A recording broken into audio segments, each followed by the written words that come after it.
Good. It's better that you didn't read the live notification. That's a good thing.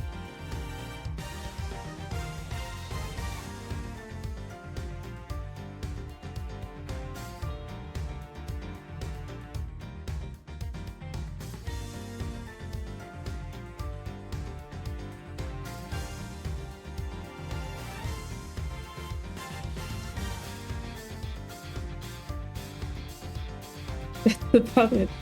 That's all you need to know. You don't need to know how that sentence went.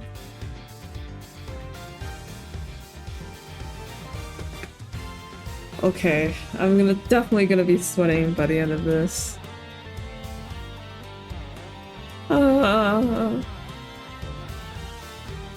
Hi, it's me. Wow, you haven't seen me since... Yeah. Oh, because oh no, I did the Sensei, I like you so much. Alright, okay. What are you crying? Sweating. Funny. Ace Attorney doesn't make me cry at all.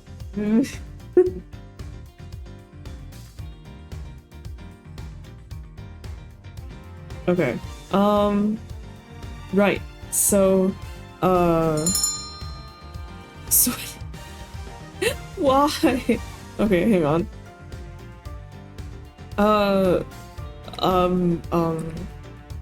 So I don't know anything about the second Ace Attorney game.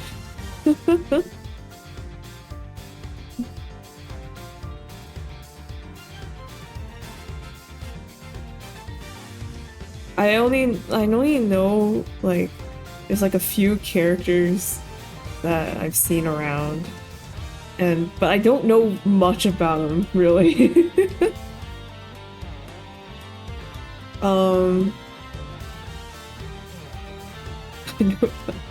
Wow, we have so much in common.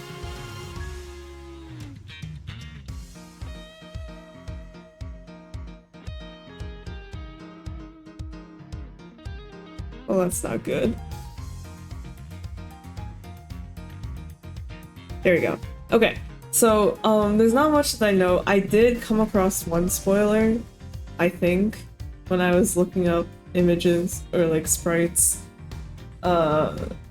thinking that I'd only get stuff from the first game, or like if I would get stuff from the second game, it wouldn't be that big of a deal. But then I'm like, wait a second, it is kind of a... I don't think I was supposed to know that moment. So there's one thing, I'll point it out when we get there. But, otherwise, I don't know anything. I don't know anything about Investigations 2. But I have heard that it is better. It is, like, a lot of people's, like, favorite out of Investigations 1 and 2. They prefer 2 way 4 over 1. And, and it's, like, high up there. It's, like, a good Ace Attorney game. And, but I don't know because it's never been localized before until now. Okay, and I forget where I should sit to play the game. So, what if I did this? Oh wait, no, I can't do that. I'm just kidding.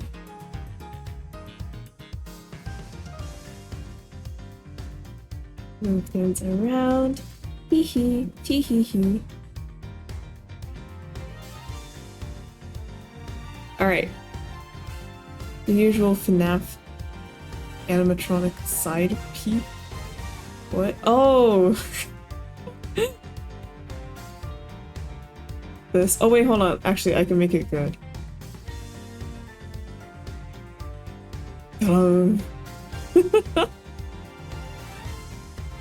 It's not as effective if I have the sound effect. Okay. So I guess we hit continue. Wait, no. Final selection? Oh, yeah, here. Aha! Okay. Prosecutor's Gambit. Whoa. Care about trigger. What? Like, the trigger of a gun? Oh, no, no, no.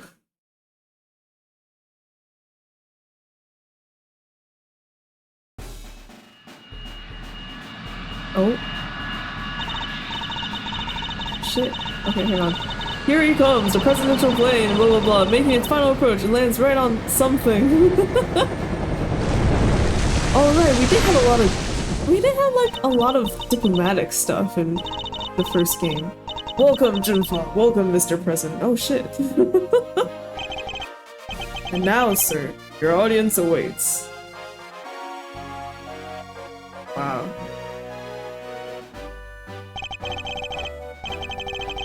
Crazy ripped.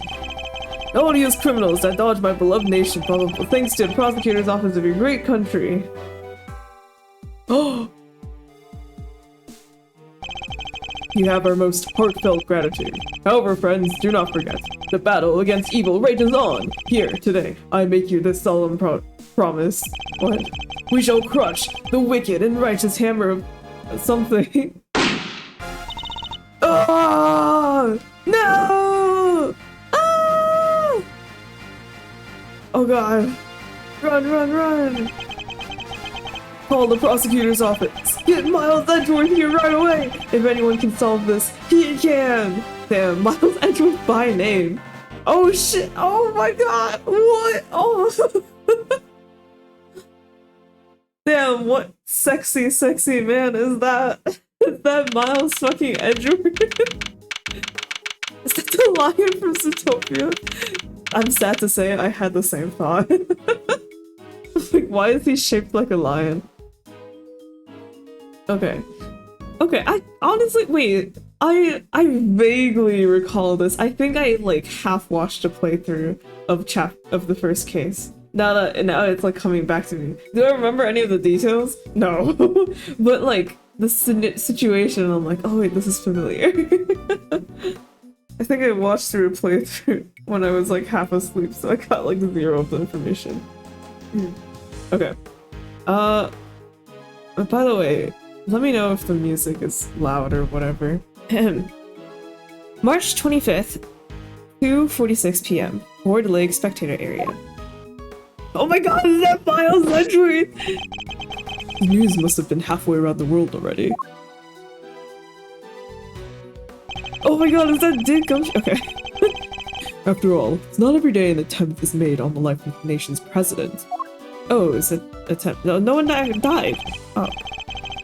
My name is Miles Edgeworth, and I work as a prosecutor. He's just saying this out loud. I came as soon as I got the call. The moment the phone rang, I knew it was serious. I had it set to my serious ringtone. Mr. Edgeworth! Don't worry, you missed like literally nothing. Oh wait, like all you missed is the first initial cutscene where basically the lion from Zootopia president got there was like an attempted assassination on him. Thank goodness you're here, sir. Hi, Gumshoe. This is Dick Gumshoe, a detective at the local precinct. He's the one usually assigned to my cases. How's the president, detective? We still don't know, Mr. Edgeworth. The medics just boarded the plane a few minutes ago. I see. I hope he's alright. Then I suppose you'd better show me the scene of the crime instead. Right away, sir. Hey! I said hey, yeah, you, Ruffles. Who? Who? Huh? Who's that? Kumst? You're the prosecutor in charge of this here case, ain't ya? Wanna give me your first impressions? Anything strike you all as odd? Y'all? Fuck.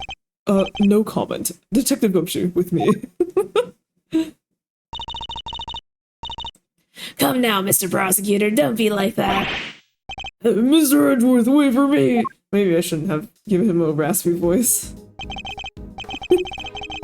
Now, detective, I'll need the facts of the case, in as much detail as you can give me. They have an armed live bear trap on their... I don't know, maybe there are bears around here. I mean, have you seen this guy? Jesus. Why is his suit so tight-fitting? What the fuck? Well, the scene was right here at Gore Lake, as you already know. A bunch of people were gathered to welcome the president of Chinfa. Oh, this is him. Okay. I'm gonna pronounce it the white way. Di Jun Wang. Yes, I read about his visit. Di Jun. Let's do Di Jun. Yeah, okay. It's been all over the news for days now. Special report about President Di Jun Wang. President Junfa to visit. I can't read the American News Evening Edition. Yeah. It was raining until just before he landed. Luckily, it let up, and he went on stage as planned. And then, smack dab in the middle of his speech, bang! A gun goes off, and everybody runs for cover, terrified for their lives. Apparently. Apparently. Truth is, I only just showed up myself. I don't know a whole lot more than you do, sir. You were summoned on short notice as well. Sure was. Right in the middle of my day off. You get days off, Gumshoe? I was at the office taking advantage of the peace and quiet to prepare for my next case. And then the boss himself calls you to the scene. Never a dull moment, huh, Mr. Edgeworth? The boss? Yeah, chief prosecutor was right here in the park. Saw the whole thing. First chance he got, he yelled at the top of his lungs, "Give me Edgeworth right away! He's the only man for the job!" Something like that. I see. Oh, they cordoned the perimeter of the park off as soon as it happened. You'll be happy to know. So our would-be assassin is still here somewhere. Good. I bet it's that kid that was yelling at me earlier. Mr. Edgeworth, you would accuse a child? Yes. Now all you gotta do is find him in the middle of that crowd before they strike again. You're right. We don't know what else our culprit might be planning. These people are in danger. Apparently not if he gets called in. Gumshoe's like, it's my first day off after 10 years on the force. We don't have a moment to lose. Let's begin with the basics. And search every inch of the crime scene for clues, no matter how insignificant they may seem. Every, nook and cranny, sir. Yes, precisely. The president was shot at, which means a gun was involved. That's our first clue. Damn, Edgeworth, you're so smart. Alright, duly noted. Detective Gumshoe. Sorry. Detective Gumshoe. How exactly was the security detail surrounding the president's speech organized? Well, sir, our officers were mainly focused on securing the perimeter of the park. The president's people took charge of the rest. He had his own team of bodyguards. See those guys over there? Maybe we should ask them a few questions. They do look exactly the same, which is interesting to note. Genius assumption, edgy poo. If I want to talk with them, I'll need to walk over and press space. Sir, the president's bodyguards are over there. Ah, so they are. Are you directionally challenged, Edgeworth? I said right, not left. No, I understand. I should walk up to the bodyguards and press space to talk to them. Okay. Can I not, like, go... Okay, fine. They're like, please don't wander off. Please don't wander off. Wow, now I'm the president. Okay, I get it. I'm sorry. I'm sorry.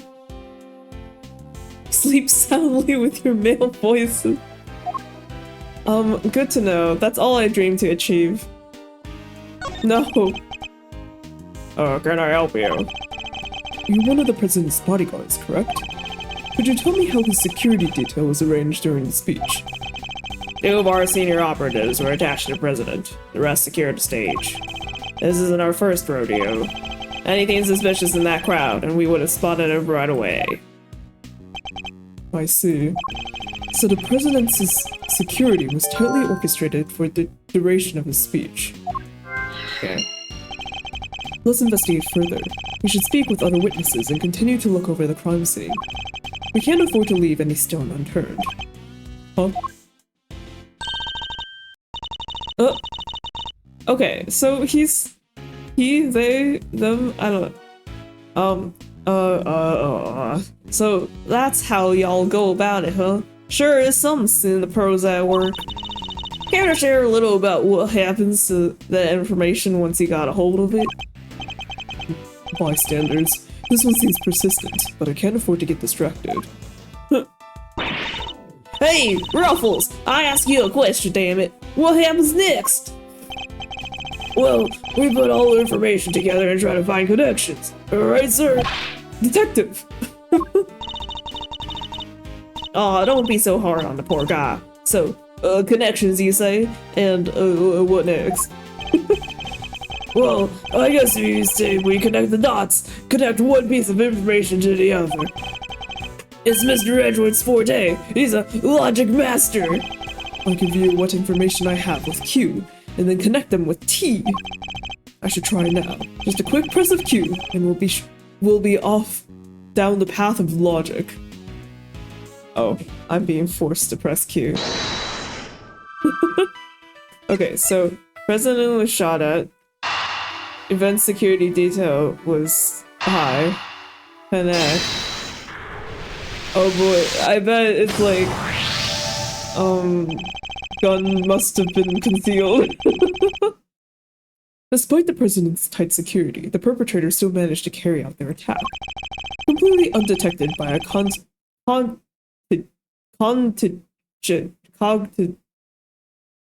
of highly trained bodyguards, no less. No mean feat. This would have taken some serious planning. In other words, the assassination attempt was almost certainly premeditated. Oh, okay. That's the stuff, Mr. Edgeworth. The old logic never fails. Huh. Indeed. All we need to do is find the right clues, and then make the right connections between them. Make the wrong connections, however, and we'll only wind up further from the truth. Which means I must make well-reasoned connections if I intend to draw logical conclusions. Yahoo! Oh wait, I just realized this is Gourd Lake. Oh my god. What happened to go? When did he get this upgrade? Let's get this investigation started. Time to examine anything that looks suspicious. To examine things, I simply need to walk up to them and press space. And if I wish to speak with the detective, I should use T. My partner button! Okay. I'm gonna ignore pronunciation instructions and go get water instead.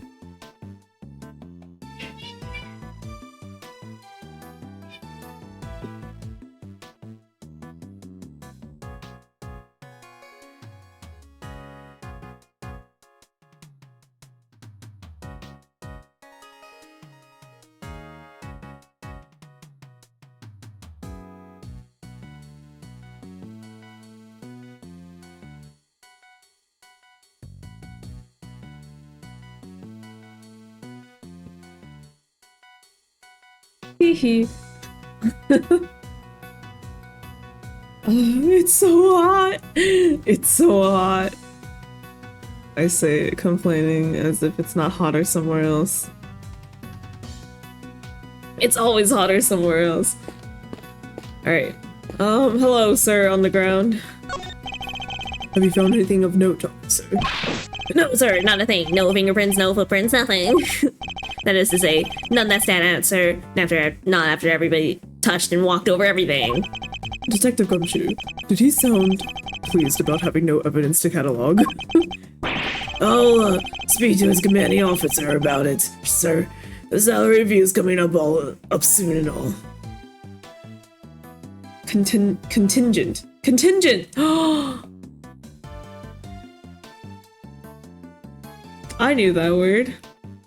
Also, when did Gumshoe have says over salary reviews. Damn. I don't know, maybe because Edgeworth's always cutting his salary, to me Gumshoe's like on the low end of the totem pole, but he's actually pretty high up, right? At least like significant enough. What is the officer here taking pictures of, Detective? The wicked will be crushed beneath the righteous hammer of justice. What? Wait, Gerson? Looks like he's reading off these papers here, Mr. Edgeworth. Pro speech test number 3. Speak slowly and confidently to win your audience around. Hey, this is good stuff. Better get a shot of this one too. Instead of focusing on that speech, how about you focus on your work instead, officer? Okay, what about this? So the president had a nasty surprise while he was giving his speech. Same thing happened to me when I was a kid, right in the middle of a public speaking contest. There I was, yammering away, when all of a sudden, earthquake almost jumped out of my skin. That sounds terrifying. Even the word earthquake makes me queasy. What? You were listening, Mr. Edgeworth. I thought you were ignoring my little aside as always. Gumshoe.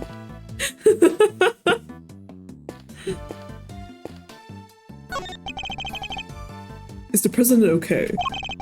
We're not at liberty to share that information with local law enforcement. What did you just say to him? You let us on that plane, pal, or you might just regret it. Sorry, I can't let you do. Oh wait, sorry. Sorry, I can't let you do that. No one respects the badge anymore. I suppose this is something of an international incident. All the more reason to find the killer as soon as we possibly can. Wait, so, but they didn't actually kill the president, right? What? It was just an attempt. Even he was almost shot when he was. That's what I first thought too. I was like, damn, Gumshoe. Why were you targeted? Also, is that the Steel Samurai that's being ripped? No!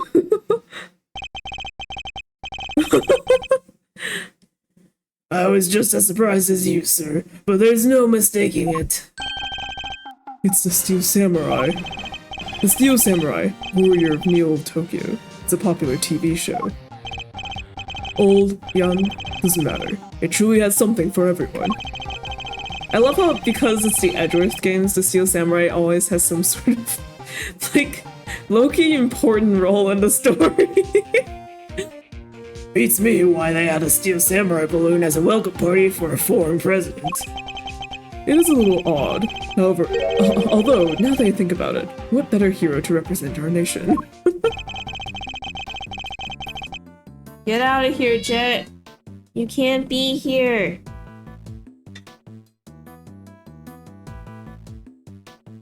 If I had a nickel for every time I had to carry Jet away from my desk, I'd have so many nickels. Then I must score the scene and inspect anything that catches my attention. Score the scene. What about this Steel Samurai? Breaks your heart, don't it? It does. What villainy could have befallen him? Witness said he popped right about when the gun went off. Oh, did the gun go to the assassination attempt, missed the president, but shot the Steel Samurai? The president's a weeb. The president himself wanted the Steel Samurai to be here. Which would strongly suggest that a bullet struck the balloon. Looks like we got a case of cold-blooded samurai murder on our hands. Sacrilege! I won't rest until the culprit has been apprehended. Detective, we cannot let this vile assassin escape. We won't, sir. You can count. Steel Samurai balloon data, jot it down in my organizer. Okie dokie Loki. The Steel Samurai did it! They hid the gun on the Steel Samurai. It's the flag of Jinfa. The key motif is a blazing red phoenix.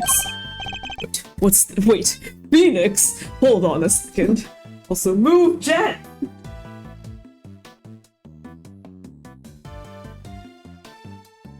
Edward freaking out. Beat it! Wait, what's this? Something the matter, sir? You don't see it, Detective. There's something unusual about this flag. Compare it with the one on the other side of the stage, if you will. Oh, well, that's a beauty right there. Just look at it flapping in the wind. It's immaculate. Exactly. Which is how a flag should look. Should look. And yet, here we see quite a different picture. One thing in particular stands out, don't you think? Right, of course. I'll give up. Come on, spill the beans. You can lead a horse to water. I'll just have to move the cursor to the problematic spot and highlight the difference with T. Oh, okay. There's a bullet hole. Culprit gets charged for vandalism with steel samurai, but not shooting the president. Edgeworth is just like, this is a much more serious crime. Look closely. Do you see the hole? Whoa, look at that. You're right, sir. And note the burn marks around the edges. That's a bullet hole. There's no mistaking it. A bullet hole? So you're saying a bullet went through this flag? Yes. I think I've gathered enough information for the moment. Time to put the pieces together and see what we can figure out.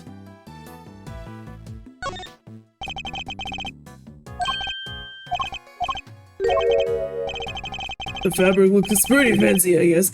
Must have been expensive.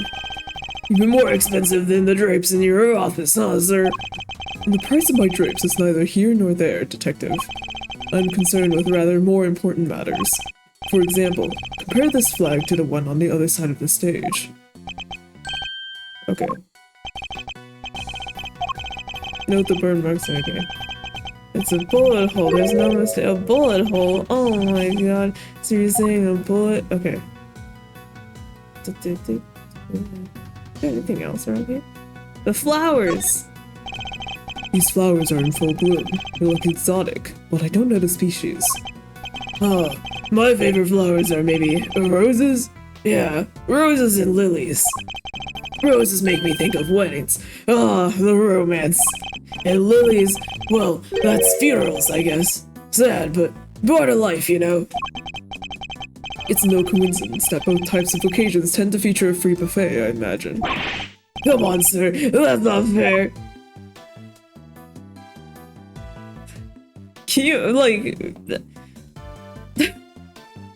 Gumshoe attending, like, just, like, random weddings is less weird compared to Gumshoe attending random funerals. Okay, oh.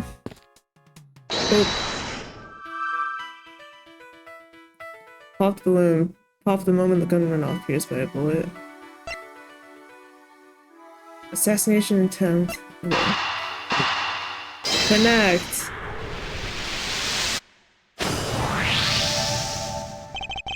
There's a bullet hole in the flag, and it seems highly likely the balloon was popped by a bullet too. Which means 2 shots were fired, right, sir? Possibly even 3. The president was shot at as well, remember? Equally, the hole in the flag and the hole in the balloon could have been made by the same bullet. What we need to know is how many gunshots there were.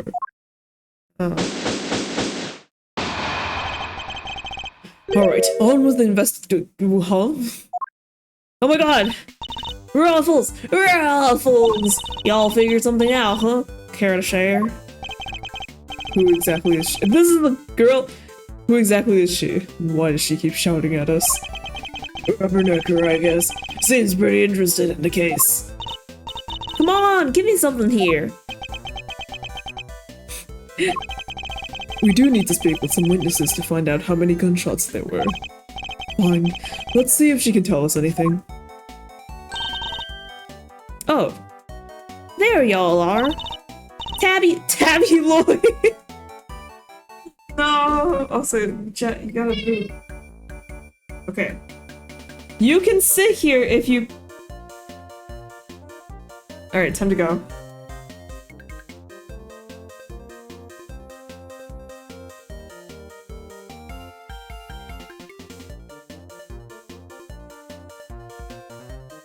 This is gonna be a freaking matter until Jet figures out that he shouldn't be on here. Jet! How do I even do that?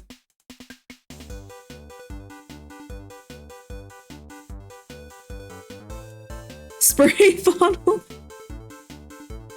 The people online were like, you can't spray cats, then they'll learn to not trust you or something. I'm like, fuck. I guess I'm not to be trusted.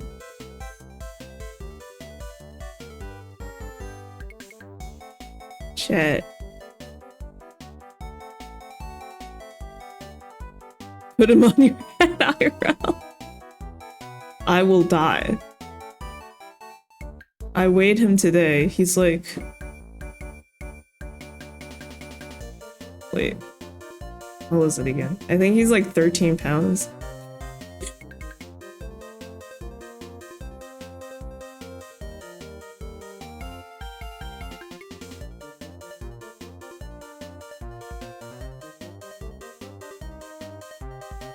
Oh. This dog. Bruh.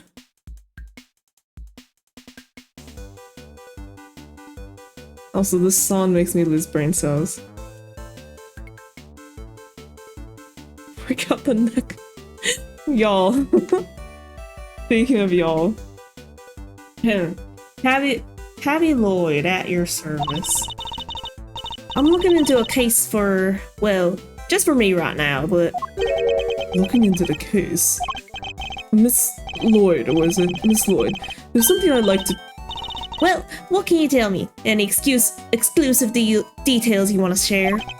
Fuck, I'm so bad at a country accent. How about the perp? Have they made any demands? What about their ruffles? What about their ruffles? Where does a feller buy a cravat like that? Hold it! Will you be quiet for a moment? I'll be asking the questions here. Dang, and here I thought I could get me something juicy for my piece. I need to know about the shooting. Can you tell me how many gunshots you heard? Why, I most certainly cannot. I beg your pardon? I can't just be handing out leads for free. That stuff's my livelihood. Oh, come on. Don't hold out on us. We all gotta share sometimes. Also, we're literally the police, girl. Oh my god. Me? Hold out on you? Well, if y'all are gonna be like that, I'll be moving right along. Goodbye!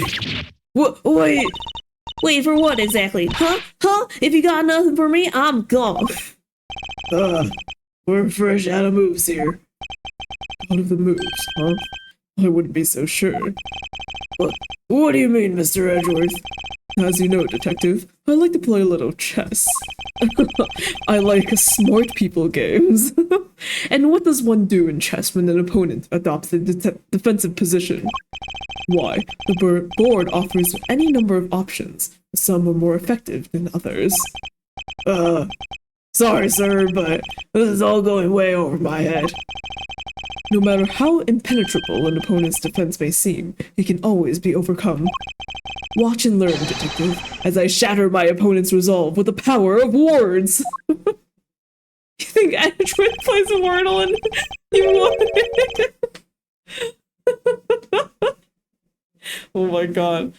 Edgeworth has like a 2-year streak with Wordle. No. When attempting to draw out an entrenched opponent, one must employ certain tactics. Let us picture the board and see if we can anticipate our adversary's next move. Tisk, tisk, tisk. What is this? Now we must analyze the state of play. Dude, when you said chess, I thought you meant, like, metaphorically. Not... Well, I guess this is metaphorically, but I didn't think it would be, like, an actual chessboard. Y'all ain't getting nothing out of me. Not until you give me something in return. Our streak? Our streak's been dead for days. Weeks, maybe even.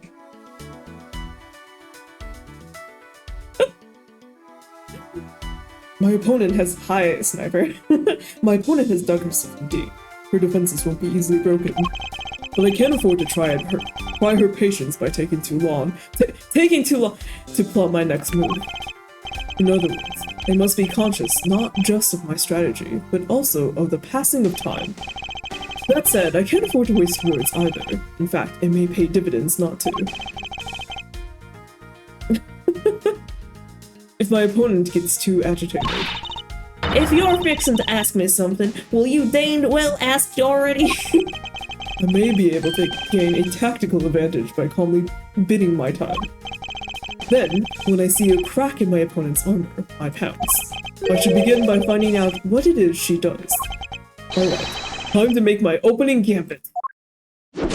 Mind chest? What is this? I know what she does for a living. Oh damn, this is really hard. What is it that you do? Why don't you begin by telling me about what it is that you do? Trying to 5D, literally 5D chess. Sure, or I could totally not do that. Think I don't know when to keep my mouth shut. That's my job. Is it now? So you do something you won't or can't tell anybody about. Oh shit, you won the game. No, shut up! I ain't no lawbreaker if that's what you're insinuating. You're clearly hiding something by my time.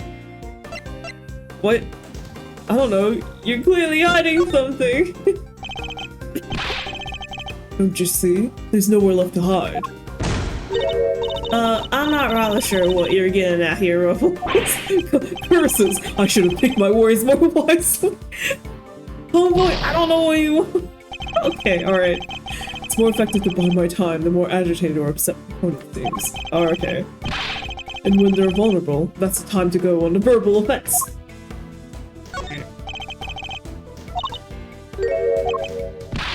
Okay. Out my time. Pawns aren't more phoenix shape. Real. Why aren't the pawns blue and spiky headed? I'm a law-abiding, everyday citizen, and you got no reason to say otherwise. Forgive me, I meant nothing by it. If it's something you can't tell me about, I imagine it must be very important work indeed. Huh? Well, sure, I guess. Less ways, it will be once I bag me my first big scoop. What was that about scoops? You fool!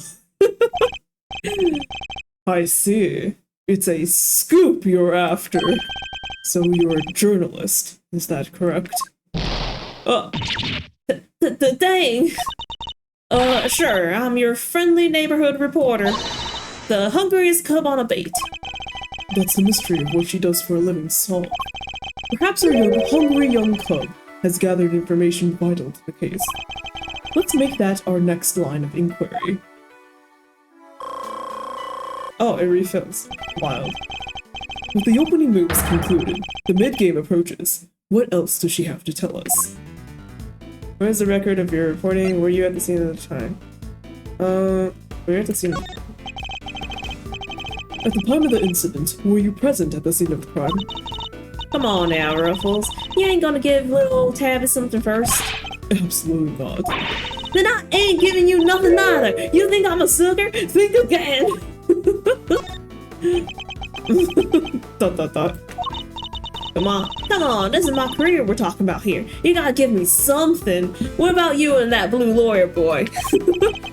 Sadly, the more you know, the more you might find yourself in danger. I ain't scared. I'm a pro. Takes more than the sound of a little gunfire to faze me. You heard gunfire, did you? Ha ha ha ha. You may be a pro, as you put it, but I'd say you're still a little wet behind the ears. You say you heard gunfire, which proves you were here at the time of the crime. Therefore, you must have seen something. The double dang. Well, fine. I was here. I saw it. Came to report on a big speech. Wound up reporting on a shooting. And you wouldn't get no more out of me and you won't get no more out of me than that. I'm done with your tricks, Ruffles. If she came to report on the event, she must have made a record of some kind. A record I would very much like Hi, I would very much like to get my hands on. This is quite the clue as to where to take the conversation next.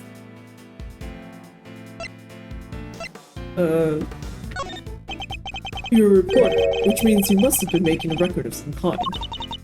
You got more questions? You gotta give me some first. That's the deal. I'm not in the habit of making deals. Now tell me what I need to know. Sorry, Ruffles. Can't help you. Time to deploy my clue. No self-respecting reporter would leave the house without a means of putting things on record. So tell me, Miss Lloyd, where is yours? Of course I made a record. I told you, I'm a pro. Dang near wore my shoes out running around on this one. Which is why I'm not about to just hand it over to the first person who asks me. I'm not just anyone, young lady. I'm the prosecutor in charge of this case. Don't you young lady me, you ain't getting it, no matter how many times you ask. Only there was some type of device that records and playbacks things. Yeah! If only there was some type of device that records things, like that she's holding right now. I'll young lady you as many times as I like. You understand, don't you, Ruffles? It ain't nothing personal. I understand that your job is a difficult one. You do? Well, ain't that sweet. And in such a competitive field, you must sometimes doubt that you'll ever succeed. No, I'll go plenty far, I'm sure of it. Yeah. Just as long as I got my trusty tape recorder, I'll always be ready to nab me a scoop. I'm not interested in you. Play me that tape. Fool! Intriguing. A young reporter, hungry for success. So dedicated to her craft that to leave such an important event unrecorded would be unthinkable. And indeed, she did not. She committed the entire event to tape. Dang it! This is my scoop you're messing with. My big break. Fine, sure. I recorded the whole darn thing. It's all right here. You got me, okay? Checkmate. Edward, you're so cringe. Mind chess. Checkmate. You're something else, Ruffles. I was trying to be all strong and silent, but you had me singing like a canary. And never mind that. Now play us the tape. This should finally tell us how many shots are fired. Fine. You can hear it, but I got conditions. You played me like a fiddle, Ruffles. Only the chief ever played me so good. So you gotta agree to be chief number 2, and be mentor to a rising star, aka me. Chief number 2, huh? Got us like a second parent. That's a big responsibility, sir. And one more thing. I want exclusive reporting rights for the first 24 hours. Come on, you gotta say yes. What kind of mentor wouldn't give his star pupil the exclusive, huh? She's a difficult woman to refuse, and I need to hear that recording. 24 hours is more than I can promise, but the story is yours until the case is solved. And the job of chief number 2? I think not. Duh, you're no fun. I guess a girl can't have everything. All for the sake of the scoop, huh? Alright, you got yourself a deal. I got exclusive access starting right this second, Ruffles. Good. Then our first order of business is to listen to that tape. Okay. We're Kashak! Honored friends and allies, I'm here today to deliver a message. The odious criminals that dodged my beloved nation are no more. The president's speech. We're Kashak! The president passionately addresses the assembled crowd, as if trying to shake off the reports of his declining popularity by sheer force of will. Oh, I mean, that there's me. Can't be a little live commentary to set the scene. The meeting is scheduled for just after the speech, correct? He seems pretty pleased to be able to put the whole Yatagrasa's situation behind him. As well, he should be. This is a great day for all of us. Whose voices are these? Oh, there are these two old guys standing right in front of me. They were whispering away to each other the whole darn time. I know their voices from somewhere. Wait, Wait, the part where the gun goes off is right after this. Word kashak.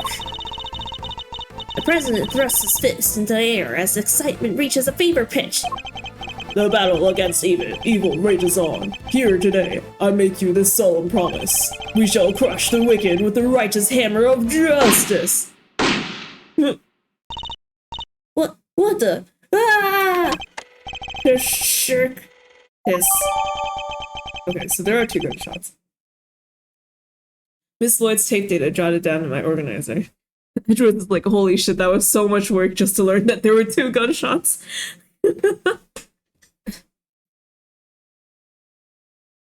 Have a stream where you voice sound effects. I want to do a stream where I just record a bunch of lines on the soundboard and then I just use the soundboard the entire time and I can't speak. Miss Lloyd's tape data jotted down in my organizer. So, 2 shots were fired. Yep, and that tells us something. It needs to happen. I want it to happen so badly. I want to do it with the dumbasses and get them all to record stuff shit on the soundboard and do a stream where it's just that. Something very important indeed allows us to deduce the trajectory of one of our bullets. Any news about Nook? Of the 2 shots fired, one hit the president, which means the other must have passed through both the flag and the balloon in that order. Which, as you can see, allows us to deduce the precision of our shooter. The only possible place from which a bullet could have been fired through the flag and into the balloon is... fuck, over here. Take that!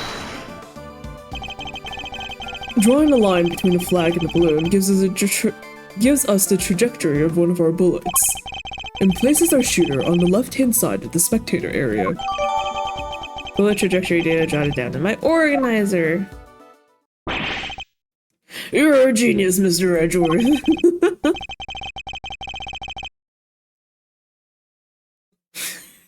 The things I just said. I just peeked over. How the hell do you hurt someone? Wow. So real. Detective Gumshoe, I'll need to examine the left side of the spectator area. Roger that, sir. So you need me to clear all those people out of the way, I guess. I do. And what evidence remains to be found may already be deteriorating. So I'll need you to be quick about it. Yes, sir. Chief, hey, I'm talking to you, Chief. I suppose you mean me, Miss Lloyd? I surely do. You gotta let me help out. This stuff's my forte.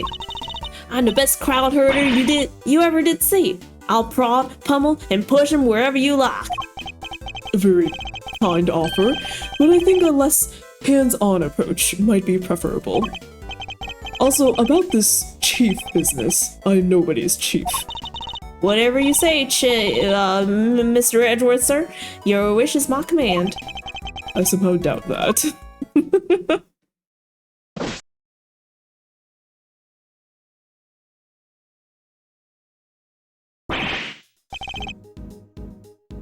Here you go, sir. It's all ready for you. Is that snow on the ground? Oh, I guess it's cold, right? I didn't actually check the date when they read the date out loud. Mr. Lloyd here cleaned everybody out, just like that. You should have seen it. Oh, you ain't seen nothing.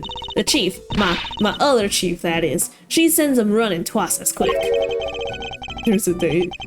Usually at the start of every Ace Attorney scene, they say like the date and time. She sounds like quite a formidable character. Perhaps I should go easier on the poor girl. Thank you. Thank you, but you really shouldn't have. All that running around. Your clothes are covered in mud. Allow me to pay for the cleaning. It's the least I can do. Huh? You mean my jacket? Oh, don't you be worrying your pretty little head about that. It's reversible. All you gotta do is switch it around. And alakazam, no more dirt. On the outside, perhaps. But you'd still have something of a problem with the inside. We're ready to get back to the investigation whenever you are, sir. 2 a.m. again. It's like 4 a.m. by the time we finish the case. Even though we started at like 11 a.m.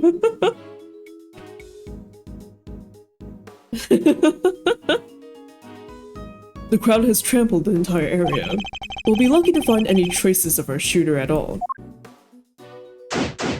Begin investigation. Is that a sign that just says left and right? Is that Winston Payne? Oh my god.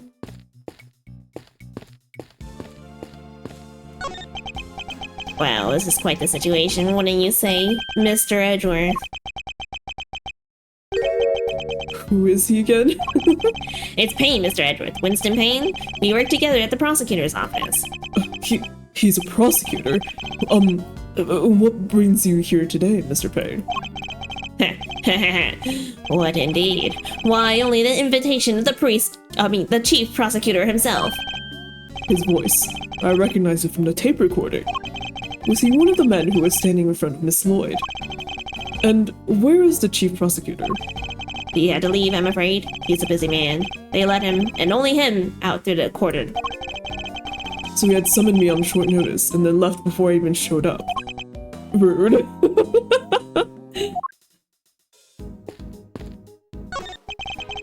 This wooden sign looks almost brand new.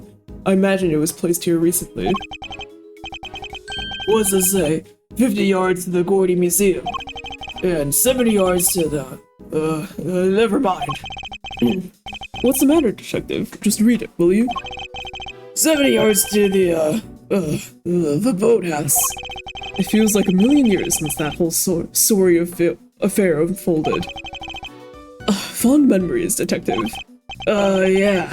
Fond memories, sir. Well, silver linings. The achievement for that. Fond memories.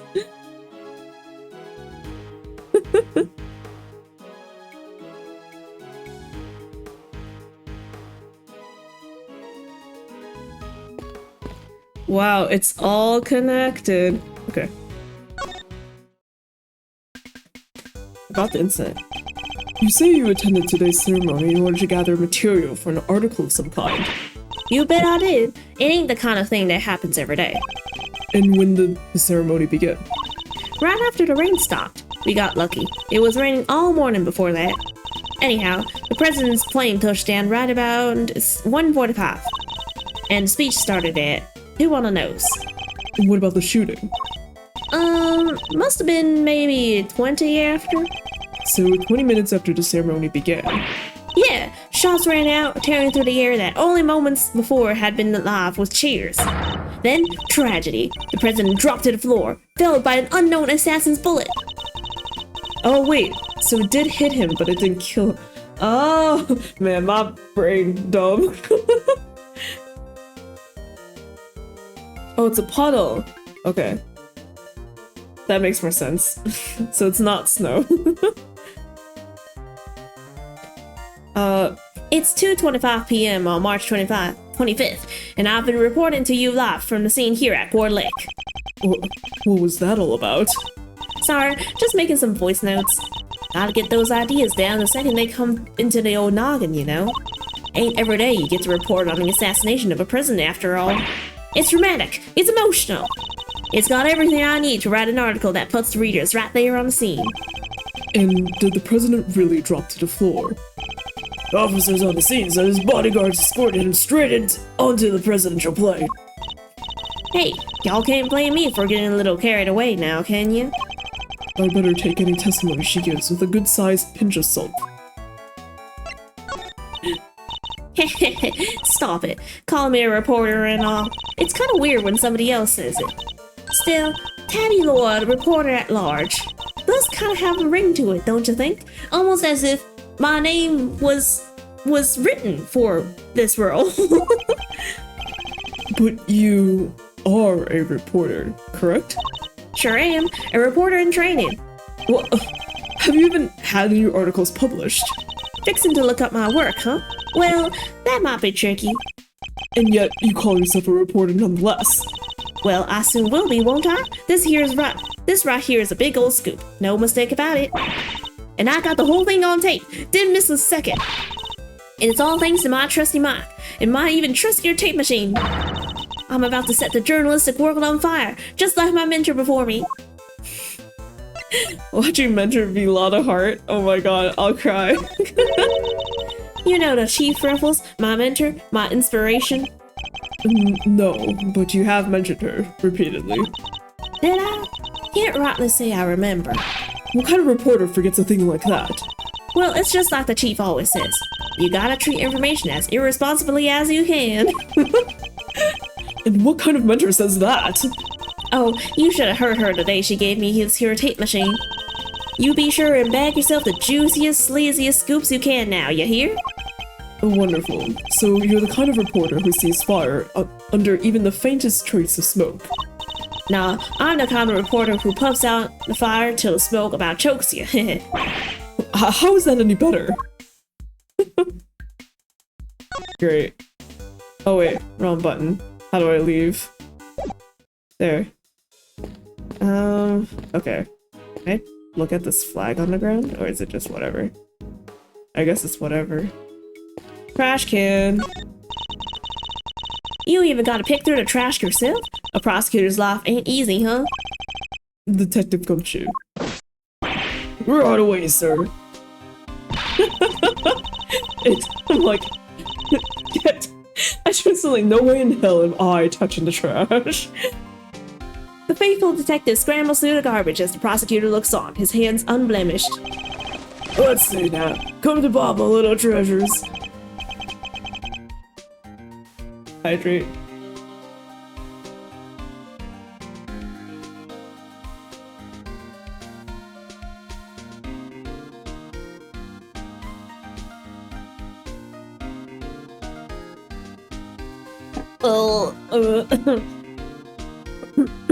I can't believe I lost Gumshoe's rasp like 20 minutes in. My throat was just like, nah, we don't want to do that today. Is he enjoying himself? Bingo, a popsicle stick. Gotta love the jokes they put on these. Detective! Sorry, sir. Relevant evidence. Relevant evidence. I think we got something. That's true. Good work, detective. Let's take a closer look, shall we? Pipe! By examining a piece of evidence from all angles, we can uncover hidden details.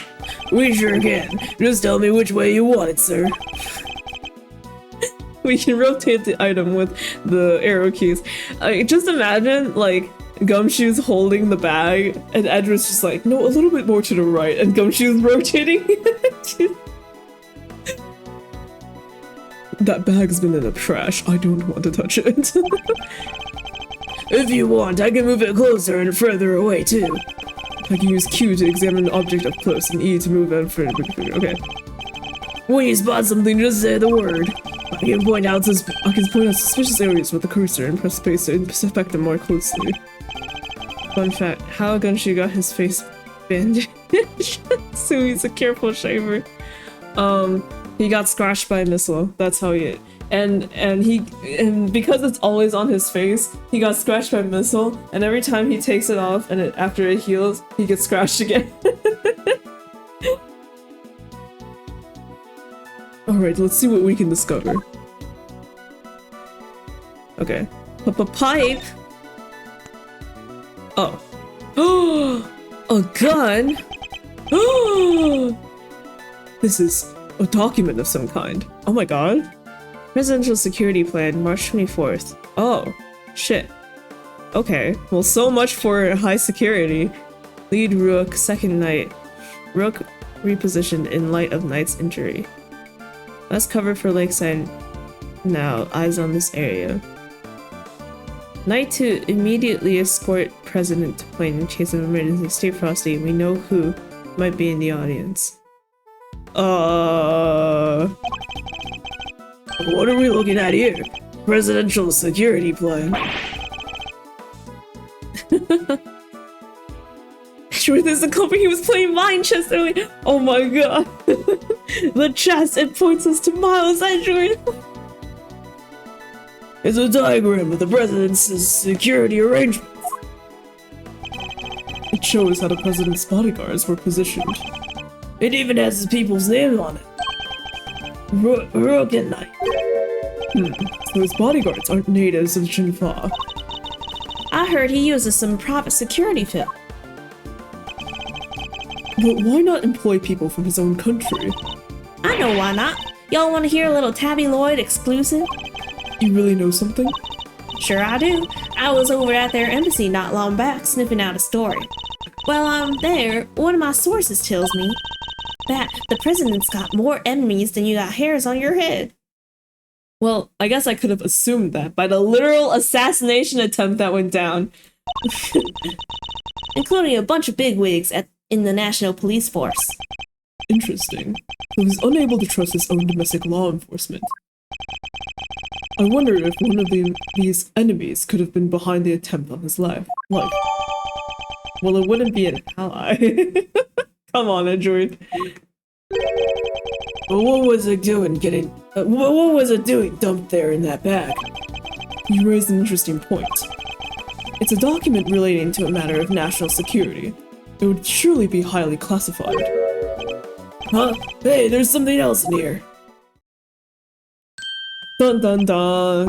What? My. There's a lot of words on his jacket, can't tell him. Honestly, the brain didn't even register. Just like, oh, scribbles and letters, whatever. What's a gun doing in here? Sir, this bag is gotta belong to the... Yes, it could well have been disposed by our would-be assassin. A revolver. It would have taken a lot of nerve to dump it here amid all the chaos. 6-shot revolver found in a trash can, not easy to acquire in this country. This isn't America, for Pete's sake, okay? This is Japanifornia. Could this be the work of a professional? That would explain the security plan, too.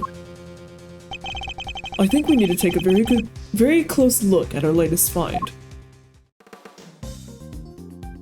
How many bullets? Oh, okay, so it was full and then shot twice. Wow. Who spent bullets in the cylinder, matching the 2 gunshots heard on the recording? That proves this must be the weapon that was used. This part is called the grip. I've held a few guns in my time, though they've never felt quite right in my hand. This one is no exception. Okay. I thought we were gonna be like, damn. Fingerprints. This is a laser light. It can be lined up with a target to make aiming a bit easier. If I press this here... Yep, definitely a red laser. Could assassin have used a laser sight to target the president? That's a laser sight. Why is it so long? I don't know. For flair! For stability! I don't know. Where you get a gun in every Happy Meal at McDonald's. For maximum accuracy, exactly. Revolver data, jotted down. Okay. That bag was a real find, huh? Just goes to show, a bag in the hand is worth 2 in the trash. Nice work, detective. Now there's something else I'd like to ask of you, if you don't mind. I need you to take the bag and the gun to forensics and see if they can find any prints. On it, sir. A good set of fingerprints could really help this investigation along. Got the results for you, sir.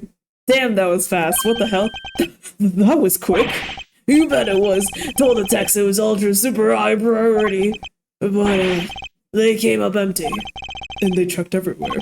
Inside and outside. Top to bottom, sir. They even took the bullets out of the gun and dusted them. I should have known it wouldn't be that easy. Secretly the Flash. Yeah.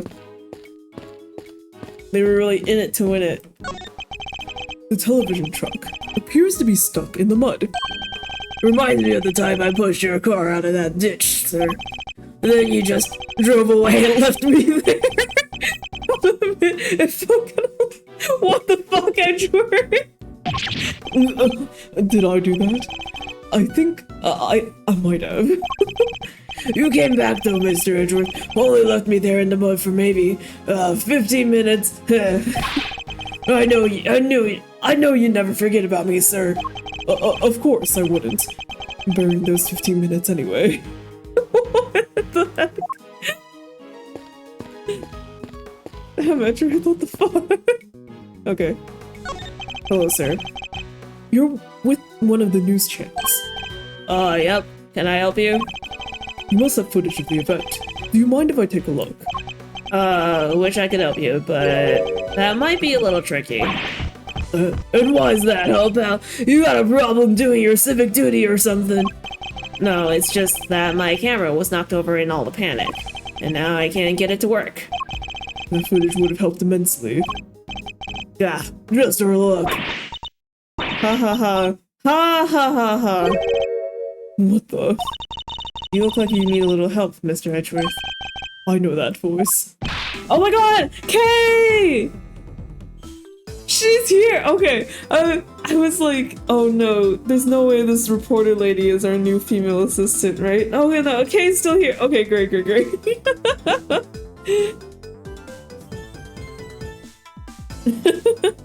Kay! Good job running around and not disturbing the polls. No one can replace her. So true. Honestly, I leave you alone for 2 seconds, but don't worry, your hero's here to save the day! That's right, the one, the only, Kay Faraday! Hero? Only you would give yourself a title like that. Though you're not a great thief anymore. Not now, but it's not like I quit. I'm just on sabbatical. I'm taking time out for some intensive training. Being the second Yatagarasu doesn't come easy. Kay helped me out on a few occasions about 2 weeks ago when I was working a case. You monologuing again, Edgeworth? This isn't your thoughts. I can hear you. The case of the Yatagarasu, a mysterious thief who seemed to appear and disappear at will, and who claimed only to steal the truth. She calls herself the second Yatagarasu, the successor of the so-called Great Thief. There's not a lock I can't open or a trap I can't escape. And when it comes to stealing, well, I'm still in training, but I'll get there soon enough. What are you doing here, Kay? What do you think I'm doing? I've been enjoying the festivities, of course. The festivities, of, assassination? I suppose she didn't mention being fond of such things. Like, assassination attempts? And afterwards, I was thinking of dropping by your office to see you guys, but now I don't have to. Good to see you, kiddo. You're as bright and breezy as ever. Hey, Gummy, how you been? You're looking pretty full of beans yourself. No salary cuts lately? Looks like you've been eating 3 meals. So, Kay, are you really here to save the day? Yep. Prepare your jaw to hit the floor. Your best pal in the world here only... What? Your best pal in the world here only went and took pictures of the whole shebang. Did you now? Then you better show them to me. Wow, your jaw didn't even drop an inch. What's a girl gotta do to impress you, huh? I know, right? Mr. Prosecutor's here is about as much fun as a danged toothache. Won't even let me call him Chief. Oh, but I'm forgetting my manners. Tabby Lloyd, ace reporter, at your service. Nice to meet you, Tabby. You're right, he's no fun at all. This one time he... You two can chat later. Kay, can I see those pictures? Boo. Fine. Here. Ah, the red dot! Wait, why did I have cases open? Team of 3 is safe and... For a little safe here with friends with a big...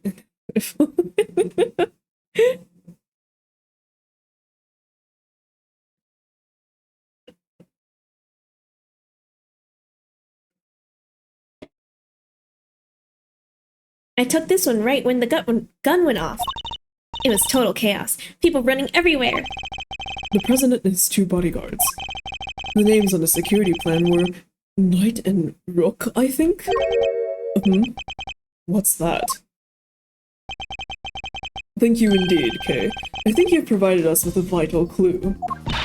Owie! Your eyes just lit up like a pair of old dang Christmas trees. Well, Mr. Edgeworth, care to tell the readers what you spotted? A contradiction. Huh? A what now? I don't see nothing strange. Allow me to show you. This picture shows the moment of the incident, but another piece of evidence shows something different. I need to highlight the point of contradiction. And then employ my powers of deduction. First, to find a contradiction in the photograph. Okay. So it was the Steel Samurai. Damn, I didn't even press. Calm down, Edgeworth, okay? So it was the Steel Samurai and the flag that got shot, but they were aiming, obviously, for the president, right? The headshot. Gumworth or Edgeshoe? Gumworth. Edgeworth is bottom total pole always in my head. Sorry, Edgeworth. Yes, this is it. I simply press P to make my deduction. Okay. Now, to present the evidence that proves the contradiction. What's with the judgment? What's going on? Maybe this. Eureka! Eureka! Fuck! No! Shit! No! Why? If you say so, sir, I can't see anything myself. Not longer say I knew you'd get me. You don't see it. Something so obvious. That's a contradiction in itself. Mr. Edgeworth, you know if you made a mistake, you can just tell me, don't you? Oh, mistake! I have done no such thing. And I'll prove it to you. Okay. I know, I'm sorry. I know what it is. Okay. I think.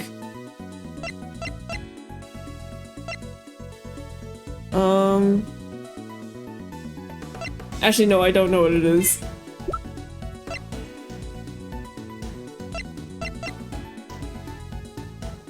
She's 20 years old? What the hell?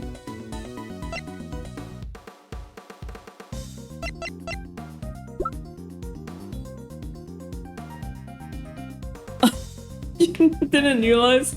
Sometimes a ship name just gets popular because it's easy to say and people don't bother with top bottom, but usually it's like left or right. It depends on the order.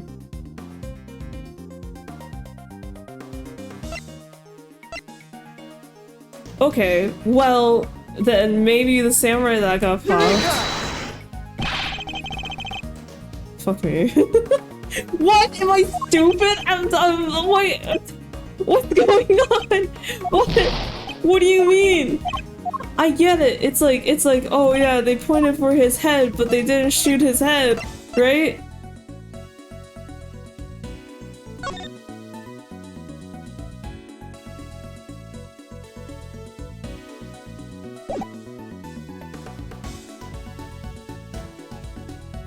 Shadow song that implies Shadow Hedgehog is the bottom then. Yeah. Did you not know?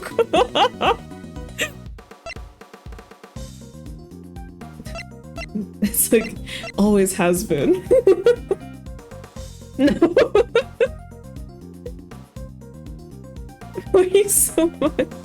Yeah, that's why when I say things like I like Narusazu over Sasunaru. Like I like Narusazu over Sasunaru because I like Sasuke on the bottom more than Naruto. That's why it's like important. Like I say Hiji Gin instead of Gin Hiji because I like Gintoki on the bottom. These parts are important.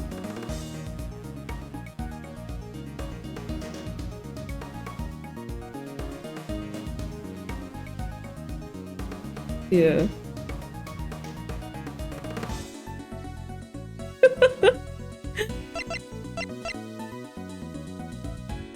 Okay. Well, okay, so it's not this. And it's not this. What the fuck is... Wait, no. Eureka! Wait, no, I don't want to present.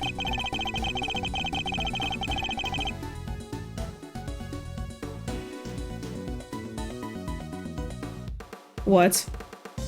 Hold on. What does this say?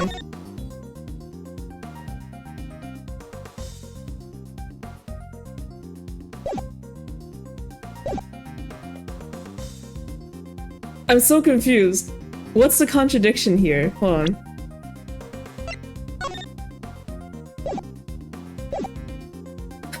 He has stubble in that picture, and he doesn't have stubble in this one! Therefore, he must have shaved the day before his speech!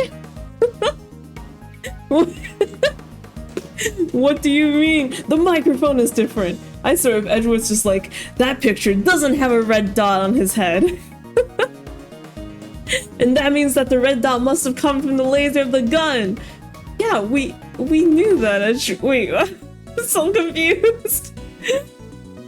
The current? No, because this is a newspaper article printed before he even came to visit. They used a picture from him, like, before he showed up today, right? Not because of the top, because...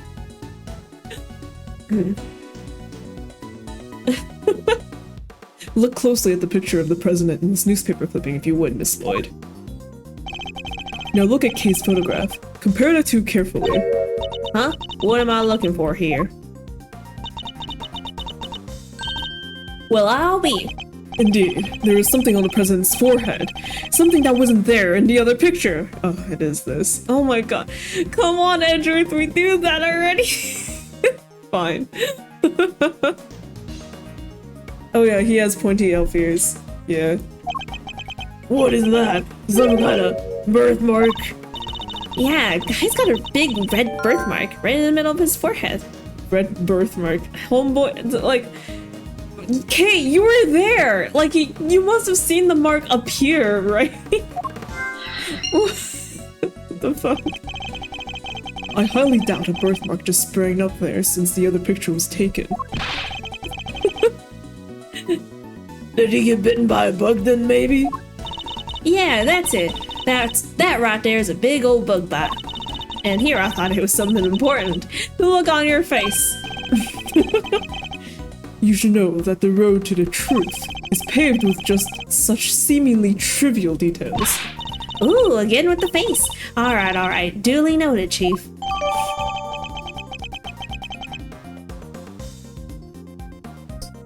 Here's photograph data, jotted down in my organizer.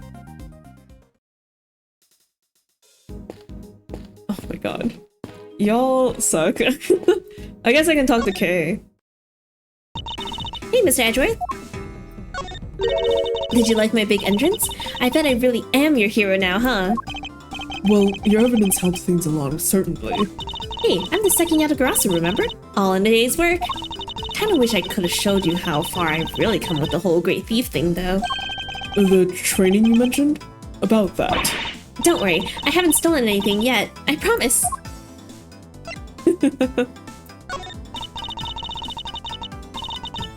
So, the whole Great Thief thing is just on hold. For now, anyway. That's a relief, I suppose. Yeah, I wanted to get out there and start stealing back the truth like my dad. But I've still got a ways to go with my training, and I need to find some partners in crime. I hope she means that figuratively. I can't be the only girl in the world looking to pull off the most daring heists ever attempted. True, but not many people are looking to pull off a career in larceny either, I'd wager. So, Mr. Edgeworth, are you free? About the incident. Yep, no doubt about it. If you compare the pic I took to the newspaper clipping, the red birthmark stands out like a sore thumb. That's a contradiction, alright? Indeed.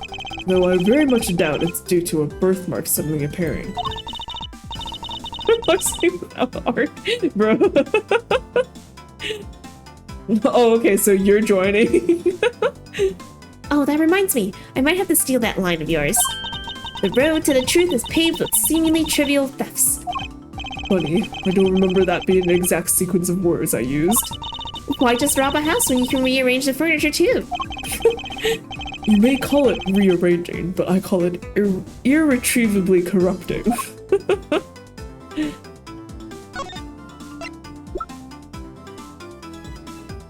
Wait, I can't present. No! Oh well. Check out my badge, Kay. That's a cool badge. Very severe. As it should be. After all, it symbolizes both the sanctity and the strictness of the law. Yeah, well, my badge symbolizes love, justice, peace, courage, duty, and compassion. And what about your beloved truth? Oh wait, that's right. I haven't shown my badge to the reporter lady yet. Tabby Lloyd. Hey, check this out. Hey, I've heard about these. How come they ain't stuck to your How come it ain't stuck to your jacket or whatever? Because that's not the custom. It is too. All lawyers wear them. I done seen it. So, what's the story with yours? No comment. Heh. Guess these legal eagles gotta make themselves feel superior to us regular folks somehow. I would like it to be on the record that I made no such comment. Then why'd you show me the badge? If you weren't gonna comment on it. And I was out of my control. Okay, I'm just trying to see if there's anything else I can touch before I connect some pieces here. I think that's it. Alright. Nope.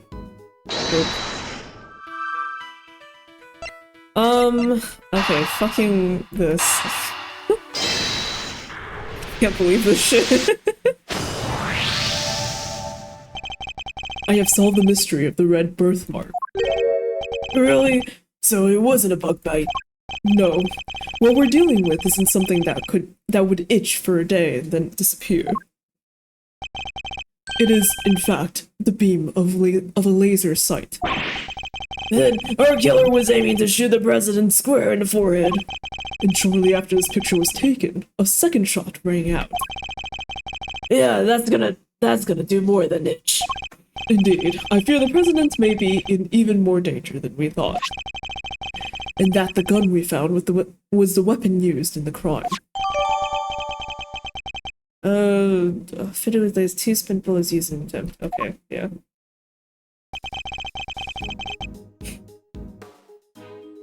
Why would the perp use a laser sight, though?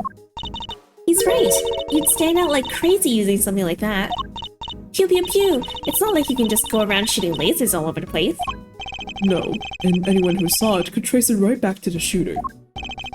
Seems like a pretty bad idea all around. Oh, I almost forgot. I took a couple more pictures. Maybe the laser sight's in one of them. It's a long shot, but it's worth a look at least. Alright, Kay, let's see these other pictures. Yes, sir. Right away, sir. Let's see. First up, here's one I took just before everything started going south. The selfie!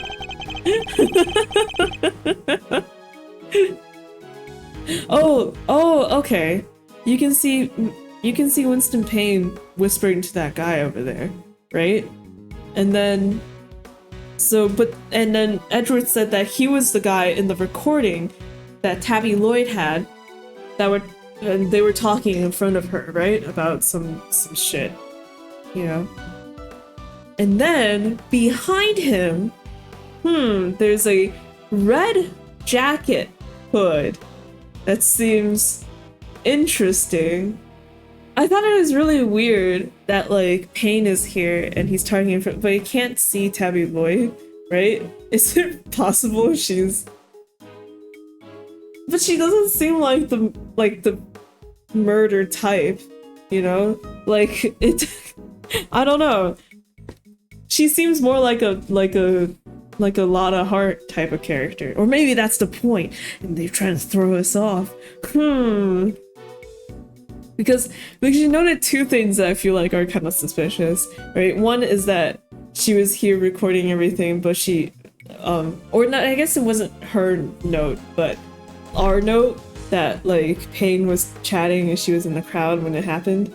And she's the only other character around so far with a face. Sorry for metagaming. But the other thing is that her jacket is reversible, right? So it's like, oh, like, what if her jacket, she had on a different jacket and then, like, reversed it afterwards? to hide her identity as potentially the shooter. Wasn't she on the right side though? If it's true that Pain was on this side and talking to that guy, that would place her over here. Maybe she could have moved to the right side after, like, during the chaos or something. But, like... Yeah, but, like, whoever was talking in her recording is where she was standing, you know? Okay. Anyway. Anyway, oh my god, Kay!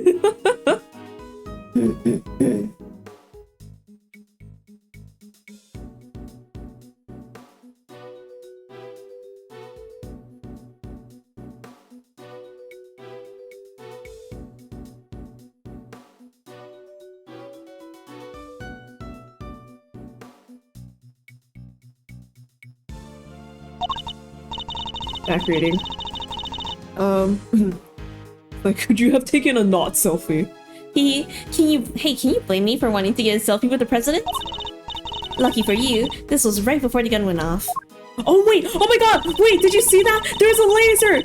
I was covered by the text box, but there was a laser pointing to the back of Winston Payne! Holy shit! Oh my god. Okay. I guess we'll see it later when we can check the photos in detail. I didn't- for girl, I couldn't see in the text box. Bruh. I would have said something then. And this one I showed you before is from just after the first shot was fired. The second shot came just seconds after this. Then there's... Ah, see the red jacket again. What's this? I can hardly see anything. I got knocked over when everyone started running right after that last picture. Guess I must have pressed the shutter by accident. Not sure this one's gonna be much use, kid.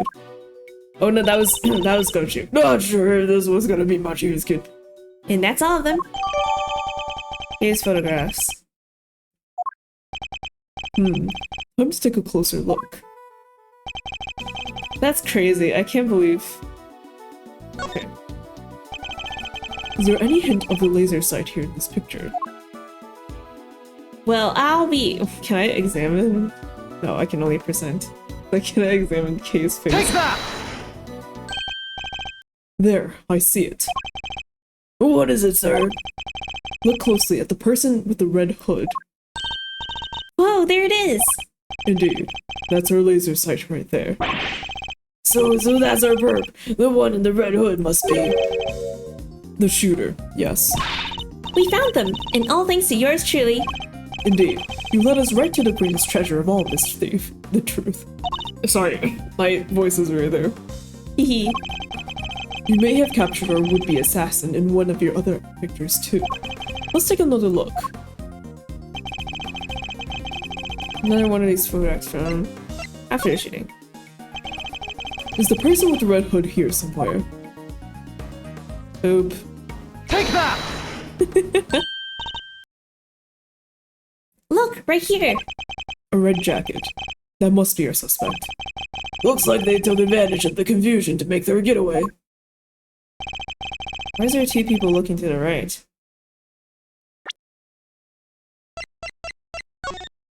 Two people looking to the right? Where? In this photograph?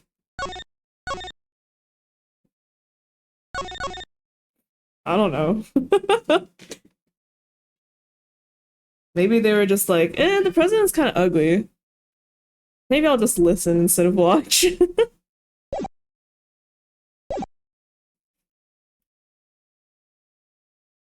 Luckily, we can see exactly where they were headed.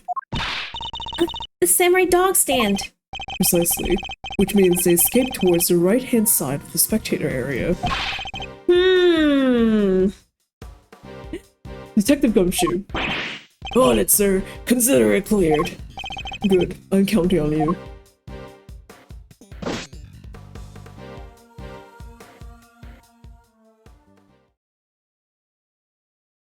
Oh my god. Okay, Edward, that's a little weird. That's a little weird. This one's a little weird. Why'd you put a "my" in front of there? We have you now, my little Red Riding Hood. Ew, Edgeworth, don't do that. The entire park is cordoned off. We know which way you went. Now it's simply a matter of hunting you down. Okay. Now, let us continue our investigation. Ooh, $3. What a steal. There's evidence here somewhere. All we have to do is to find it.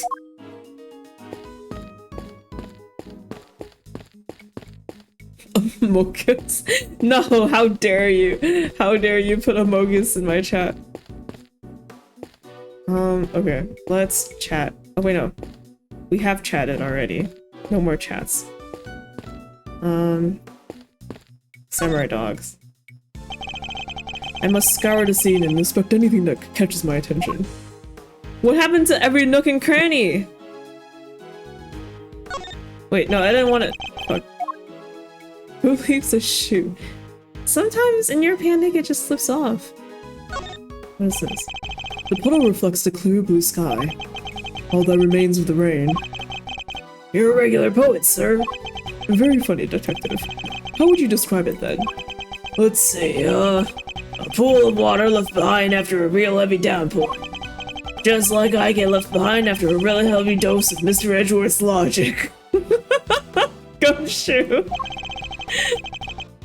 I would say don't give up on your day job, but it seems you don't even have that down, detective. Oh my god, bruh! No, Edgeworth! It's a flimsy-looking food stand made out of plywood, and it sells samurai dogs. Hey, Mr. Edgeworth, I've got $1.50 if, you know. You're not actually suggesting I subsidize you eating on the job? Oh, I didn't mean to. That is, maybe when we're done. Fine. When we have finished investigating, you can have one. And only one, understood? Is Edgeworth your dad? Don't you? Sorry, sir. I never should have. Wait, did you say I could have one? Yes. Why? Is something the matter? No. It's just, I wasn't expecting you to. Thanks, sir. Unexpectedly kind of you, Edgeworth. That's a first. It says samurai dogs, now with Sakura relish. Just in time for spring. Sakura, huh? What does that taste like? Well, Sakura is cherry blossom, so I guess maybe cherries. What? Edgeworth, come on! But blossoms are blossoms and cherries are cherries, sir. They're totally different things. No, but you're right, I suppose. So what does Sakura really taste like? This is my kind of mystery. I guess you'll find out later once the investigation's over and I buy you one. Oh, there's something red down here. Oh, Detective Gumshoe, can you see what that is under the stand, please? There's something down here, alright? Let's see. A red raincoat! This must be... The one the suspect was wearing. They must have taken it off and hidden it under there before they made their escape. Seemingly discarded by the person in red hood found under the samurai dog stand. Yep.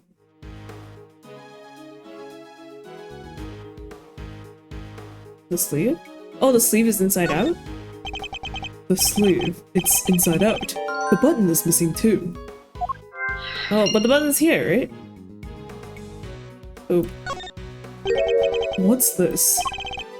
A red button. Hey, do you think... Would it have been dropped by a red-hooded suspect? Yes, it certainly seems likely. Okay, is that it for this area? I think. Oh, there's more? I don't believe there's any more to be found here. Oh. Never mind, Edgeworth says there isn't more. But it doesn't say a check mark. There's no check mark. What if I'm missing cute fluff dialogue? Okay. This is the same.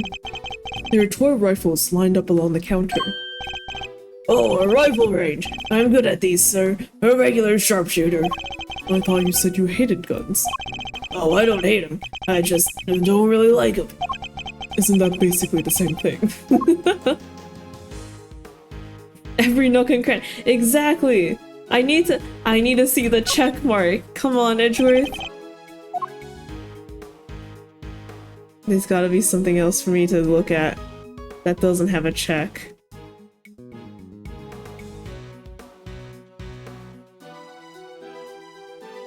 Really? Nothing else?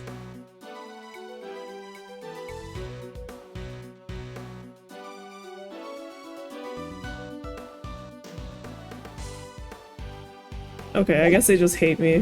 Whatever, it's fine. The banner advertising the rifle range has fallen over. It must have been knocked down in a crush. It's covered in footprints too. The crowd must have really panicked. Hey, I know where I can buy one of these. Why would you wish to? Don't tell me you're thinking of writing gumshoe on it and wearing it on your back. What? How did you guess? Oh, you're a mind reader, sir. Is that it? It was a joke, but I should have known that nothing's impossible when it comes to the good detective.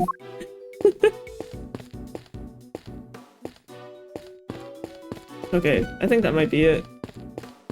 Alright, let's do some logic.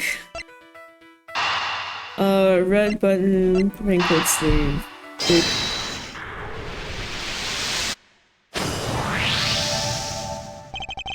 The button we found seems to have come from this raincoat. It must have been pulled loose when the killer took it off. Huh. The right sleeve's inside out too. It seems it was removed in a hurry. Fast enough to tear a button off, no less. I surmise our assassin disposed of their gun and bag in the trash immediately after shooting at the president. Then they slipped into a panicked crowd and moved from the left to the right side of the spectator area. This was because they knew the trajectory of the bullet would point to a shooter on the left side. Finally, they removed the raincoat and hid it under the samurai dog stand. The killer would have needed to get rid of the coat as soon as possible, hence its hurried removal. The fact that the right sleeve is inside out is a testament to how quickly it was taken off. Yep, that and the missing button. The question, of course, is why didn't the same thing happen to the left sleeve? Oh yeah, only the right sleeve is inside out. Indeed, and the button on the left sleeve is still securely attached. Larry's around. No, don't curse us like that. So, what does this mean, Mr. Edgeworth? If we're to answer that question, Detective, we'll need to inspect the raincoat in more detail.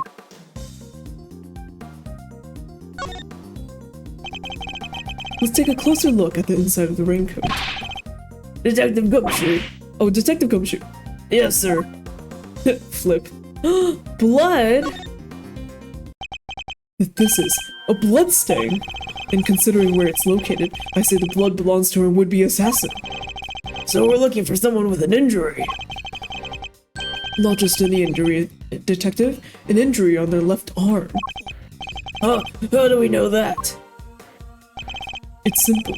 The right sleeve is inside out, suggesting that the suspect removed the raincoat in a hurry. Conversely, the left sleeve is just as we would expect it to be. Therefore, the suspect's left arm was never in the sleeve in the first place. And once we understand that, everything else falls into place. Now, Detective, there's a blood stain on the left side lining of the raincoat because the suspect's arm was too injured to fit through the sleeve. Really? Okay, I feel like that's a jump in logic there, Edgeworth. Okay, sure. My first thought would be that they were injured on, like, their stomach area.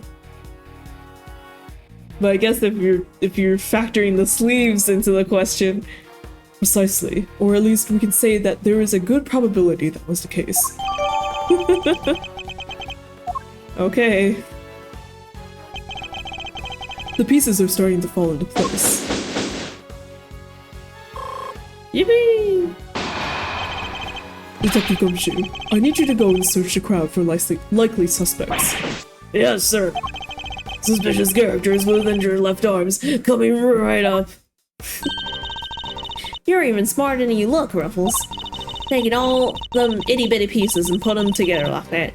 You'll have your man in no time. That's Mr. Edgeworth for you. The park is still cornered off, so our would-be assassin would be in the crowd in that crowd somewhere. Don't let me down, Detective Gumshoe.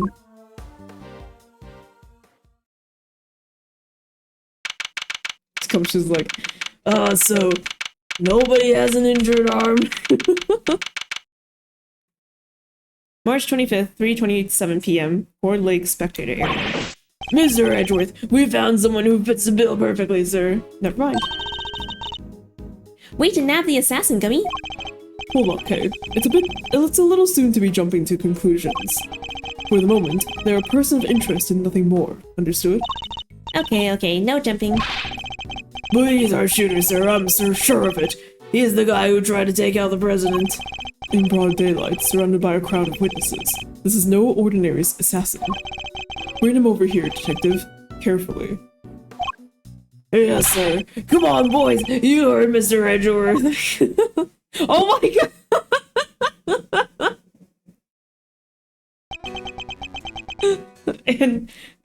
and what are you doing here? No umbrella. And a bandage on his left arm. Well, pal, say your name already. Doe. Wait, no, shit. I feel like I would give him the Edgeworth voice, but he's...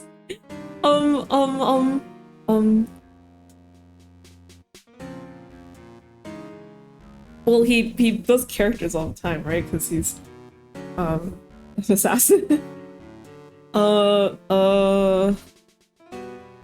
He's living cute. Joe, John Joe, what the fuck? John Doe. Charmed, I'm sure. John Doe. Not a name you hear often in real life. That's correct. I know this man from somewhere. I'm sure of it.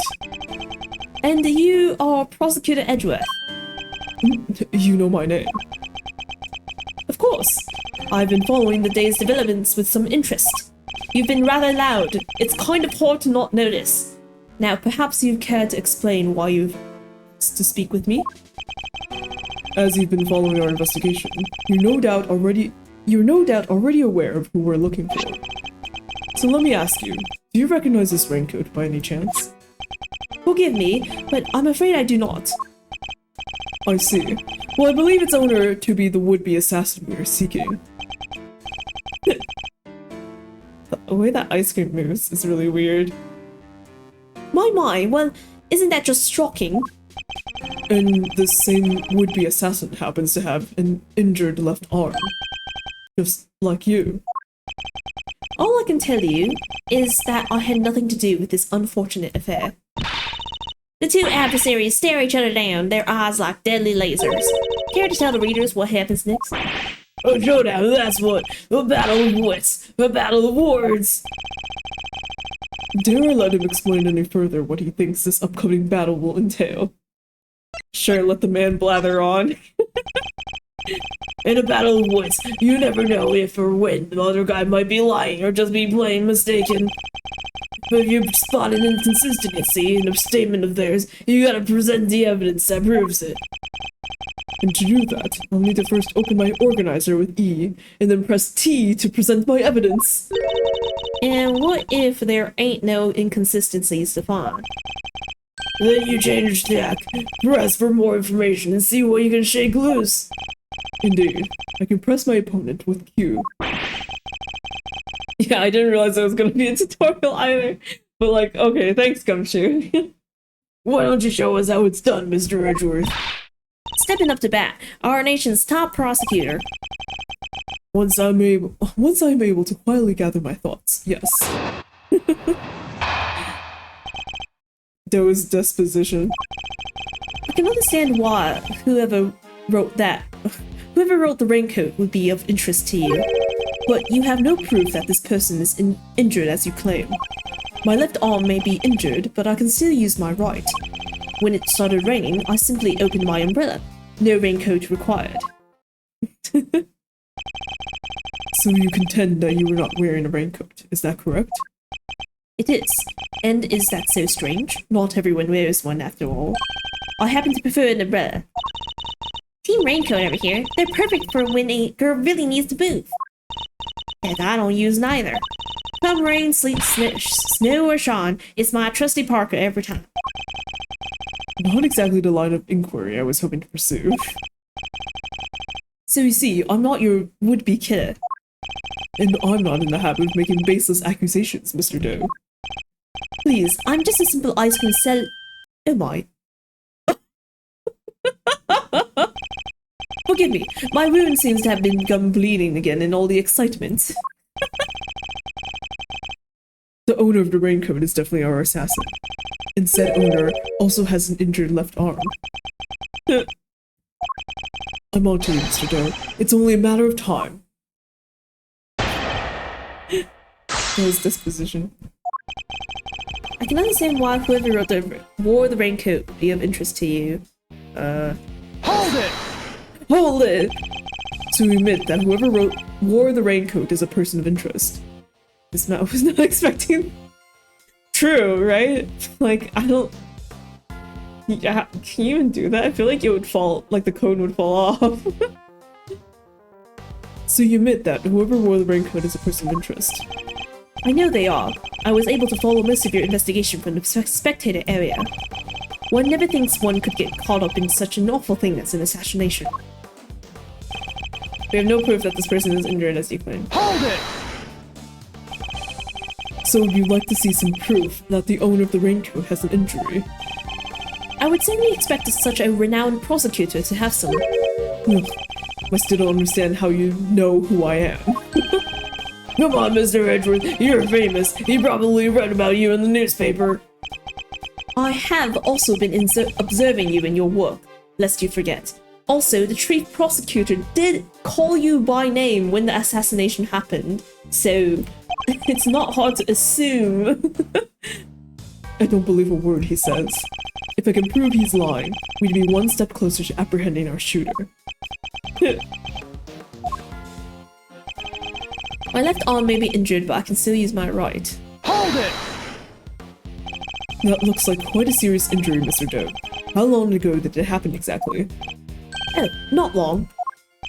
That's all you're going to say on the subject? Well, it certainly made for serving ice cream more difficult, and stopped me from holding my umbrella while I work. Oh. Instead of raining, simply open my umbrella, no raincoat required. Didn't you just say you can't hold your umbrella now? And yet, you don't seem to have an umbrella on you at the moment. Didn't the rain stop only a short while ago, just before the shooting? It did indeed. I remember because I was suddenly inundated with customers. That was less than an hour ago. Are you trying to tell me you lost your umbrella in that short of a span of time? Yes, that is exactly what I'm trying to tell you. After all, it only takes a moment for someone to steal an umbrella, and especially in a crowd of that size. That's entirely possible, I suppose. I had my umbrella when it was raining, Mr. Edgeworth. That is a fact. And then you lost the umbrella to the crowd, huh? Yes, it's just one of those things. I suppose you're going to tell me that his wound reopening is just one of those things, too. Well, it, kinda is. No. The assassin's left arm is injured.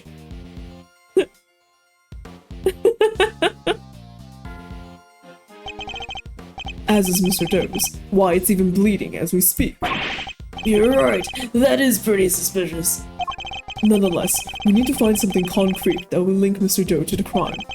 I should press E to open my organizer and look over all the evidence again. Okay. Injured as you claim. Present. Raincoat. Objection! Nice. Yay! It's gonna be all bloody. Yeah. Oh well.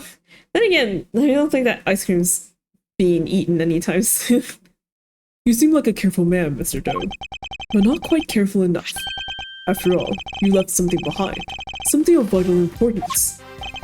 I'm afraid you must have me confused with somebody else. Hill does not belong to me. Or do you claim to have some kind of proof to support your accusation? Your arm isn't troubling you too much, I hope? Your wound seems to be bleeding again. I'll survive, though I can't pretend it's not something of an inconvenience.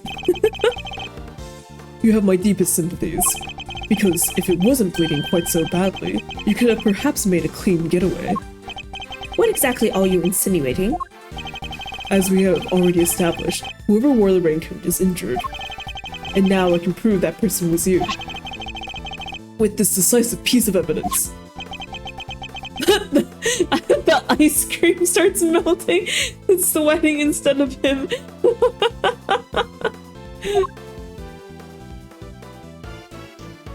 Tisk tisk. You see, Mr. Doe, there is a small amount of blood on the inside of this raincoat.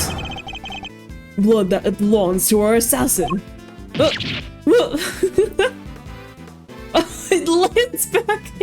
What is that ice cream cone?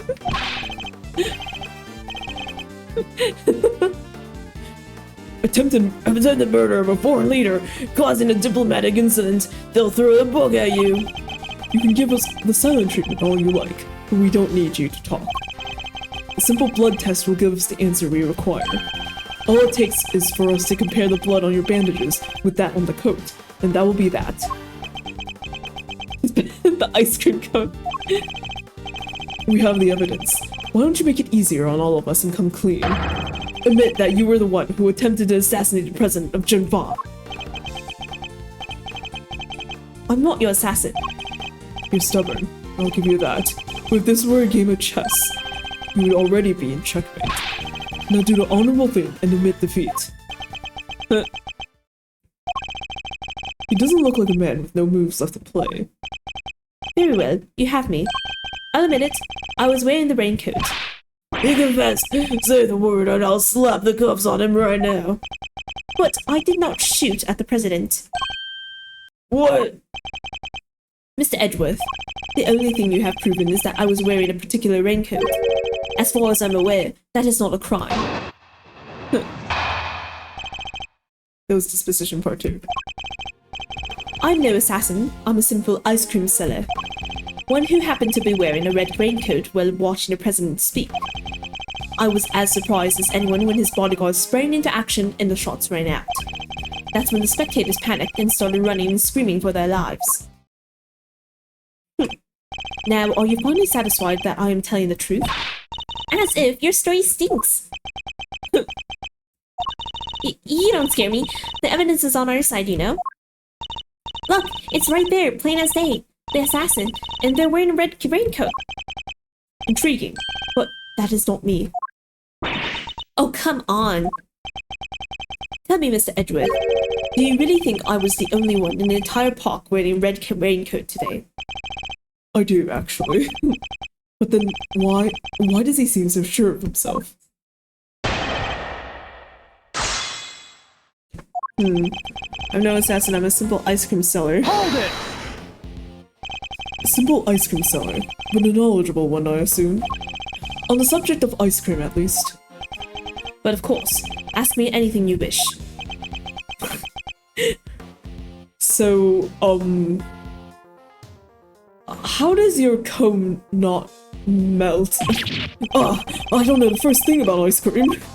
You know what the, most important thing about making ice cream is, of course. Mr. Edgeworth? Why, the most important thing about making ice cream is to approach it with a virtuous heart.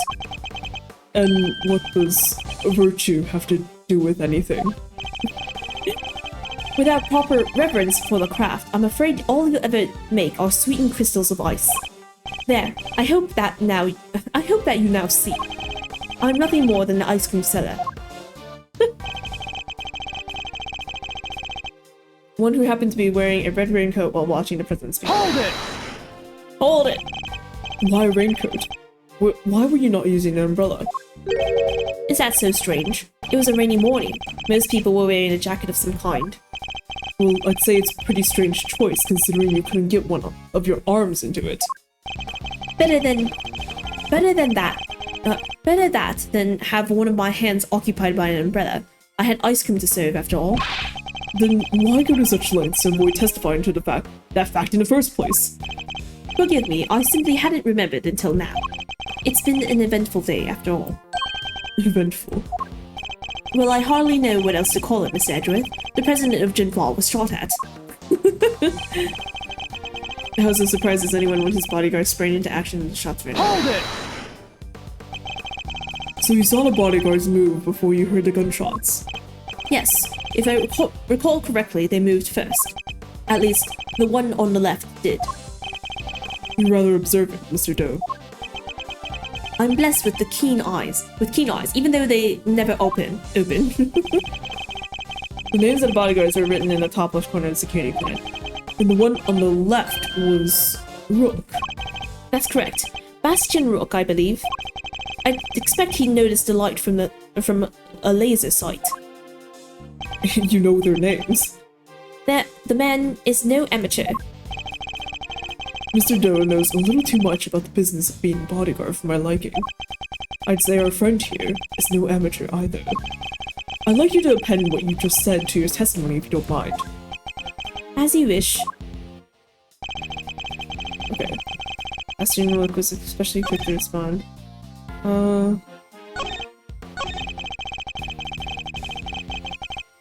Okay. Hold it! Open when he's working. True, it would make for a good contrast. So the bodyguard on the left was the first to move. By the smallest fraction, yes. He reacted admirably swiftly. His name was Bastion Rook, did you say? No, you said also Jet!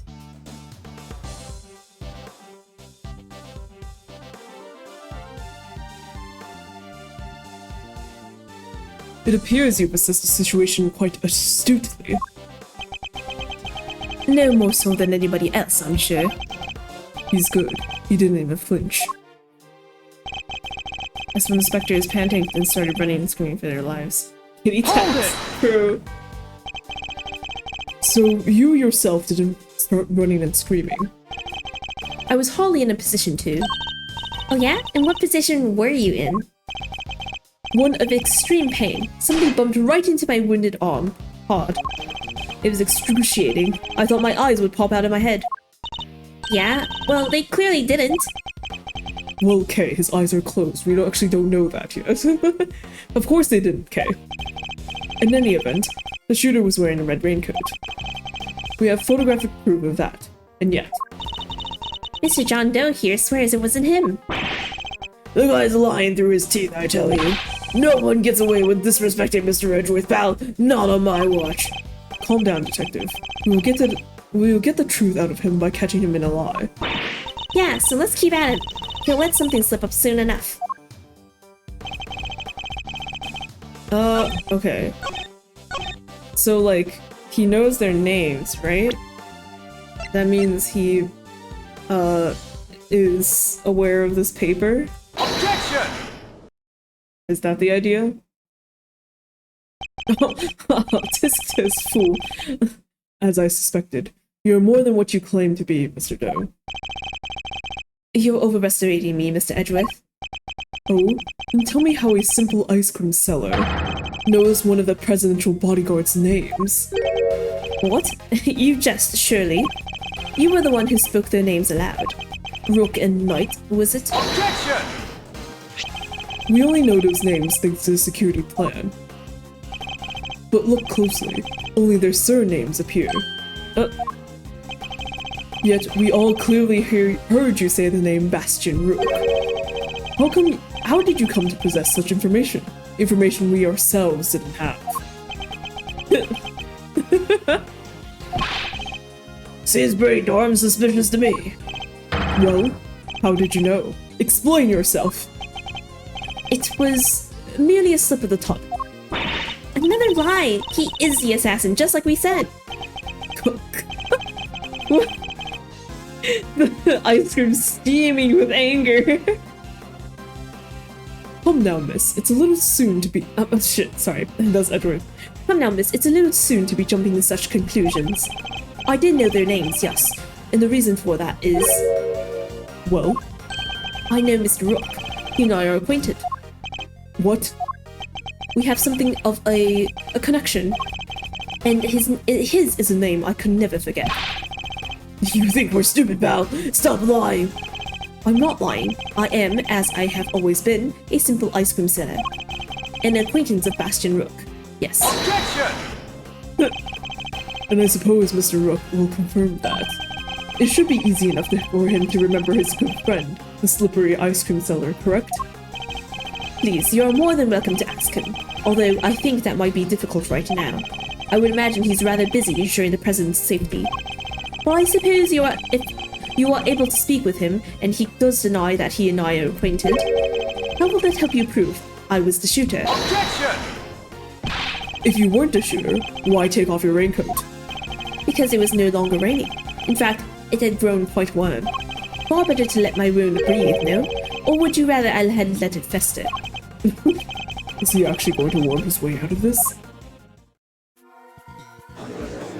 Oh, What are you waiting for, Mr. Edward? Hurry up and arrest the man. He's clearly guilty. If I were you, he'd be in jail already. you might be willing to arrest a man without sufficient proof, but I am not. No, come on, Mr. Edward. There's gotta be something you can do. Shocking scenes here as the culprit seems all but certain to escape justice. It seems the court of public opinion has spoken. Very well.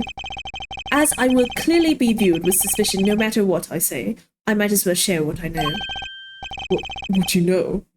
What's his angle here? I saw them. I saw another person with a red hood. What? Are you kidding? It's a person you captured in your photographs. Oh, shit! Oh.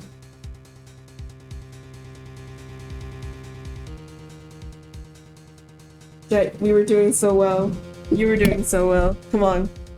We can keep pursuing.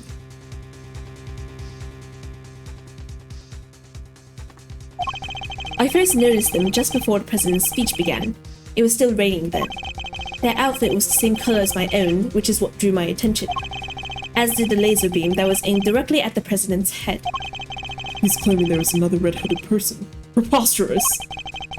I knew that if anyone saw me dressed similarly to this individual, I could fall under suspicion myself. So naturally, I removed my raincoat. Objection! So not only did you see the assassin, but they were wearing the exact same thing as you. How very convenient. I thought you might find it far-fetched, hence my not mentioning it until now. I know you law enforcement people are very skeptical types. You would never have believed me. Especially not if I had said the shooter was standing right next to a sitting prosecutor. Well, I know you don't mean me. I wasn't even summoned until after the shooting. No, not you, Mr. Edgeworth. Your colleague over there. Huh? Me? Yes, the photograph will prove it, I am sure. Easy? You see, right there, in front of the person with the red hood. That's me, yes, but what exactly are you saying? What's his endgame here? As I mentioned, I have been following your investigation with some interest, Mr. Edward. And while pondering the details, I noticed something strange. Strange? What exactly? Come now, a man of your talent should be more than capable of spotting a contradiction such as this. I'm afraid I don't follow. The picture shows the chief prosecutor, Mr. Payne, and the shooter. Oh, that's a chief prosecutor? But there's nothing weird about that, is there? Think carefully. The picture was taken right in the middle of the president's speech. One of the other pieces of evidence you've gathered is inconsistent with what we see here. Right in the middle of the president's speech. Where's Mr. Duck? Which piece of evidence is inconsistent with what is in this picture? What? Huh? Wait. Shows Chief Prosecutor Mr. Payne and the shooter. Are they saying to... Is it this? Laser?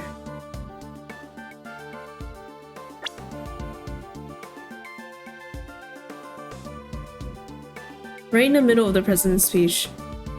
One of the other pieces that you gathered is inconsistent with what we see here.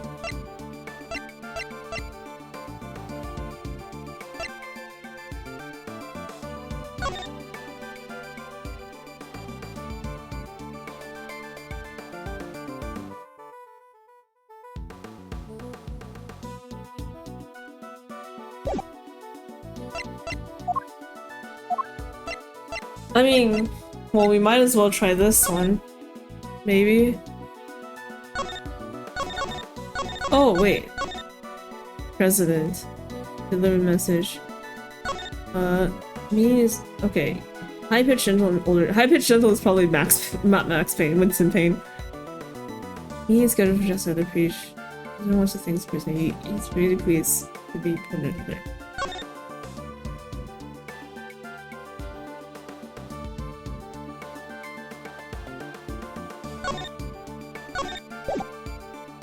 Well, it's not inconsistent.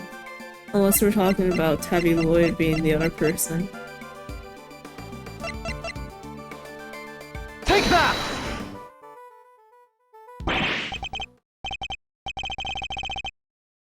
Oh. Okay. It is.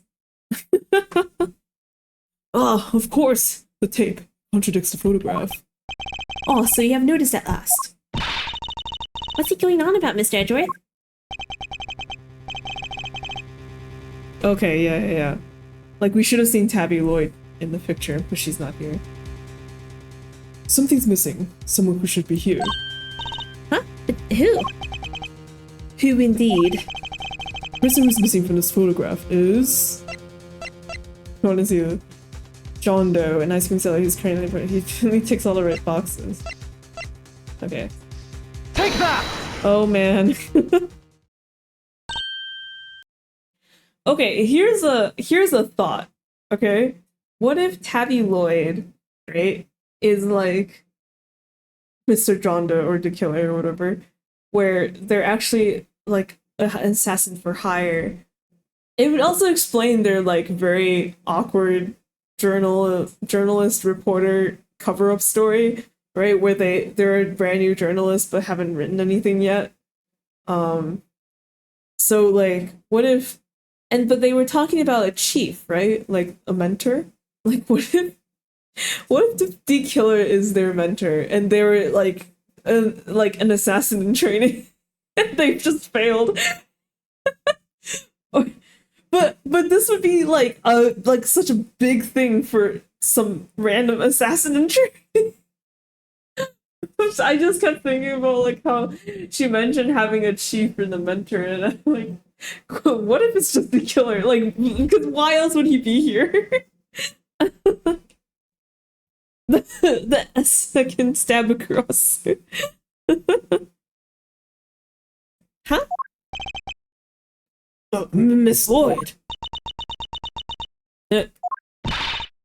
How do you figure that? Mr. Payne's voice can clearly be heard on Miss Lloyd's tape.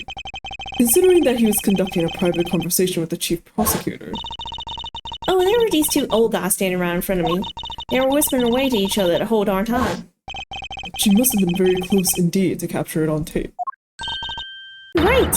But she's not in the picture! Precisely. Well, Mr. Edgeworth, do you still believe that you have been hounding the right person? Miss Lloyd, would you mind answering a few questions? Whoa, y'all are fixing to put me under the microscope now? Alright, sure. Knock yourselves out. I got nothing to hide. Miss Lloyd's testimony. It ain't like I was standing still the whole time. Nah, I was running all over, roving reporter style, and that was a big old crowd. Guess the picture must have been taken while I was in one spot, and the tapes from when I was in another. So quit giving me the evil eye. Ain't nothing but a misunderstanding. There's no doubt about the voices on the tape. That was Mr. Payne and the chief prosecutor. I'm certain of it. Tabby wouldn't lie to us. I know she wouldn't. But if she did, that would mean... That she's our perp!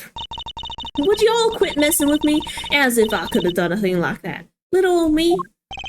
I might be inclined to believe you, if your testimony didn't contain a glaring inconsistency. It does? I thought I was pretty good. Seems I have no choice to present her with the evidence and expose the contradiction. Low-key, I don't know what line it is, so I guess we'll find out together. Ain't like I was standing still the whole time. Hold it! Why would you be moving around if your main aim was to record the president's speech? What now? How do you mean? Surely the speech would have been best recorded from a single consistent position. Well, see, that is, oh yeah, ambiance. That's the word I was looking for. Gotta capture the ambiance. Can't put that electric atmosphere down in print if I don't have a bunch of it on tape for inspiration. Surely all you achieved was to fill the tape with unwanted background noise. Y'all are questioning my methods now? I don't do standing still, alright? No, I was running all over roving reporter style and that was a big old crowd. Hold it! Okay. You were running all over. Where exactly? Sorry, I just went to look at her jacket. And it says, okay, well there's Go You on her shoulder, which is the airline, right? Toto on her collar. I can't read what it says on the bottom because it's covered by the tape recorder. I think maybe Gatewater is across her chest. It just seems like a bunch of random brands. But there is the word pipe, which matches the bag that we found with the evidence in it. Wow, the answer was right in front of us all along. Here, there, and everywhere, I guess. What, you don't know what all over means? You don't think I remember exactly where I was and when in a crowd like that? What do you want from me? I'd like you to at least tell us whether you were to the left or right of the stage. Left? Yeah, left, I think. The suspect in the picture was on the left-hand side, too. A coincidence? Guess the picture must have been taken while I was in one spot, takes from when I was here. Hold it! So the fact that you were not in the picture is to be expected. Is that what you're trying to tell us? It surely is. I caught your pals, the prosecutors on tape while I was in one part of the crowd. And then that picture was snapped while I was off someplace else. Look at it that way, and it all makes perfect sense. Your assertion, then, is that the picture and your recording were taken at different points in the speech. Yep, timing's everything. You learn that soon enough in this line of work. So if I can prove that the two things did happen at the same time, her entire defense will come tumbling down. So good, giving me the evil eye ain't nothing but a misunderstanding. Hold it! Evil eye? Are you suggesting that I might be attempting to intimidate a witness? No, I'm just suggesting that you lighten up a little. Frown that way for too long and it'll stick. Ain't nothing so bad that a little smile can't make better, won't you say, Ruffles? I'm investigating the shooting of a president, Miss Lloyd. A smile is highly unlikely to help with that. So proclaim the prosecutor, all while beaming from ear to ear. Paragraph ends. Perhaps what I ought to do is deploy my even evil or evil eye on her next time. I just can't get a read on her. I don't feel like she's hiding anything super bad either. I agree that she doesn't seem to be ill-intentioned, but who knows if that means something much worse is lying just underneath. Regardless, we must put aside our immediate impressions. Her actions are on the record, and I have proof that contradicts her testimony. Okay. Alright. Picture of one spot, tapes from when I was in another. Okay. She did like fast forward between all this stuff. So this part is like the president thrusts his fist into the air as the excitement reaches fever pitch, and then the president says that thing, and then the gunshots, right? So the picture with the laser pointer, his fist is in the air in that one. Yeah, so like it must have been when he was saying that line, you know? I don't really think that places her here because she could have been anywhere in the crowd and saw that happen, right?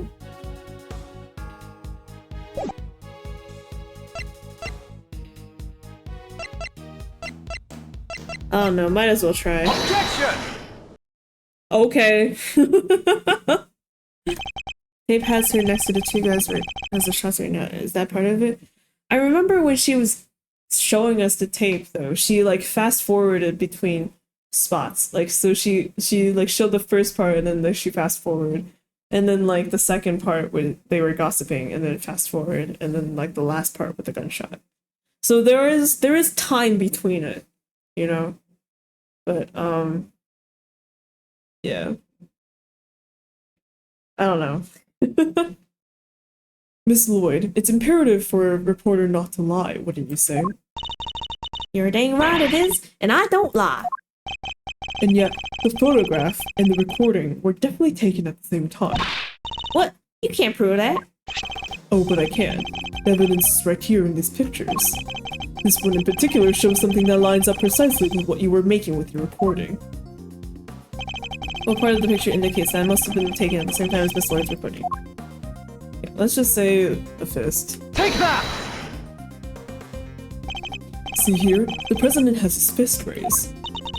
And what about it? Would you be so kind as to play us the tape again? I see, it ain't that simple. What if I were to tell you that you don't have a choice?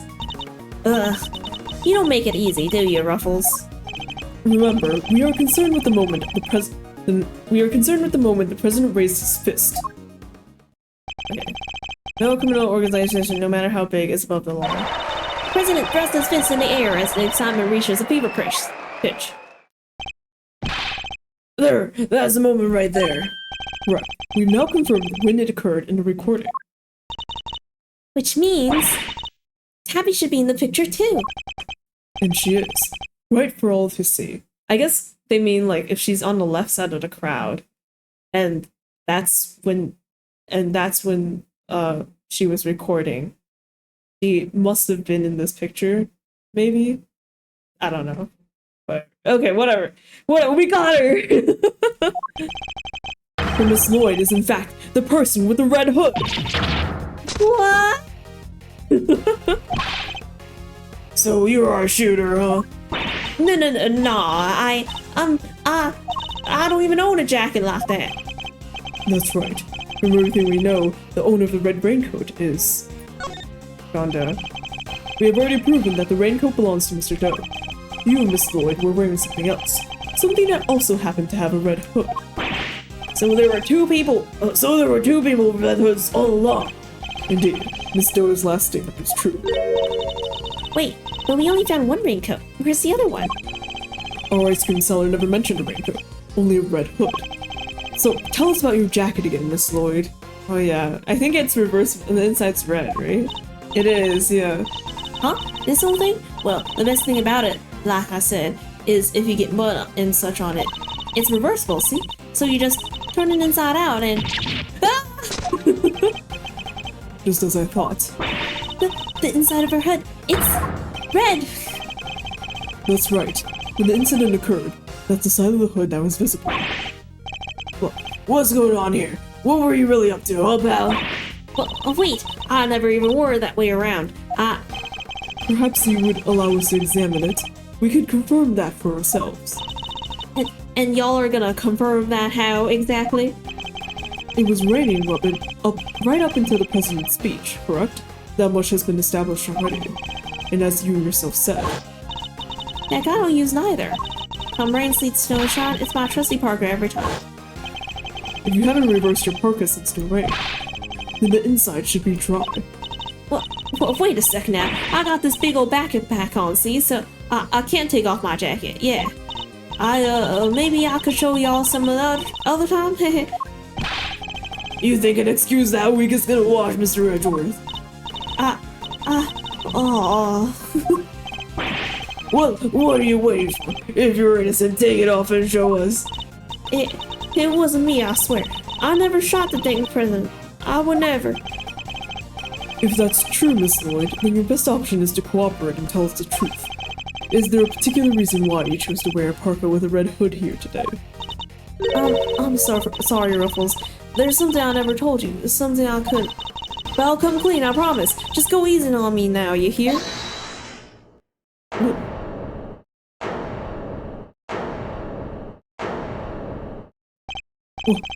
Who said that? Hold your horses. It's a little soon for the endgame. What? Oh my god! It's the knight!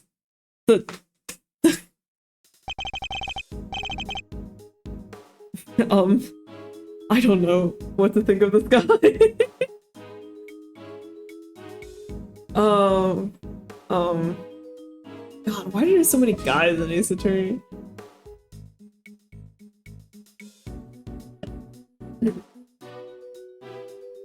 Hans. No, but real. My first thought was Draft.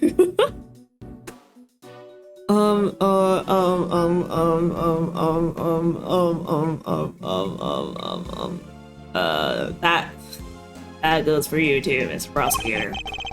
You lost this one the moment you made your opening move. That's one of the men from Kay's photograph.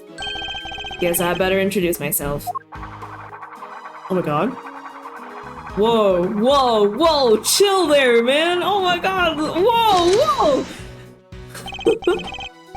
Oh my, what? The name's Bronco Knight. I'm the president's personal bodyguard and second in command of his security detail. Put that thing somewhere else, pal. What the heck is wrong with you? Sorry, can't help myself. It's just too much fun being this good. You're not a member of law enforcement, so how did you get a gun? This old girl is on loan from Junfa, temporarily issued to us presidential bodyguards. Anyway, never mind that. I got 2 tidbits of news for you. You want the good or bad first? Choice is yours. I'm indifferent. Whichever you prefer. Really? You're giving up the first move advantage, just like that. Whatever, your loss. Guess I'll push out the first pawn then. What is he doing with his fingers? Pinching the air? What? So you play a little chess, I take it. Oh, is that what's supposed to be chess? Air chess? Ah, fellow fan. Are you Mr. Red Suit? The name's Edgeworth, and you could say I dabble. Mental chess. Duly noted, Mr. Edgeworth. Alright, I'll start with the good news. The president's okay. Didn't suffer so much as a scratch. He didn't! That's a relief. Particularly for the young lady. Oh, particularly for the young lady here. That means there's no longer a murder charge on the table. That is good news, huh, Tabby? Yeah, cause I never... I mean, wait, why did we all agree that I did it? Now for the bad news. The only reason the president's alive is because we bodyguards did our job. One of us did anyhow. Our boss. Put himself in the line of fire. You're referring to your colleague, Mr. Rook. Yeah, it's game over for him. No way! Rook is dead. A genuine loss. So, you're saying that Tabby... Yeah, your friend here killed my colleague. My brother in arms. Oh, heck no. I didn't do it. I didn't kill anybody. I could never. I'd shut my mouth if I were you. Sure, we did what we had to. Sacrifice one of our pieces to protect the king. But to lose someone like him during a castling, it's a real shame. Castling? What does that even mean? It's a chess term. Very simplistically speaking, it's a move where a rook switches place with the king. And then why didn't he just say so? Mr. Knight, was it? Yeah, what? We'll need to see the victim's body right away. And if possible, I'd like to ask the president a few questions. Sorry, no can do. And why not? That's the third piece of news. It's the piece you're gonna like the least. I thought you said there were only 2. The National Police Force of Junfa will be handling things from here. What? You better be kidding, pal. This investigation was assigned to us. We're not about to hand it over. You're the Edgeworth, right? The one the chief prosecutor called out to after during the crowd. The one who solved the Yatagarasu case. The president mentioned you. I'm honored to have warranted his attention. Makes sense that the chief prosecutor would assign this one to you. Wait, the chief assigned me to appease the president. But that was a mistake. A big one. You should have given the case to somebody with a spine. You're free to take it up with President Wong. If you enjoy diplomatic incidents, that is. Ugh. You're coming with me. We'll continue this on the presidential plane. No, no. I never did nothing, I swear. We can do this the hard way if you like, but in Junfa, justice is served one way or the other. Ruffles, come on, you gotta help me out here, please. Miss Lloyd. She was one in the Red Hood. There's no denying that now. But I can't help feeling we still don't know the whole truth behind this case. I'm innocent. You gotta believe me. Can I really let this happen? Is this really how it ends? The look in her eyes, the crack in her voice as she begs me to help her. This is no act by a criminal. She's genuinely scared. And if I let them take her, we'll never know what really happened. It's gonna come from Mr. Doe as a simple ice cream seller. Well, the thing about the killer is that we can't, like, if we do actually uncover that it's him, he'll be arrested on the spot. I don't think that's gonna happen. What? Oh! What the? Get your filthy hands off of. Oh. Oh shit. Never mind. What now? Is that really any way to greet me?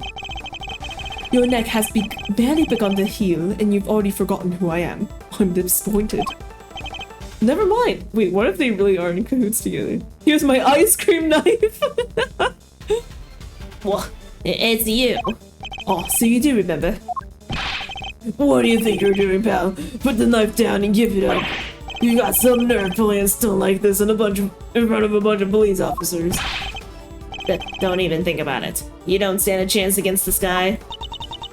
But who are you really, Mr. Doe? Let's just say that I'm no simple ice cream seller.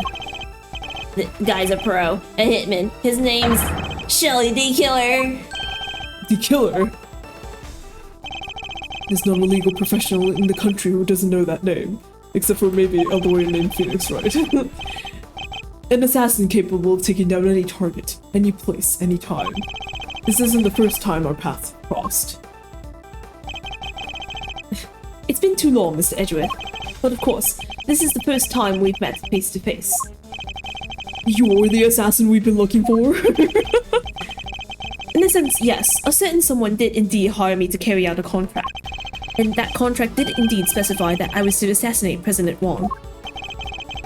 Okay, well, there we go. Okay, well, okay. I swear I've seen this picture in one of my old files before, but... Ugh, how could I have been so careless? He has such a memorable face as well, I don't know how we keep missing it. My bandage proved useful for bringing a knife into the park undetected. But I miscalculated in certain other regards. You didn't bring a gun. Now, shall we play a little game, Mr. Knight? I know how fond you are of such diversions. The stakes must be high in order for it to be fun, of course. Shall we wager, say, your life? What do you want from me? I would like you to allow Mr. Edgeworth to remain in charge of the case. He what? What are you up to, the killer? I would simply like our mutual friend to see things through their conclusion.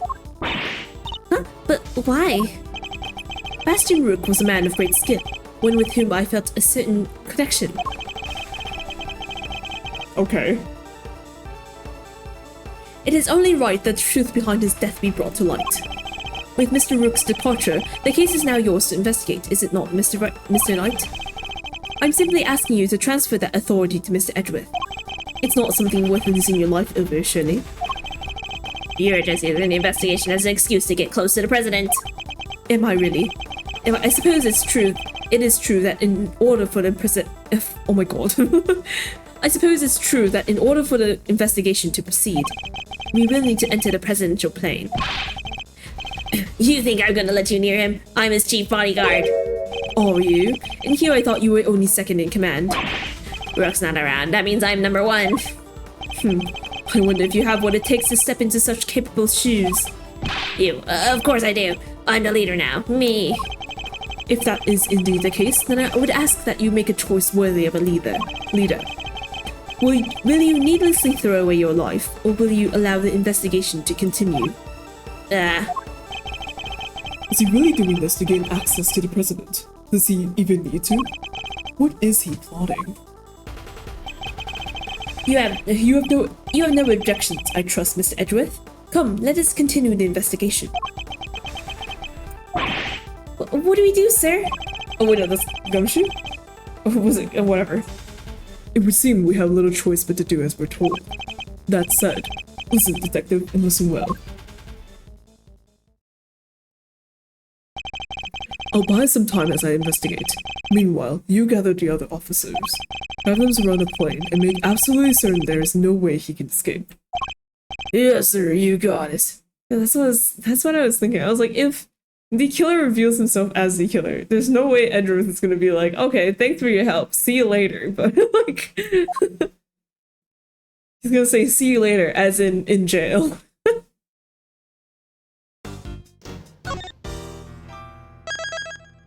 Yahoo! Oh, maybe I should have saved over some files. Oh no, never mind, I have space. Great, great. With the death of Bastion Rook and the revelation that Shelley the Killer was in our midst.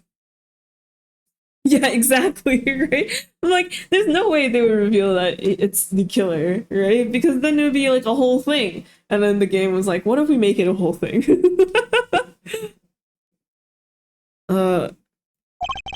The case had taken a turn we could have never predicted.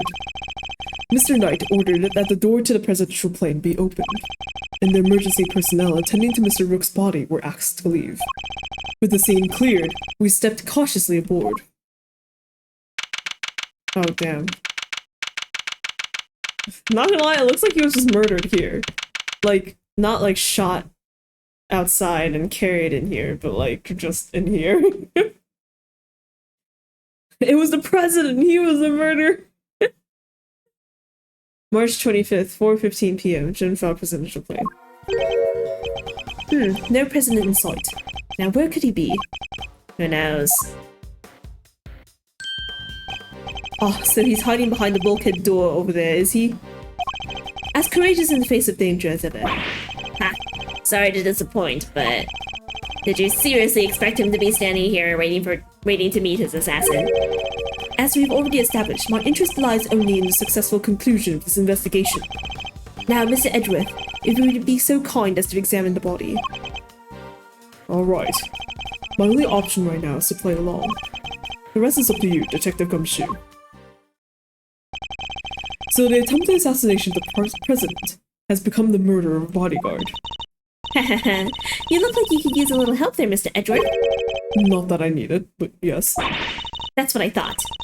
Then there's nothing else for it. Kay Faraday, great thief extraordinaire, will just have to take it from here. Oh, really? You mean you're going to solve the case for me? Nope. I thought not. But I will provide vital assistance. Now let's get to scouring the crime scene from top to bottom.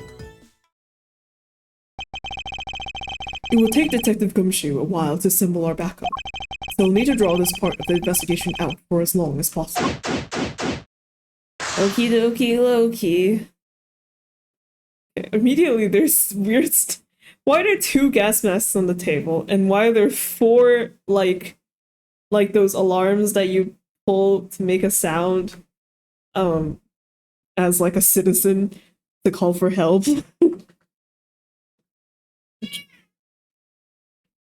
Jinfa presidential plane. Okie dokie. Where are we going?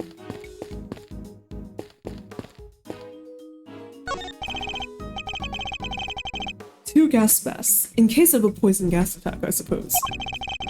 But there's 3 people, right? There's 2 bodyguards in the present, so one of them is just gonna die? The president certainly seems to think he's at risk of assassination at all times. Wow, gas mask! I've never seen one before. I've heard plenty about them, of course. Oh, from a fellow thief, I presume. No, from the Jammy Ninja. You know, my favorite kids' TV show. Princess Murasaki was getting married, but toxic ninja Wolfsbane showed up to lay down some sick burns. And time to tune out. Might save myself a brain cell or two. I like how the providers were probably like, hey, he's probably into kids show too. So like, what would she be into? Steel Samurai? It's like, no way, she can't overlap with Edgeworth. We have to.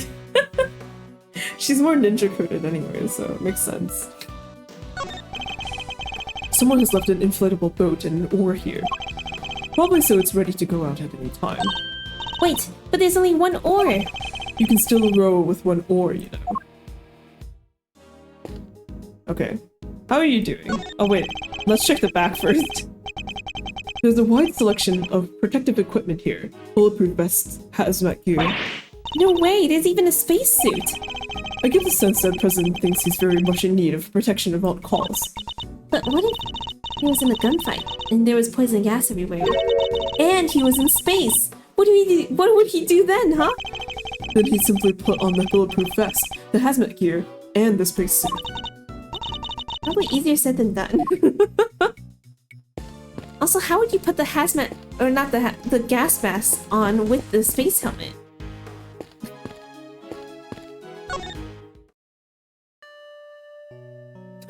Oh no. I didn't do it. I'm a reporter. I bag scoops, not souls. But then why lie about your jacket and the laser sight? I just knew y'all would think it was fishy. Is that really all it was? Please, you gotta believe me. I could never do something like this. I'd like to tell you everything will be alright, but just try not to worry too much. If you really are innocent, I'll prove it, one way or another. Thanks, Chief. I believe in you. Also, though you do have to tell us the truth though, like what the fuck? How many times must I tell you? I'm not your chief. Oh, sorry, Ruffles. Clean forgot you were Chief number 2. That's not what I meant. Ugh. Okay.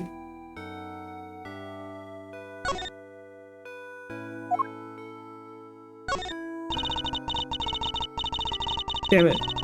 The prosecutor's manner is impenetrable, and he cross-examines his subject without mercy. I was rendered speechless before him. But I haven't even said anything yet. Alright. The president is on the other side of this door. And what a door it is! I bet I could get the better of it, though. Get the better of it. The boys aren't there to be beaten. But look how heavy it is! Look at that lock. It's just sitting there begging me to try it. Calm down, Kay, and think. Why might this door be locked? For me to open it, of course. Precisely, for you to open it, of course. What? Wait, what is the right answer anyway? No! What the president- Okay, if you open this door, you're gonna become a criminal!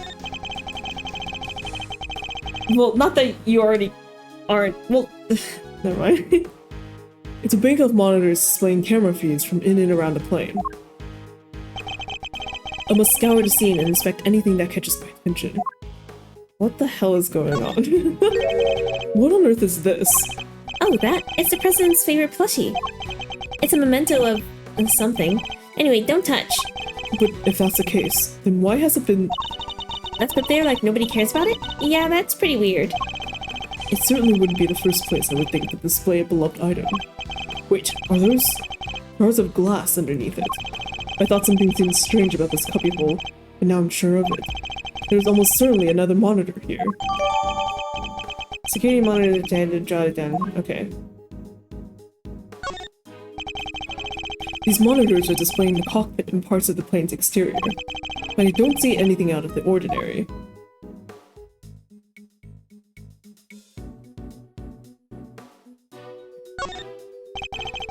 This monitor is displaying the feed of this very room. They didn't go cheap when they bought these, huh? Very high res. Uh-oh, I'm afraid I can't quite tell myself, but... I can even see the little crow's feet around your eyes. The little crow's feet around your eyes! Oh, my bad. They're just usually deeply etched lines, you know, on your forehead. If you've quite finished. That's the outside of the plane. Most intruders could not hope to approach without being spotted. But such measures would be a mere child's play in my case. Whoa, you're saying you can get past cameras like these without being seen? Of course, with ease. You have to teach me how. Please, are you taking on apprentices by any chance? Okay, you do realize who you're talking to, do you? Sorry. Had to ask though. What a great skill for a great thief to know. Unfortunately for you, I'm not the type to take on understudies. You're not, huh? Shame. Would have made for a great plot twist here. Shame? In what way exactly? Okay, I guess that's it here.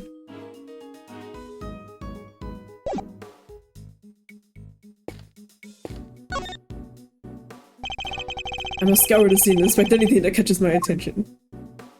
No more nook and cranny, I'm so sad. A curious figure of a curious animal with a curious expression is staring straight at me. And look, there's a big lever right by its butt. Don't even think about it. Oh, I wasn't thinking anything, I swear. I imagine that lever opens the panels beneath my feet. Ah, I see. So he's standing on the trapdoor. I strongly advise you not to pull it. Do so and you will regret it. You know, I'm okay with taking on some advice. Especially when it's from a professional killer.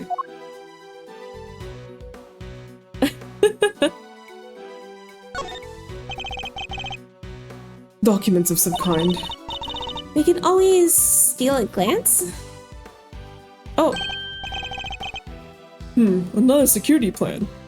It's covered in case amphibious assault. Like from the water?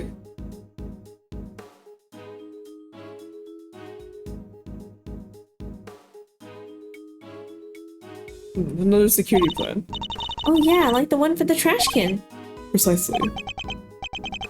What version? Before the swap? Maybe? Oh wait, something seems off. I think it is dated earlier too. It's the same rough diagram of the stage area. Yeah, like the other security plan we found. Oh wait, it's before the knight got injured, so this switched. Rook is on the left side in the new one. Because they have a note there too that knight got injured. Yeah, like the other security plan we found. The one from earlier, you mean? Yeah. Something's different, I'm sure of it. What could it mean? Time to put my powers of deduction to work.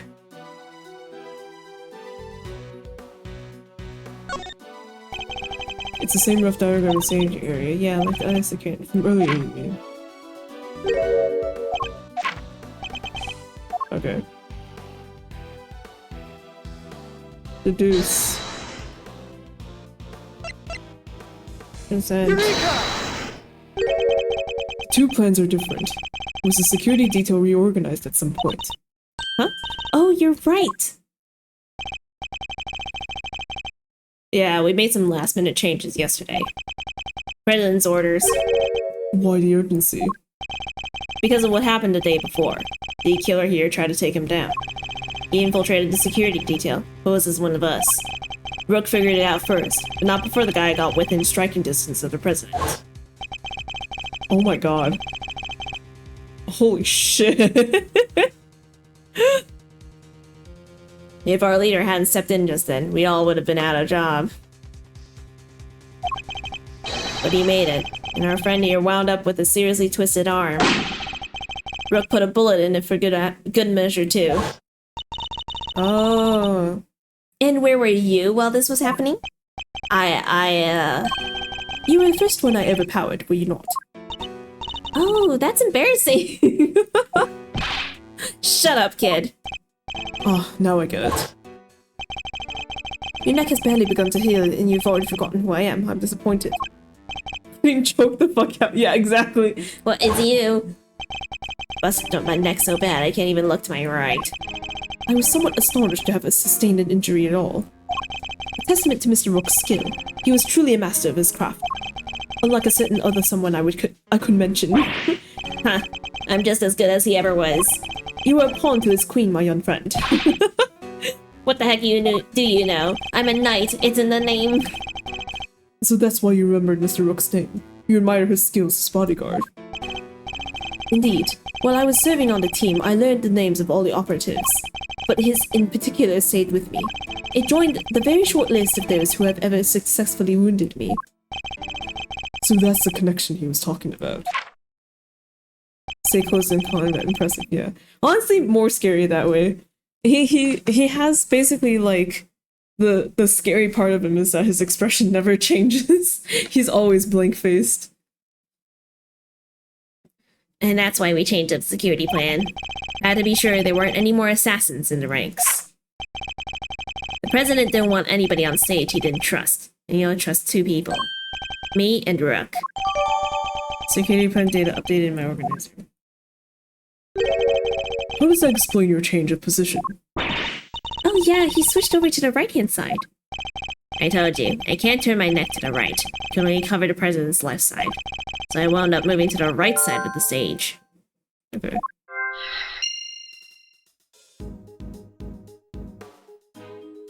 Oh, there's a bullet. That looks heavy. So this is what a president wears, huh?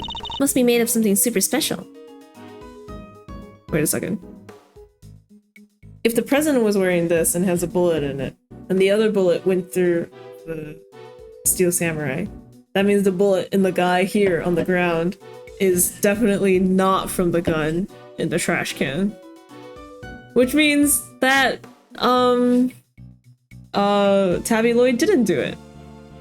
Wait, what if it really was, like, yeah, he was just killed in the plane, you know? It looks like he was killed in the plane too, like he's bleeding out here. If he did get shot, I don't know, like if he got shot instead of the president, I feel like people would have fucking noticed, right?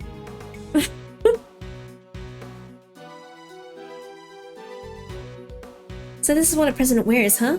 Must be made of something super special. Yes, to protect him from bullets.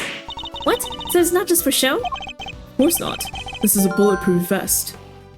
Has a bullet lodged in it. Is it a president's? Oh, so that's what one of those looks like. Why didn't you just say so? Now I feel silly. These personal safety alarms are very colorful. Looks like they get a lot of use as well. I like the president. He seems like a thoughtful guy. Buying these for his kids, maybe his wife too. Why would they all be here if that was the case? No, these are for his own personal use. Objection, Your Honor! It's simply not possible for one person to use this many personal alarms. Why, you ask? Because he is human and therefore possesses only 2 hands. 20 hands wouldn't be enough to count the number of objections I have to that objection. Okay, have you ever thought that he could use his feet? Oh shit, Mr. Edgeworth, you're right. You think of everything.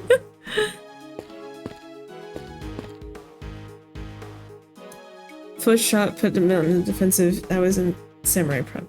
Second shot head since west. Yeah, that's interesting. Yeah, exactly. I'm like, it doesn't seem like Rook died outside. Everything looks like he died in here.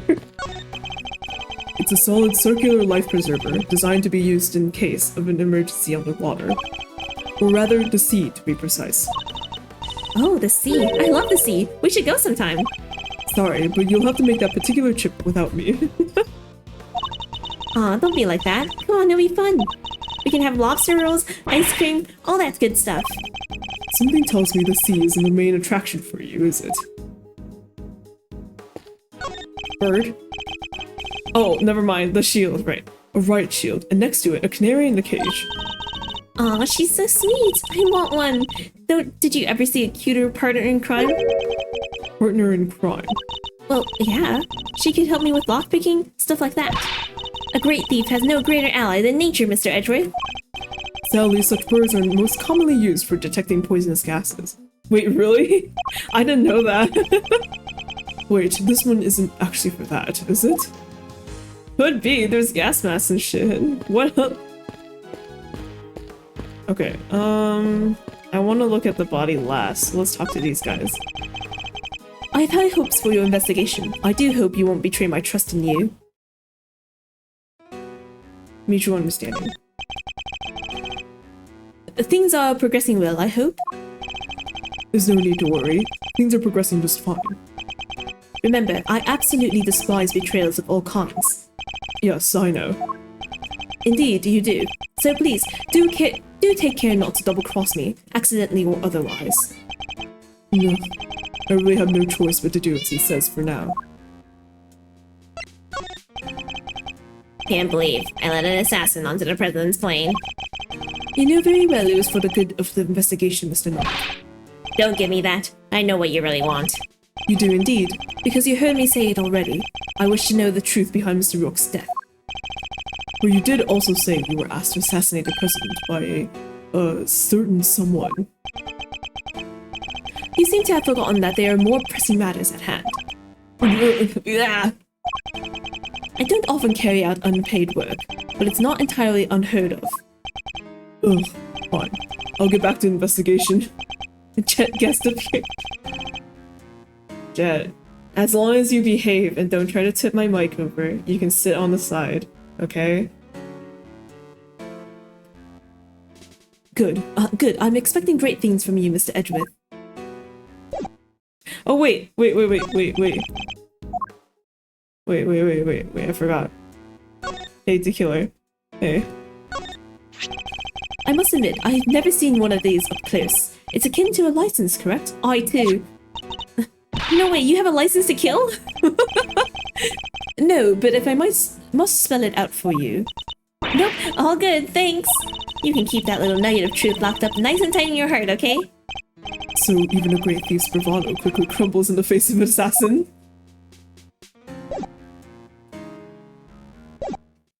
No promises. Alright, let's look at the body. I must look at every nook and cranny. Okay. The bullet seems to have entered just under his armpit and went clean through his body. Oh shit. Oh, okay. Yeah, then maybe it did end up in his vest. Okay, never mind. He doesn't have a bullet in him. He was hit in an area his bulletproof vest didn't cover. Like it was on purpose or something, huh? The cause of death would appear to be loss of blood. Attempts were made to stanch it, but to no avail. Victim bled to death from a gunshot wound to the torso. The bullet passed clean through his body. Never mind. Never mind. Maybe there isn't a third bullet. The medics must have been brought in to try and save him. Sadly, it was too little too late. It's the victim, Mr. Bastian Rook, bodyguard to the president of Jinfa. He's one of the guys that brought the president inside as soon as the shooting started. Which means he continued to do his duty right up until his dying breath.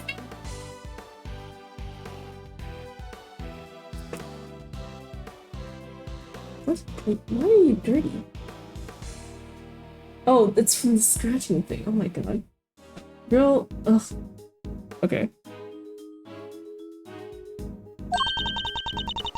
At least he'll get posthumously promoted. Hey, it's better to know when to say nothing at all than to end up with your foot in your mouth. Positioning. If it entered from his left, it couldn't have hit the president based on their updated and confirmed picture. You're right! You're right! Yeah, unless he like moonwalked to block the president. Yeah.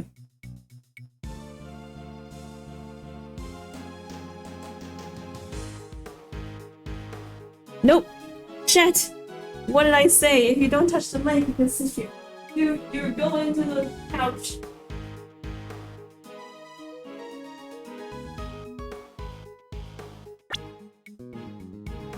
Ain't nothing at all to end up with you. Oh, right. What do you mean? I mean, bodyguards don't even operate on the same rank promotion system as the police in the first place. So the victim was also carrying a revolver. It looks like he was trying to use it. He probably drew it on instinct when he felt threatened. We should check to see if he managed to fire any rounds off. All there. No other signs of the weapon haven't been reused. Was this one on loan from Jinfa too? Yep, sure was. We're always issued with the same model gun. Rook's gun. Okay.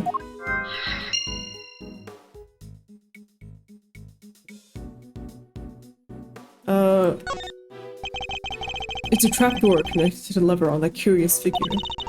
If someone were to open it, everyone would fall through. Mr. Rook, Mr. the Killer. Don't even think about it. I wasn't. I mean, I wouldn't dream of thinking of ways to take you down. Might I suggest you keep your monologues internal? Okay. Nothing about the blood. It's a bulletproof attaché case. Bodyguards use them to shield their clients from gunfire. Oh, that's what they were doing in the picture then, maybe? Maybe they both saw the laser and pulled them out, probably. There was some encased photograph too. Looks like Rook and Knight each had one.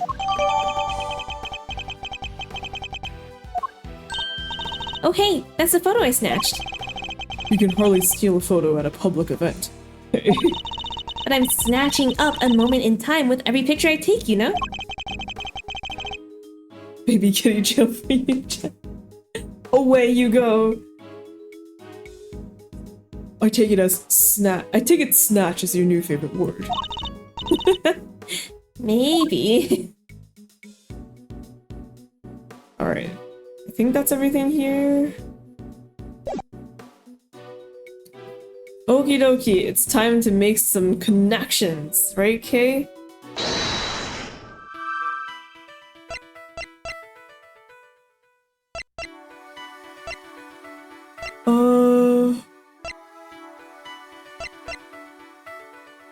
Bulletproof vest.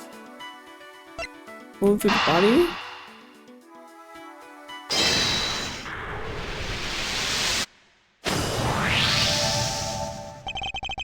Two bullets were fired in total.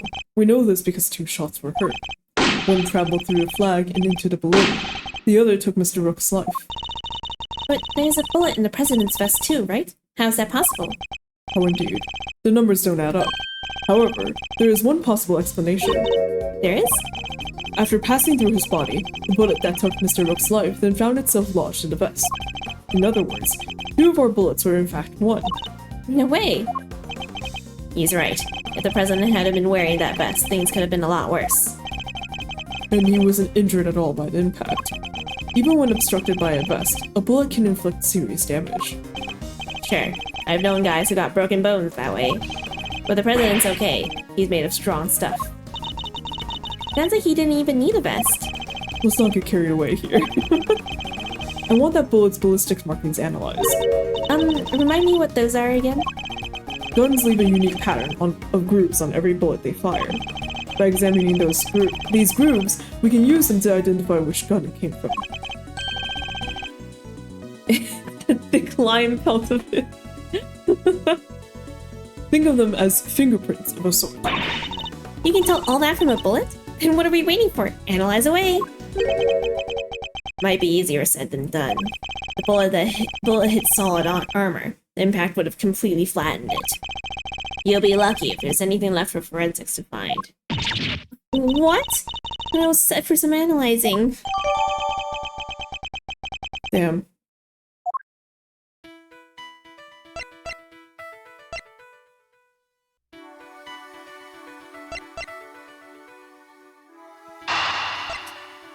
Is this possibly saying that Rook's gun, or like the revolver he used to shoot the president, was from the same, like it was also on loan?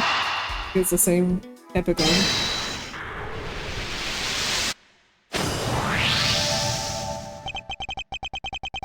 The 2 guns are exactly the same, meaning it's likely that the one we found is also from Jinfa.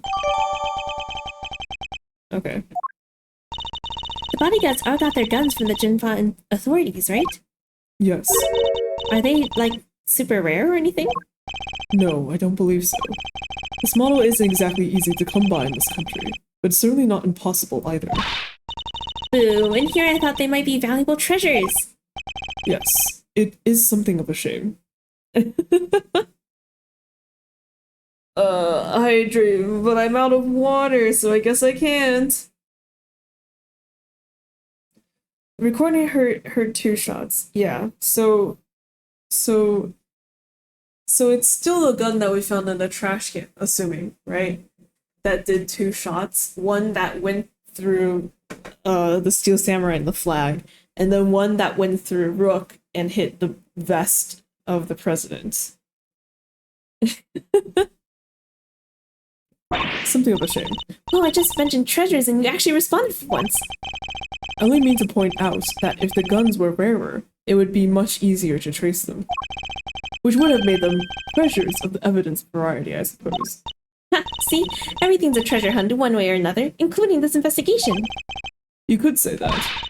Alright then, it's treasure hunting time. On with the investigation.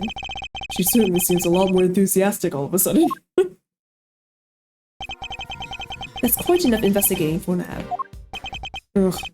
What is taking so long to check the gumshoe? Well, Mr. Edgeworth, have you solved the case? No, not yet. Is that so? Then perhaps interviewing another key witness might help you do so. Another witness? Who? You don't mean the most important witness of all, the man on the other side of that door. He really intends to have me question the president. Now, if you would be so kind as to summon him, Mr. Edgeworth. Stop right there, D-Killer. You're nuts if you think I'd let him anywhere near you. Well, Mr. President, I'm sure you are watching us through your security feed, aren't you? In which case, I politely request that you show yourself. That is, if you value your bodyguard's life. Grr. The president's just like, yeah, actually I don't value his life at all. Peace. The killer, penguin assassin, see. Oh. Thank you for the summary, yes. So I think ours is still lurking.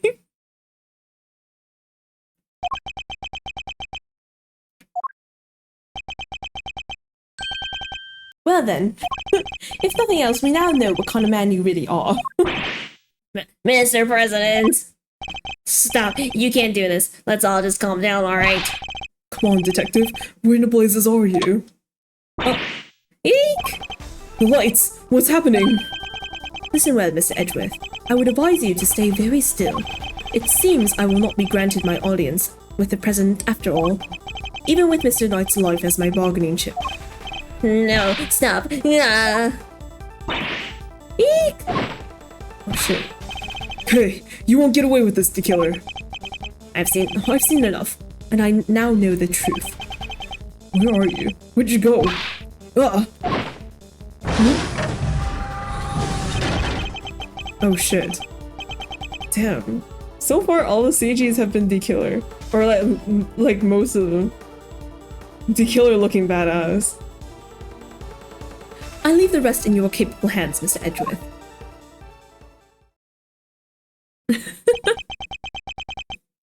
Worth. Sir Edgeworth. Detective Gumshoe! Sir, Sir, Mr. Edgeworth, sir. Edgeworth! It's just on the ground.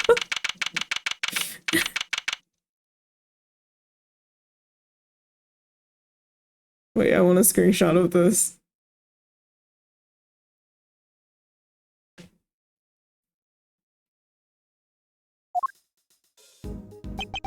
I must have been knocked unconscious. And definitely not fainted of my own volition. Sir, you're okay. Are you alright, Mr. Edgeworth? Never mind me. He didn't hurt you, did he, Kay? Nah, I'm fine. Only just woke up myself. My head will be sore for a while, but that's about it. So, you can stop worrying. Detective, did you manage to stop the killer? Well, see, Miss Lloyd came running out of the plane and, she told us he flew in the coop. We were too late. Sorry, sir. Holy shit, my throat. Bodyguard over there told us something too.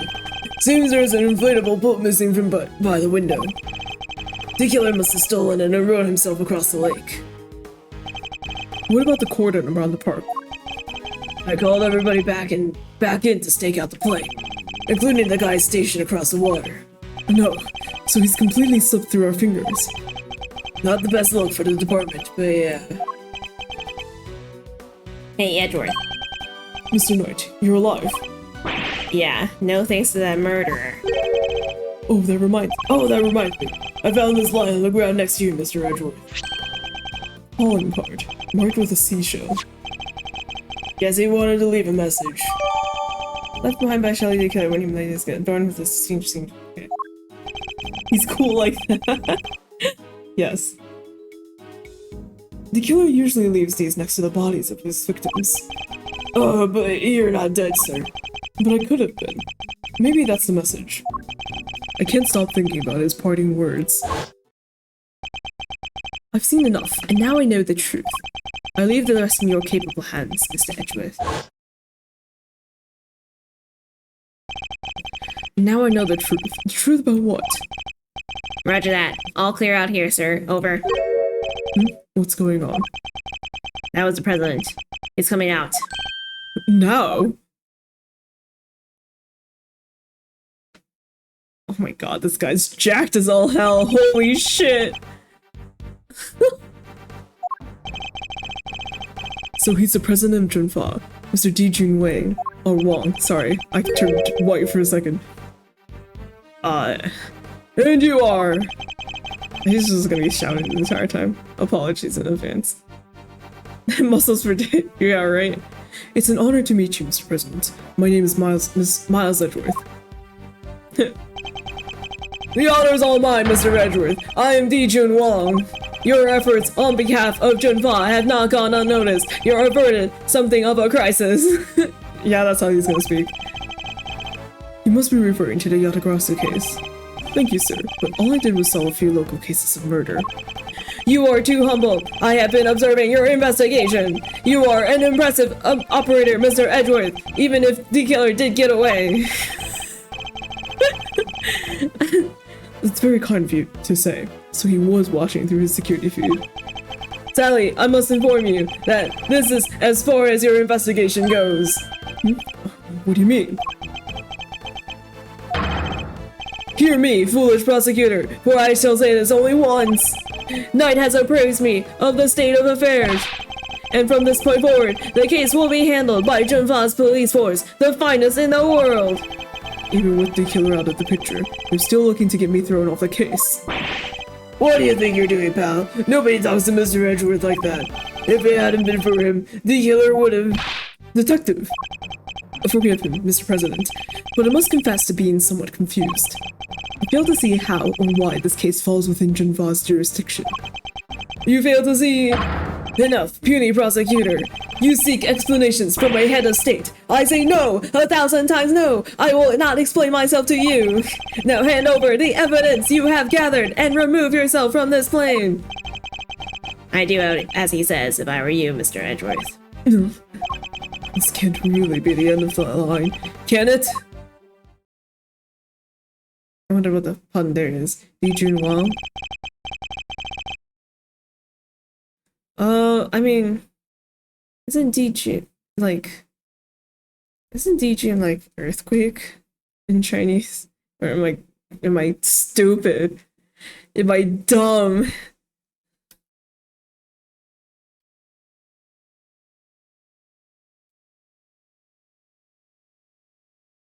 Oh no, it's Di Jin. Never mind. I'm dumb. I'm a dumbass. I'm a big dummy.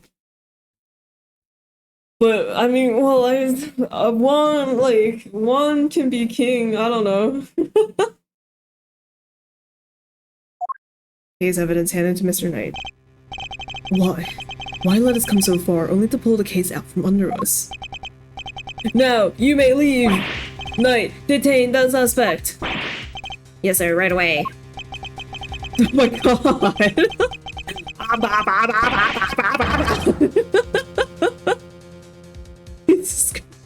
To make an attempt on my life to murder one of my faithful servants, the effort attorney, the villainy.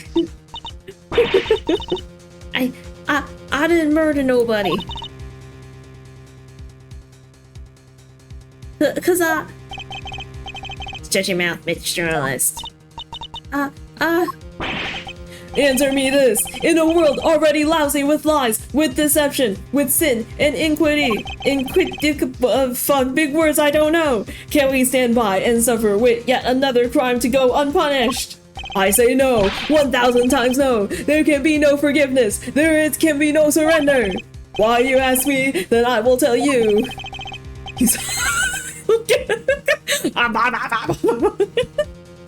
He's hiding something, I'm certain of it. He just keeps yapping on and on.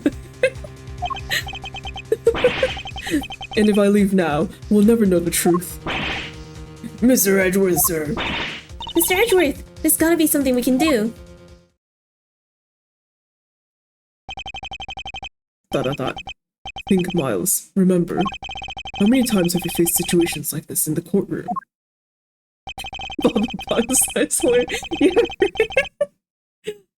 Most of the times when they make talking sprites, they do a couple mouth forms, like they do O, E, ah, right? But he just You've confronted the lies of witnesses and countered the arguments of other lawyers, especially blue-suited, spiky-haired ones. Has the critical evidence always been laid at your feet? No. And yet you always got to the truth of the situation in the end. With your greatest weapon of all, your words! Oh my god. Tis, tis, tis, President Wong. It's chess time! Now, let us analyze the state of play. Begone, puny prosecutor! Or do you dare defy the direct order of a president? Not going to listen. He clearly means to drown out any objection by means of pure rhetorical force. When an opponent is on the offensive, the best thing I can do is bide my time and wait for an opening. As he said himself, he's a head of state, a seasoned politician. He won't open himself up to attack easily. I can't let him bully me into submission. I have to stay calm and alert. If I can read his movements and expressions correctly, I may be able to find my moment. My first aim should be to find out why he is insisting on Junfa taking over the case. The board is set. Time to make my opening gambit. Okay. We'll take it. Explain to me why I'm off the case. I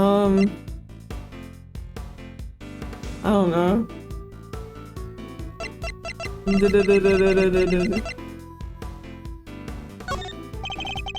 Could you at least explain to me why I'm off the case? Imbecile, cease your insolent jabbering! I need not explain myself to you. My reasons are my own, and they are none of your concern. If I want to take this any further, I'll need a clue of some kind. Let me try another attack for now. Please, about the case. Did I give you permission to speak? No, 1,000 times no! Okay, then I won't speak. I'm the leader of Junfa. I have no time for your insolent backchat. I was simply hoping to confirm one basic fact. You say that the investigation will now be assigned to your national police force. I do. Now not enough of your pointless questions.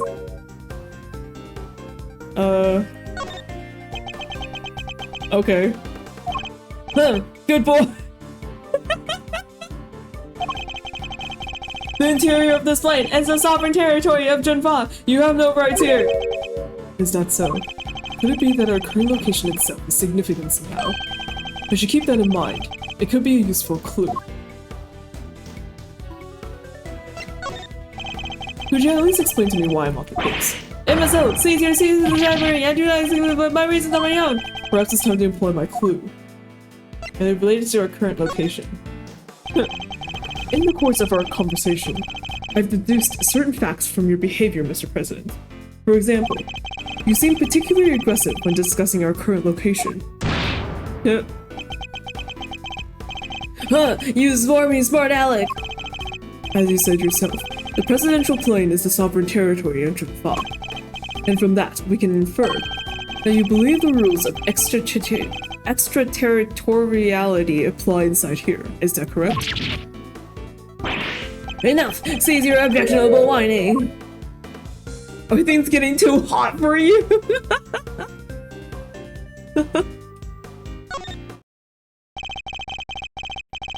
Damn. You can rant and roar all you like, but you won't escape my scrutiny. It was unmistakable. The moment I mentioned extraterritoriality, you became visibly agitated and sweaty.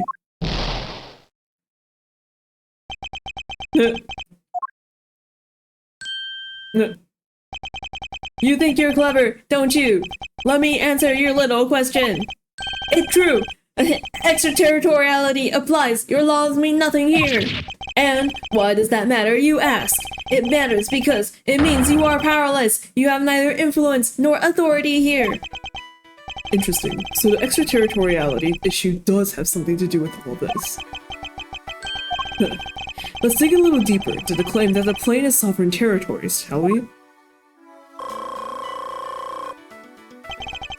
This next move will surely decide the victor. He may be the president, but nobody is untouchable. I just have to find the right angle of attack. So I really apply here. You overplayed your hand. You really believe that extraterritoriality applies to— I hate that word. Can you prove it? Do you even understand what you were asking? Of course, if I didn't, I wouldn't ask it. Have you no shame, calling into question the good word of one such as myself? You're the one who should be ashamed.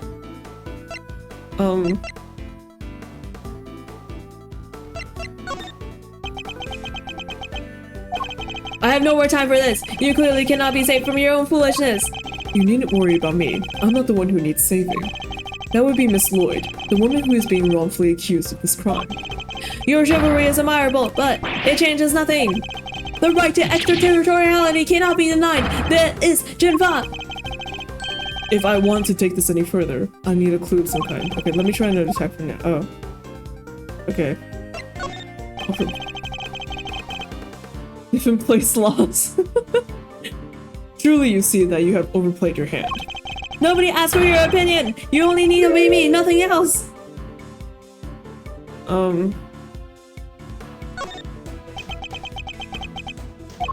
You dare tell me how to govern, how to lead. You dare contradict me?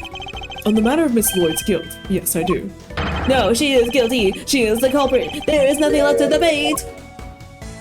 I'll still have plenty to say. You must have realized by now what a massive corner you've popped yourself into. Worthless, meaningless bluster. Some pathetic ploy to buy time, perhaps. Oops. Maybe it was a little pathetic to chime in like that there. Can't let him bully me in the back. I have to stay calm and alert. If I can read his movements and expressions correctly, I may be able to find an opening.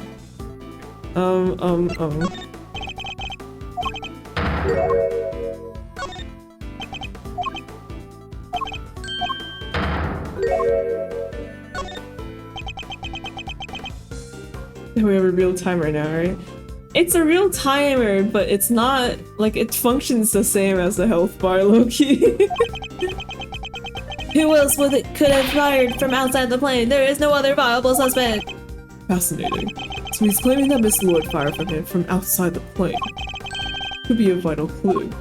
Oh, yeah, because it's... Okay, that's what we're talking about. You believe that extraterritoriality applies here, but can you prove it? Do you even understand what you are asking? Of course, okay. There'll be no shame, blah blah blah. I have no more time for this. You clearly cannot be saved from your own foolishness. Can you worry about me? I'm the one, okay. But it changes nothing. The right to extraterritoriality cannot be denied. This is Java. Time to deploy my clue. She fired you from outside the plane. Tisk tisk. I may not be able to call the extraterritoriality of the presidential plane into doubt.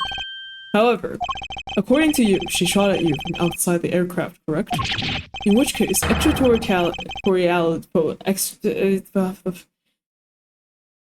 different place laws could not possibly apply in this case. Your assertion is entirely without merit, and the detainment of Miss Lloyd cannot be justified. How could I have bested by a mere prosecutor? But I am the president! The president! Checkmate. Okay, alright. Okay, Edgery. I trust you won't mind if we continue our investigation now, Mr. President. Grr.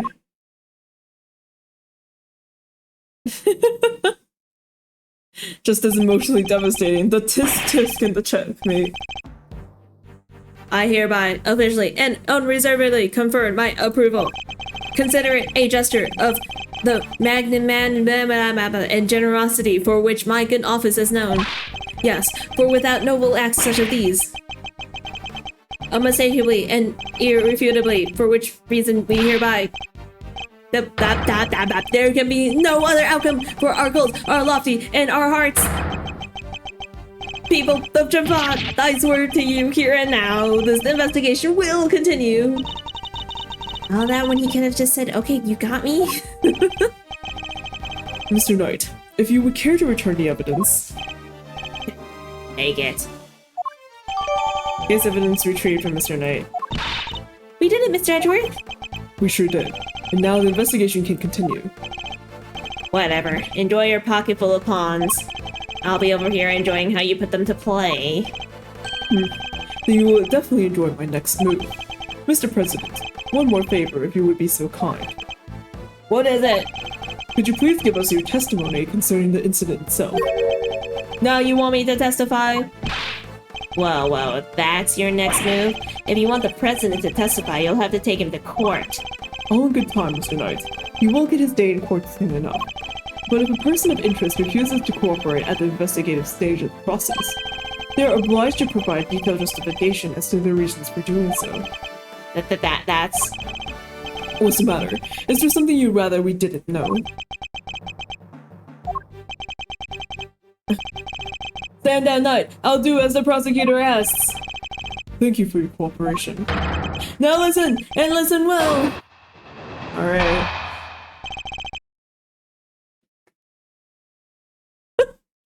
I sent the picture of Edgeworth on the ground and Gumshoe over him. Or like to the side. To the dumbasses, and Nick said, Edgeworth seems to like the ground, his safe space.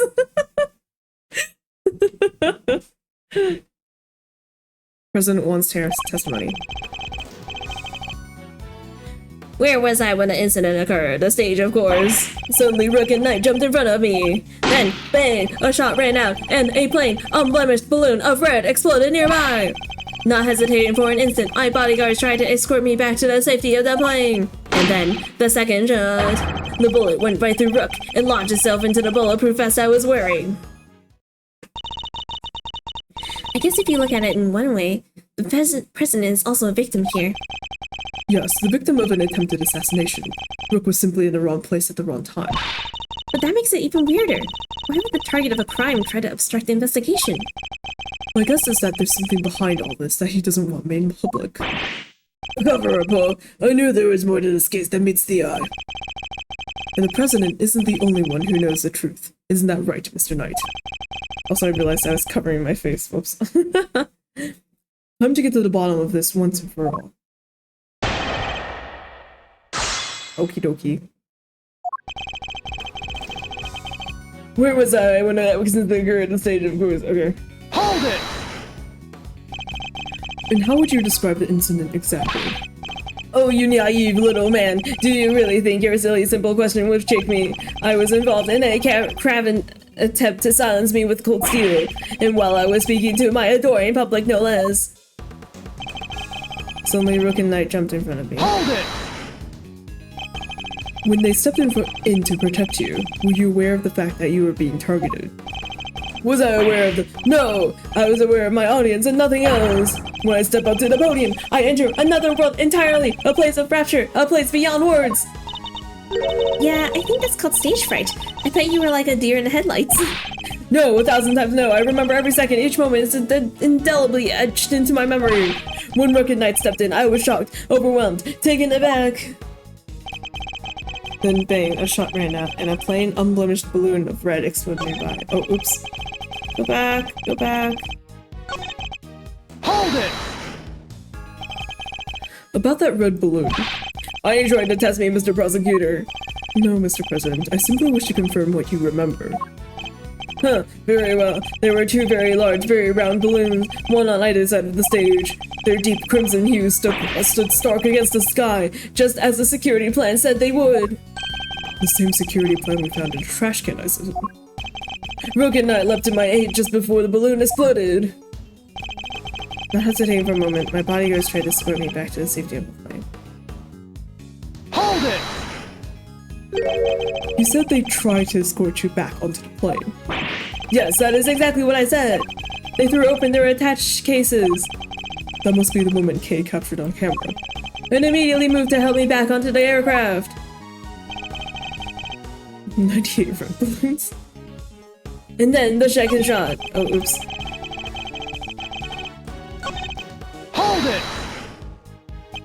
Do you know where that second bullet went? Is this how you treat a foreign dignitary, or do you really think such needling questions necessary? Whoa, what's he so upset about? Must you insist on going over the same details again and again? Even my patience has its limits.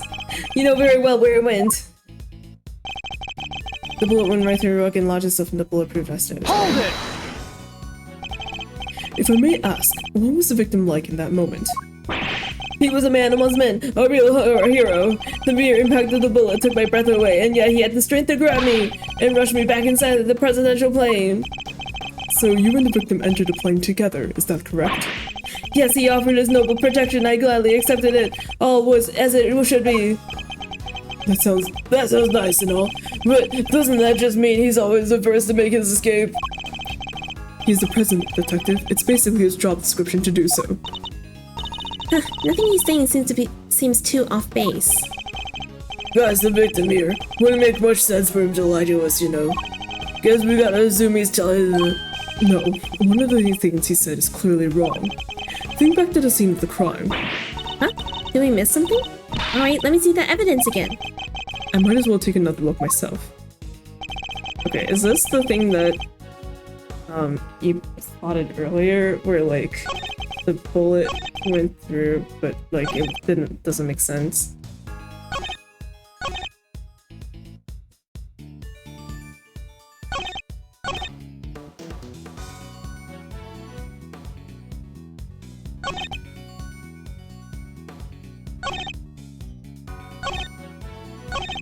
Or this unblemished balloon of red.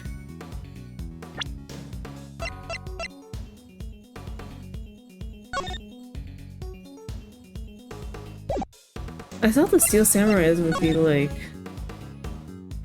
upright.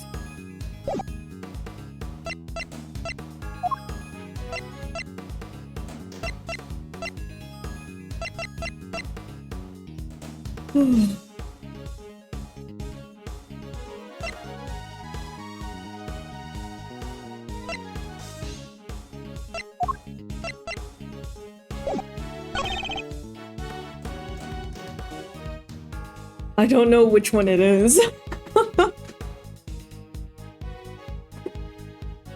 What if I employ the tactic of outside sources?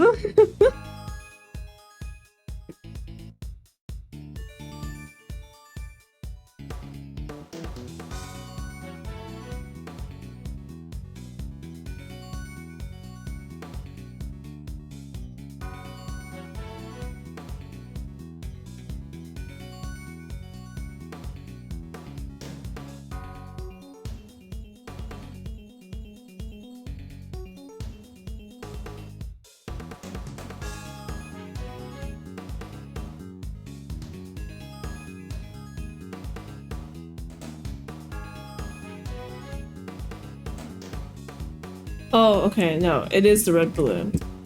Yeah.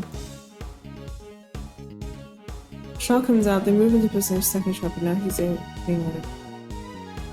Shaw comes out, so like oh no, they shot the balloons first, and then obviously the security guards are like, oh my god, someone has a gun, right? So they take out the briefcases and they like move into position, and then the second shot came and hit the guard.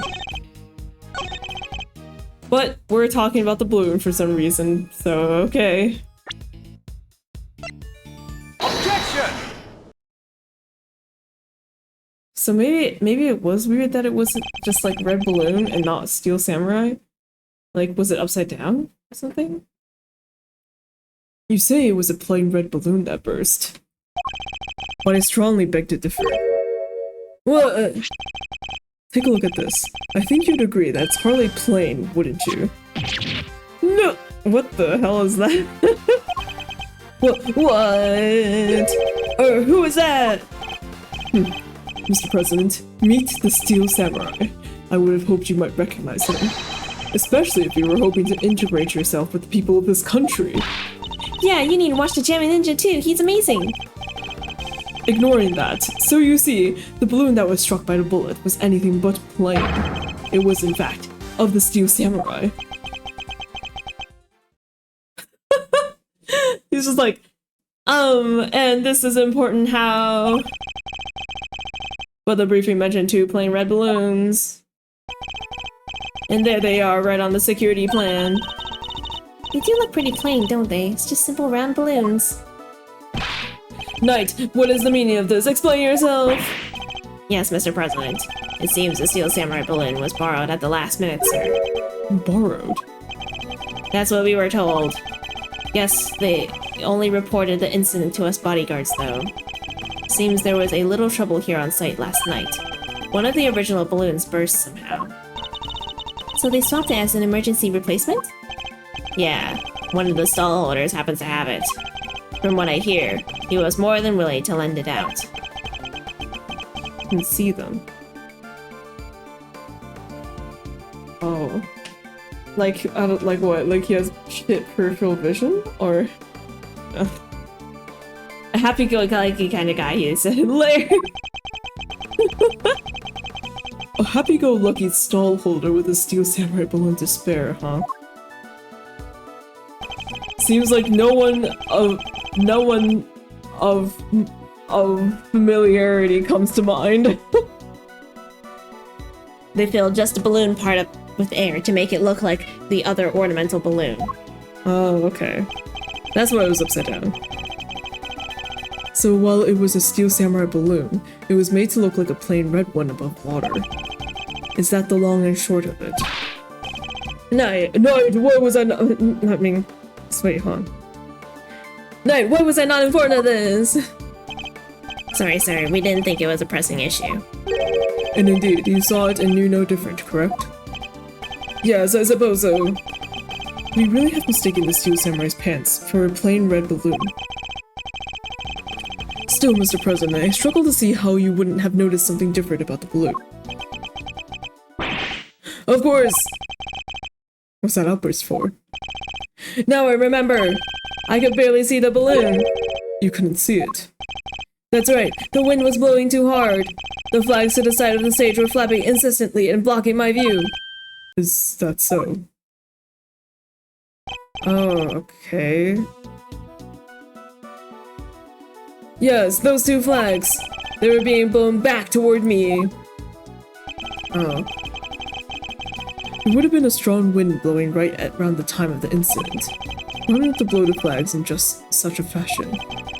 But does that conflict in any way with our understanding of the case? Yes. Thank you, Mr. President. Your testimony has revealed yet another contradiction. It has... Yes, a contradiction that could turn this entire case on its head. When I arrived on the scene, the wind had died down and the flags were resting calmly for the most part. Oh wait, it couldn't... because the shot had to go through, right? But if the wind had previously been blowing the flags as the president describes, a certain piece of evidence suddenly takes on a very different meaning. Contradicts the stated conditions. Here. Take that! Earlier, we deduced that the bullet had struck the Steel Samurai balloon, and the bullet that passed through the flag were one and the same. From these 2 things, we further deduced the trajectory that the bullet must have taken. And we concluded that our shooter must have fired from the left side of the spectator area. But the flags were blowing as the president. If the flags were blowing as the president describes, our conclusion becomes quite different. No way! If the flags were pointed in the other direction. Exactly. Our trajectory changes completely. And if we trace that trajectory back to its source, we can ascertain who really fired that shot. The president? What?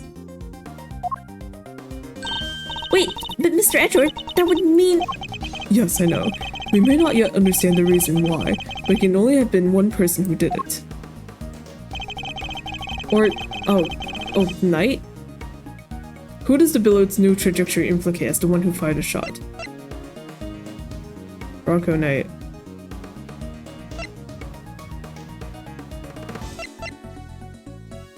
Chili the Killer.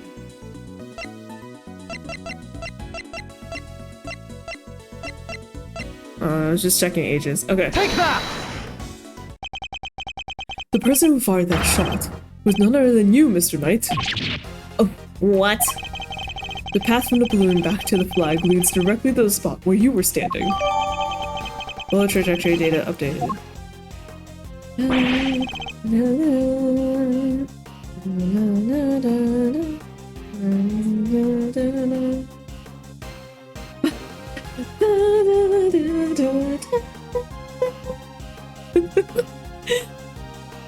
But the guy's one of the president's bodyguards. Why the heck would he go around shooting balloons? This is absurd. What exactly are you trying to imply? That Mr. Knight, a man who has saved my life countless times, was my would-be assassin. Seriously, Edward, we put up with a lot from you, but this... We're President Wayne's bodyguard. We're President Juan's bodyguards. We're the pieces put on the board to protect the king. Oh, I'll handle this, Knight. Sorry, sir. Mr. Edward, the wind was indeed blowing quite fiercely around the time of my speech.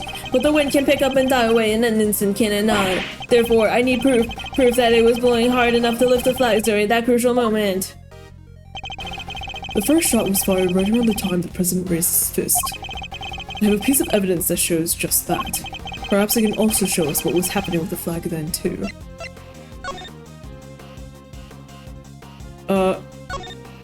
Oh! Yeah, it is in the background there. Wow, I did not notice that. That's crazy. Take that!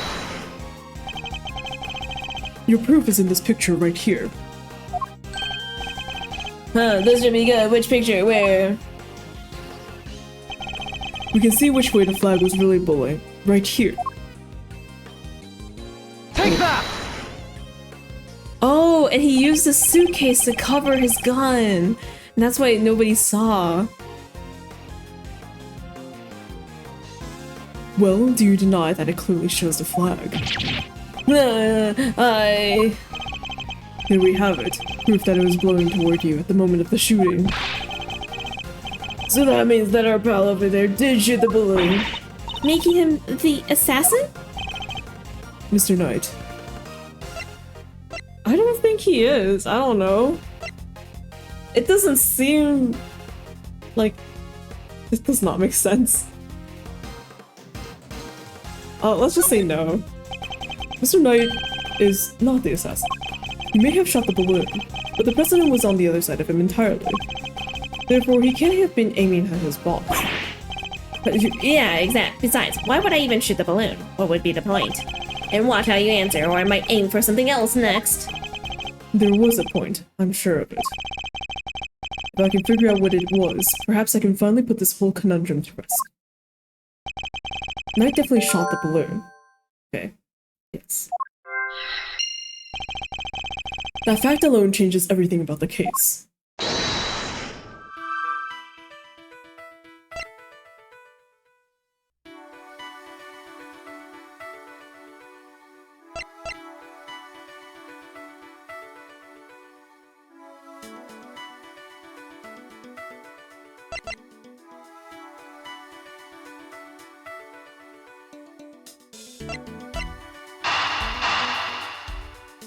Like, the premeditated attack came from within. It would also explain the gun, I guess.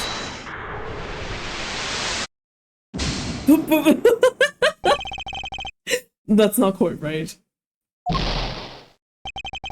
Everyone's just staring at Edgeworth is like, what the fuck was that? Okay, sorry. His position and the balloon shot, but I don't think there's anything, like...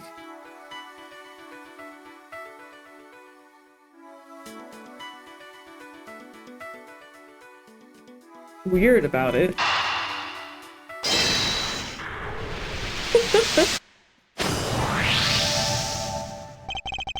Why did Knight's assigned position change? I told you I can't turn my neck to the right. Could only cover the president's left side. I wound up moving to the right side of the stage. Was that the only reason? Let us suppose that the plan hadn't changed, and Knight had remained posted on the left. Given that he was unable to turn his head to the right, would he even have been able to shoot the balloon closest to him? Well, no, but could it be that the security plan was changed for the express purpose of popping one of the balloons? And if we suppose that to be the case, the two plans are different. Was the security detail reorganized at some point? Covered in case of assault. Safety is paramount. Security area should be covered up.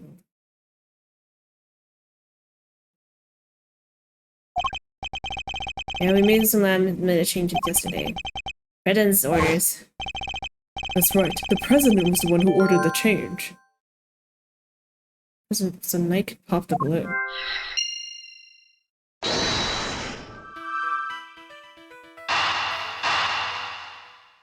And then it's so. I should the killer to give him that neck injury.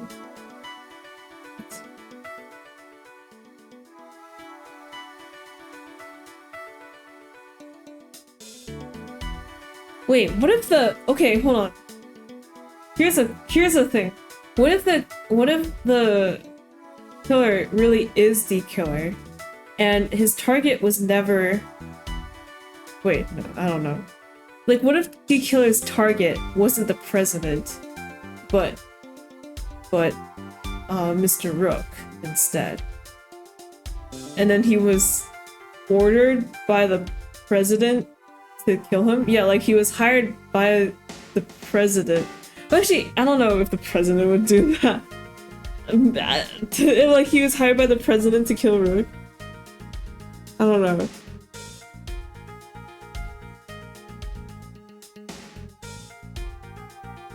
Whatever, they'll tell us.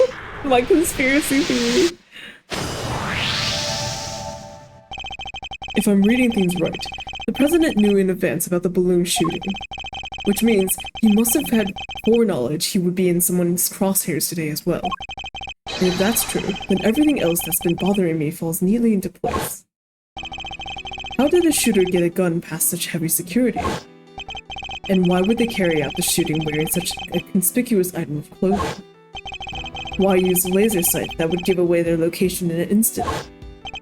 And how did the president suffer no injuries at all, quite a direct hit to his vest? These are the questions that Knight and the president don't want us to consider. There's only one possible reason for Mr. Knight to have fired his gun. To create the illusion of an assassination attempt. But the killer smuggled a knife? Yeah, exactly. Maybe it's not the killer, actually. Maybe it is just someone on their team. I don't know. But, like, who would it be? Like, it would be too late to introduce a new character now. Right?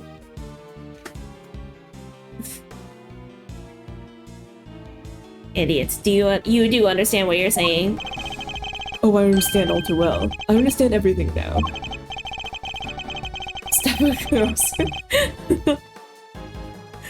If Edgeworth Investigations ever comes out with a third game. Most of all, I understand why you were so keen to take this investigation off my hands, Mr. President. You wanted your real plans to remain hidden. You dare speak to me that way? Is this some sort of sick joke? Oh, it's no joke, I assure you. It's simply the truth, as revealed by the careful application of logic and reasoning, nothing more. Oh, there are only two? No, there are only two. There are only two investigations games. I think, yeah, right? The first shot was fired by Mr. Knight with the specific intention of hitting that balloon. The sound of gunfire and the bursting of the balloon were guaranteed to cause a panic. And then he fired again. He did? Yes, he fired 2 bullets, both of which were aimed at the balloon. As for why he did so, it's because the second shot was designed to create the impression that the president had been hit. So then, what's the deal with the one in the vest? I'm willing to bet that that bullet was planted there long before the shooting ever occurred. Oh damn. Edward has more conspiracies than I do, oh my god. Wait, okay, hold on. I'm having a hard track keeping keeping track of the guns and bullets here. So Knight fired a shot into the balloon, and then Edgeworth is saying he also fired the shot.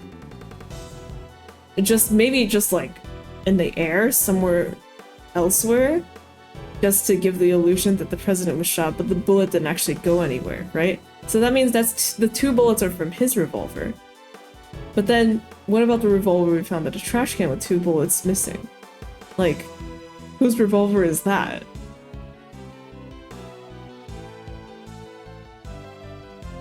Landed there long before the shooting ever occurred.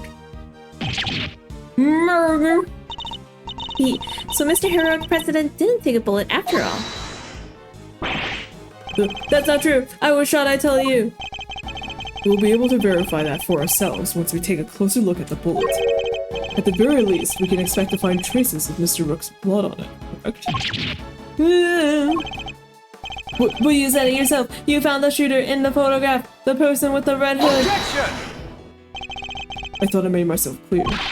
The trajectory points to only one possible shooter, Mr. Knight. Oh, maybe the red hood was just planted there for them to, like, as like a scapegoat? Maybe it really was Tabby Lloyd then, and she was there as a scapegoat. And she had the gun and everything on her, right? But the gun just had 2 bullets removed. It was never actually fired. Or something? Points to only one Mr. Schneid. Then where does Tabby fit into all of this? She was simply one part of their plan. In order to place the suspicion elsewhere, they set about creating a fake assassin. This highly suspicious person with the red hood!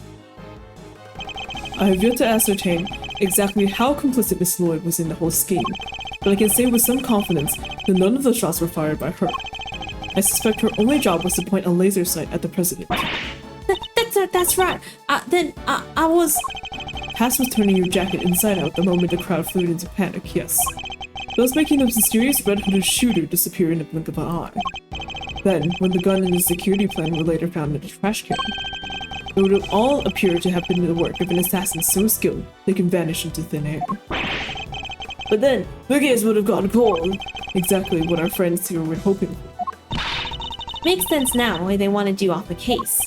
Indeed, because the entire affair was a cheap ruse perpetrated by the president himself.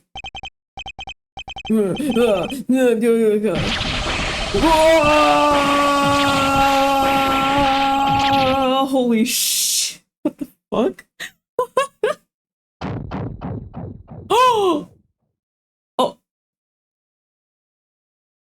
Oh shit! He was flexing this whole time. Oh no! No! Oh! The presidential mask has well and truly slipped. Admit it, the entire assassination was a lie, wasn't it? Oh, if that Super Tree prosecutor had insisted on assigning you. How could I let this happen? Objection! He has a voice? That's enough, Mr. Edgeworth. Mr. Knight!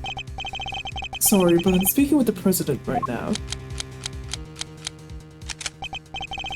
Yeah, well, I'm doing my job as a knight and protecting my king.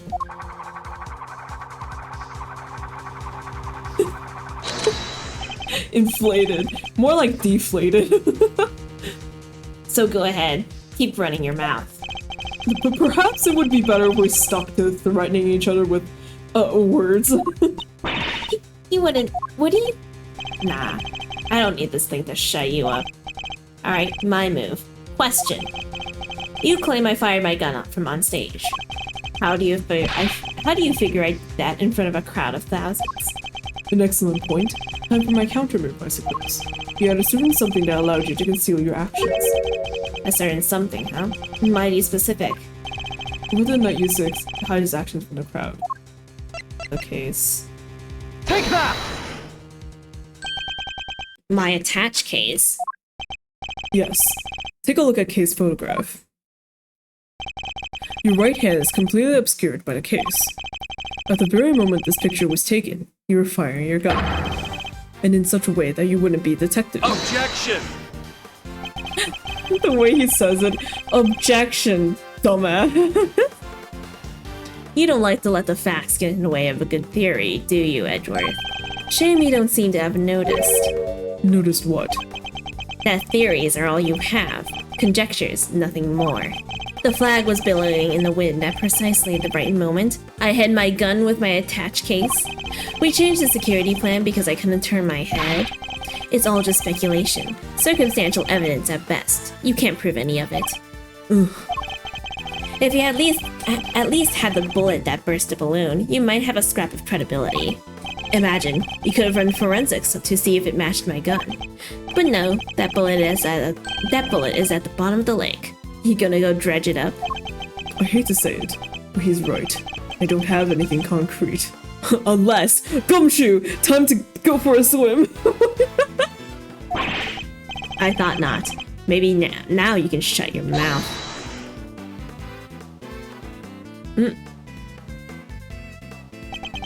Miss Lloyd.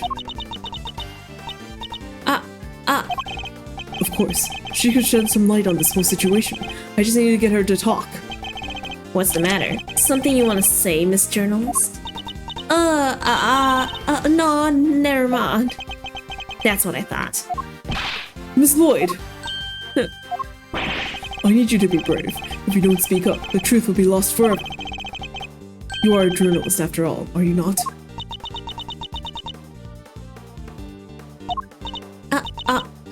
Dang it, I can't stay quiet any longer. Hey, you understand what you're doing, right? I think carefully before opening that mouth of yours. You signed an NDA. I was so focused on bagging me a scoop, I forgot the most important thing of all. Real journalists don't lie. Ain't no dang scoop if it ain't the truth. I'm sorry, Mr. Edgeworth. I should have showed you this before. Oh shit. What is it? It's the laser pointer I used on the president. But that's all I done. I never shot nobody. You stupid. I thought I told you. You squeal and you go down as an accomplice. It was him. He told me to do it. I was at Jungfa's embassy sniffing out a story like I told you. This was 3 days back. He comes out to me out of the blue and just starts talking. Help me out and I'll give you exclusive access to the president. That kind of stuff. Well, what about the gun in the trash can? That I don't know nothing about, I swear. All he told me was to wear a jacket with a red hood and to point that there pointer at the president. I never thought for a minute it'd blow up in my face so bad. I'm sorry, truly I am. Thank you, Miss Lloyd. I'd like you to testify to that effect when this goes to trial. It ought to go a long way toward proving that the assassination was a sham. What's wrong with you people? Don't any of you know what's good for you? My sympathies, Mr. Knight. Had you successfully removed me from the case as you intended, perhaps you could have kept your pawn quiet,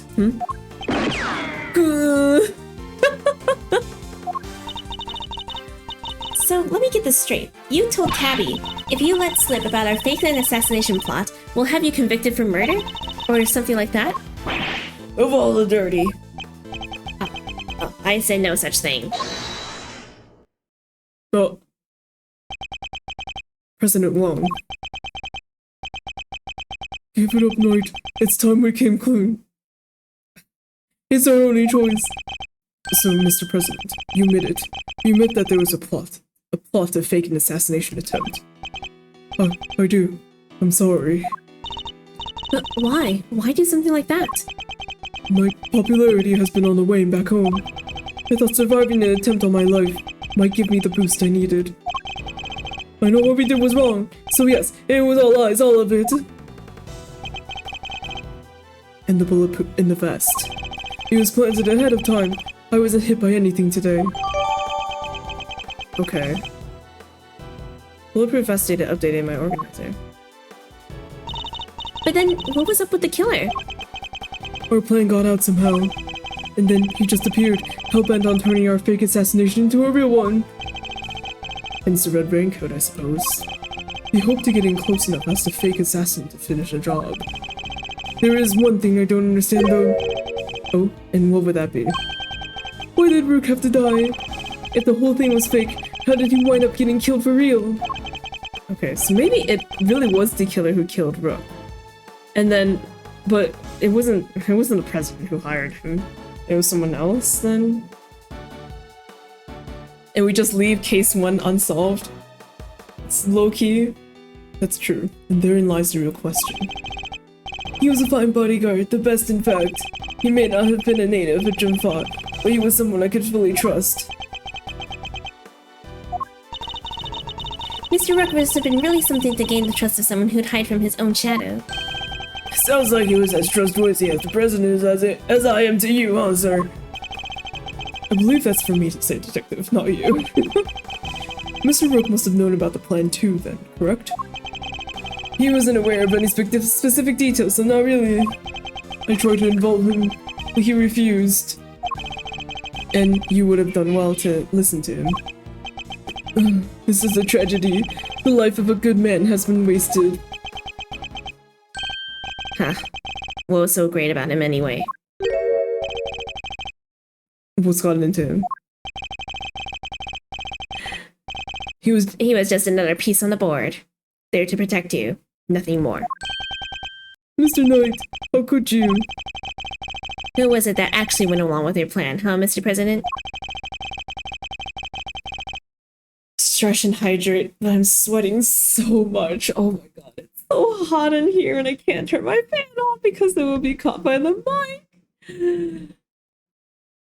Well, that pious coward backed down when you needed him to step up the most. I value your support too, of course, but... Look, I'm your chief bodyguard now. That's all that matters. And now that spineless fool Rook is gone, things are gonna change around here. Thanks to me, genius strategist, grandmaster, rightful leader of this team. We're all well aware of your ambitions, Knight. But doesn't this seem a little imprudent of you? Why? My plan this time was perfect, as they always are, and as they always will be. That's quite a statement. Especially considering that your perfect plan was an abject failure. Yeah, no thanks to you, and that buffoon Rook. And this cat, Jet. Jet, you have to go away.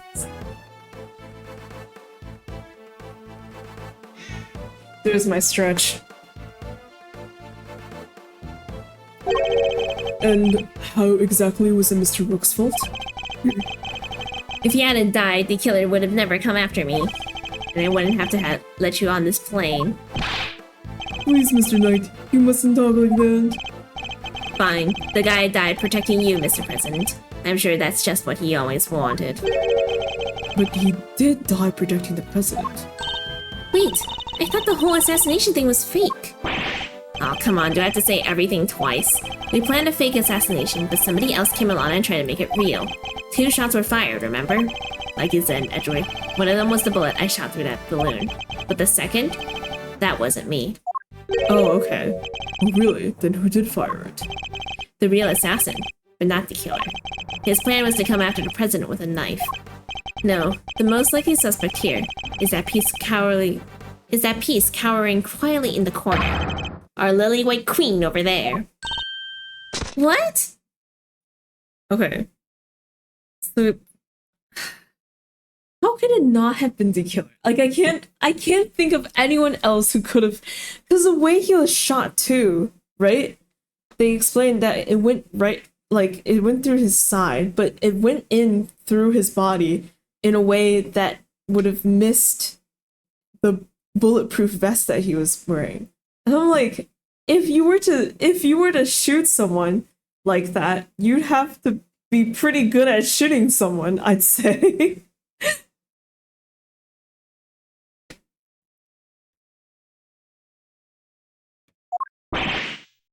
Miss Lloyd. Again with this, I'm not your dang assassin. But is that really true? I, for one, don't believe it. The gun in the trash can. It can only belong to you.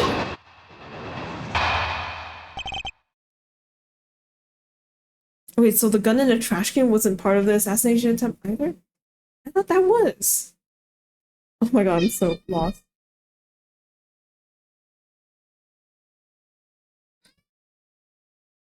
Jet, you can't be here.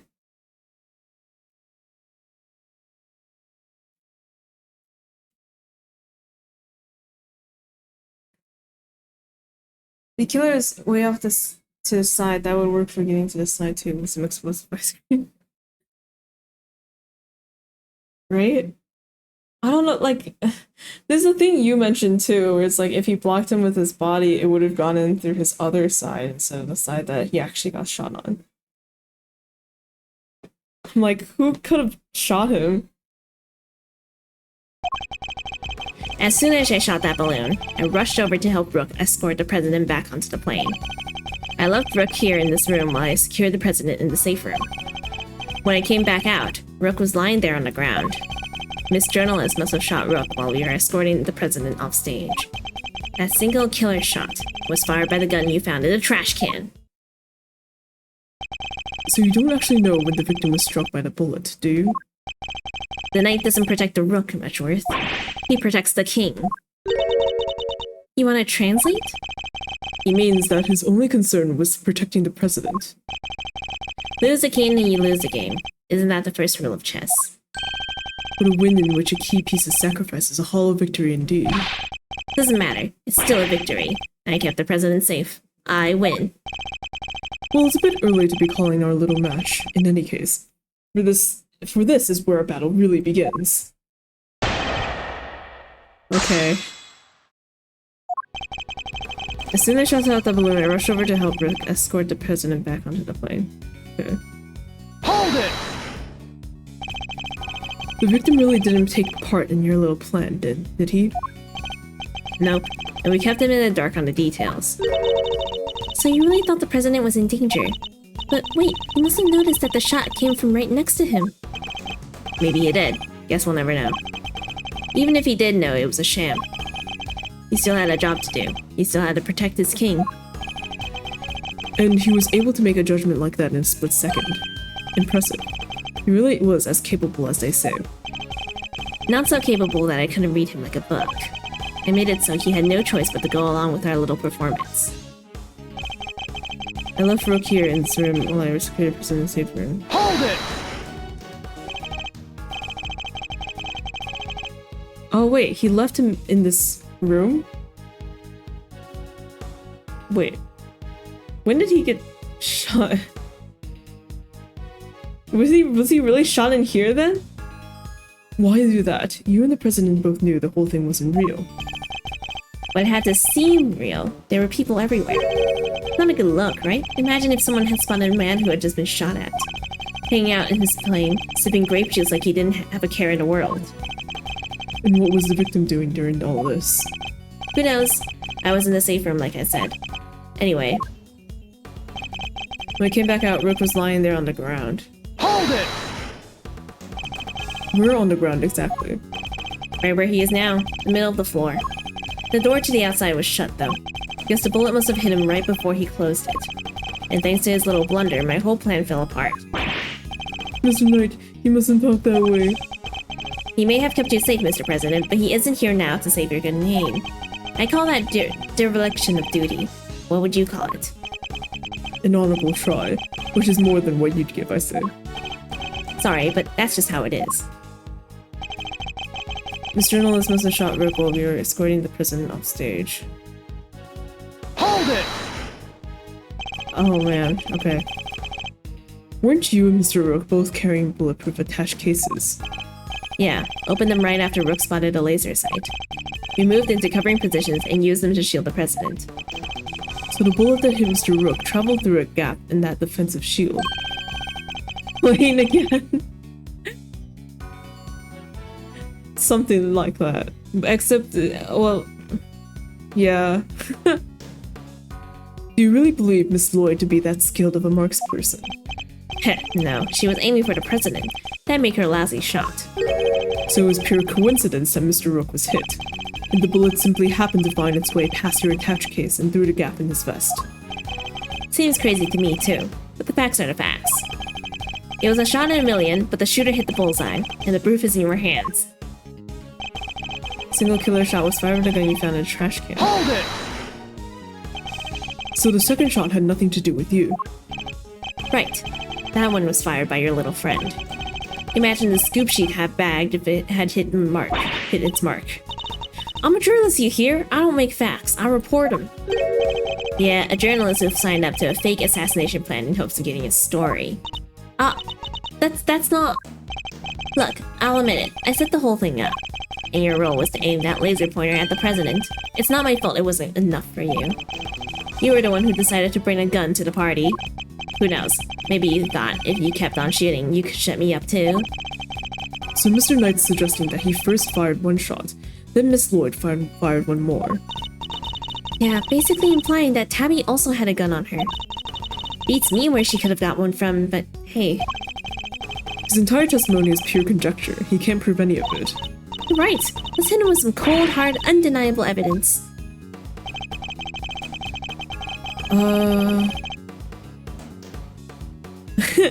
Sure. What do I do here?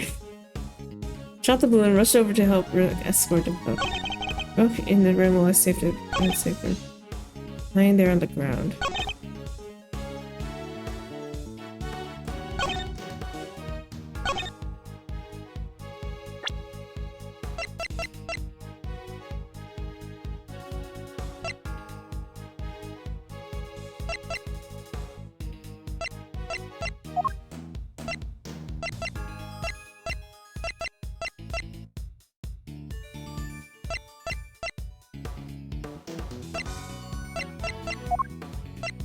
I don't know.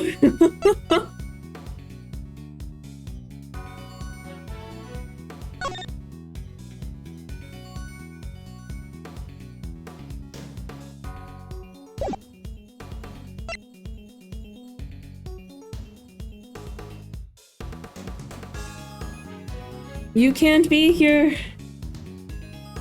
Go, Jet.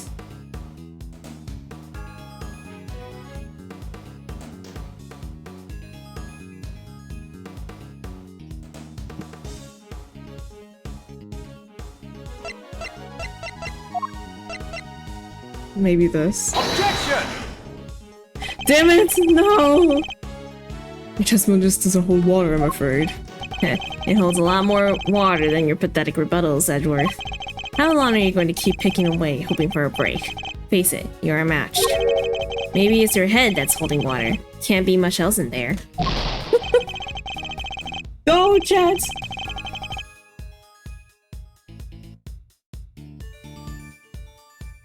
So there was no contradiction after all. I need to stay calm and think everything over again. Her gun has 2 bullets missing. Shot the balloon. Oh! You're right.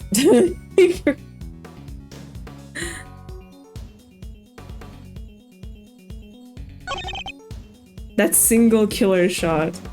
Yeah. Hold it! Wait, no, I don't want to press. Fuck.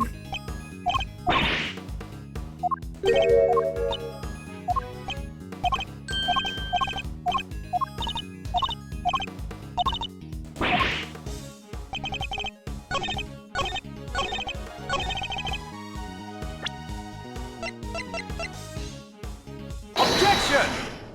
I was thinking about the direction, but we're not there yet. Or maybe it won't even come into play, I don't know. So you contend that it was you who shot the balloon, and Miss Lloyd who shot Mr. Rook.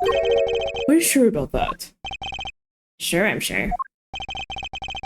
Well, what you propose would indeed match up with the total number of shots heard. The gun from the trash can itself has also been fired twice. Now, why would the supposed number of shots heard from this gun differ from the number of spent rounds? It's simple, because it was planted. Planted by the real perpetrator of the crime. Someone faked the evidence? Yes, and if you think about it, the reason for doing so is obvious. To ensure that whoever found the gun would conclude that the shooter had been in the spectator area. And in order to do that, they had to make it seem as if both shots had come from this one weapon. I get it. So that's why it's got 2 spent rounds, huh? Precisely. As we have already proven, the bullet that burst the balloon came from a different weapon, which makes it entirely possible that the bullet which killed Mr. Rook didn't come from this gun either. Heh. Nice work, Mr. Edgeworth. That's some high-grade sleuthing. Well, why don't you get to the point? You've come this far. Spit it out. Oh, I intend to, don't worry. The person who really shot Mr. Rook was...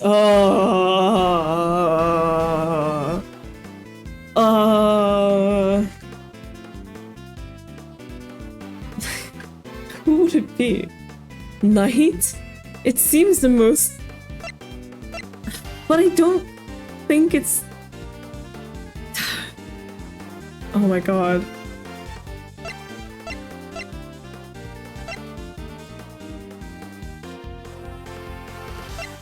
I keep thinking it's the killer. But but he was in the crowd, right? Like he was in the crowd, which at the moment when Rook was shot was like in total chaos. So he would have had to shoot him from the crowd and make it under his armpit or whatever, into his side or wherever it was shot. In that angle. Which I feel like is very like hard to do. Also he only smuggled a knife in, he didn't smuggle a gun in. So it feels wrong. Yeah, he is probably a good shot. Yeah. And I'm like, maybe so I guess it's night then?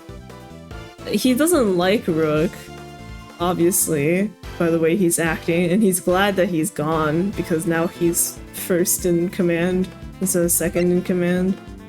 Or like the leader or whatever. You know? But like, will he really shoot him over that? And like...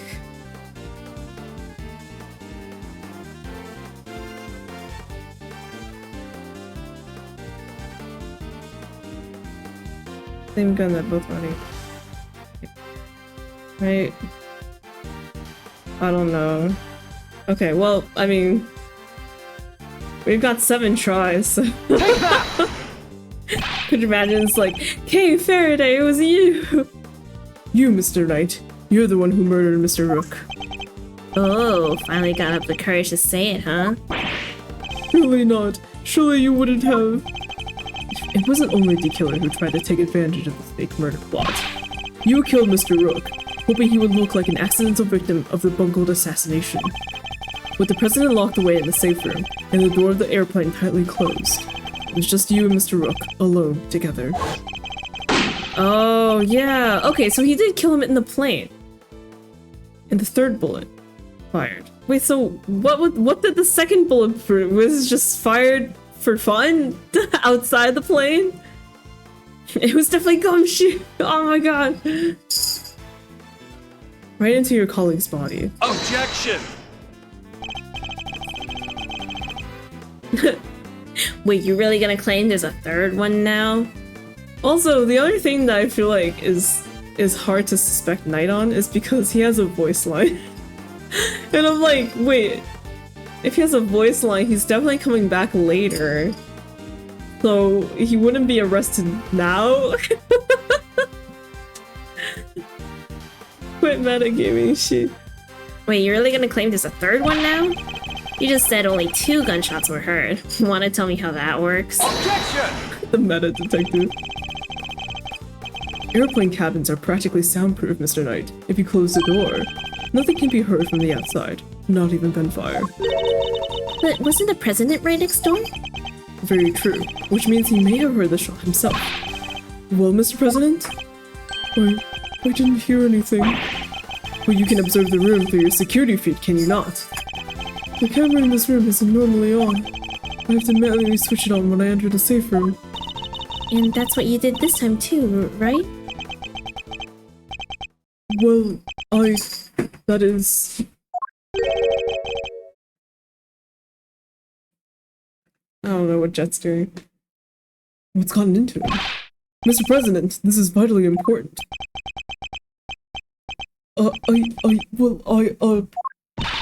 Please, President Wong. Fine. I was busy hiding under the bed, covering my ears. What? Even though you knew the whole thing wasn't real? Yes, because I hate the sound of guns. Just the slightest hint of that awful noise, and oh, it's just too much. Kay's expression is mine right now. Jet being silly in the back. Yeah. Yeah. Sorry. Apologies. That there's sadder than a pot of overcooked crawfish. Mr. Knight, you saw that President Wong was cowering beneath the bed. And what's more, you knew from the monitor bank that the security camera for this room hadn't been switched on. Which means you knew that the circumstances were perfect. For you to fire the third shot straight at Mr. Rook, I mean. Knight, how could you? Could you really have betrayed my trust so horribly? You think I killed that old halfwit? You don't trust me much, huh? This is the thanks I get for putting my life on the line for you day after day. I want to believe you, but... I don't get it. I just don't get it. What is there to doubt here? What, you don't believe that the girl over there could have done it? No, because this gun isn't a murder weapon. We know this from the number of bullets fired. Yeah? Well, how do you know there isn't a spent bullet from the start? What? Someone could have fired a bullet from that gun yesterday or the day before. Then today, another bullet. The bullet that hit Rook. That's pure speculation, pal. You know it. Maybe. But can you prove it's not true? Not with any certainty, no. You're nothing without conclusive proof, so come on. A single piece of evidence straight through my heart. I dare you. Well, what are you waiting for? There must be something, mustn't there, Mr. Edgeworth? If we can't prove it, Tabby's... Please, Ruffles. I messed up. I know I did. I should have never done what I did. Not even for a scoop. But murder? Nah, that ain't me. Ain't a murderous bone in my body. Conclusive proof. If only I could prove that Knight's gun is a murder weapon. Wait, perhaps I can. If you at least had a bullet that bursts a balloon, you could have... You may have a scrap of credibility. Imagine, you could have run forensics to see if it matched my gun. We had the bullet that killed Mr. Rook. Forensics could tell us which gun it was fired from. No proof, no case.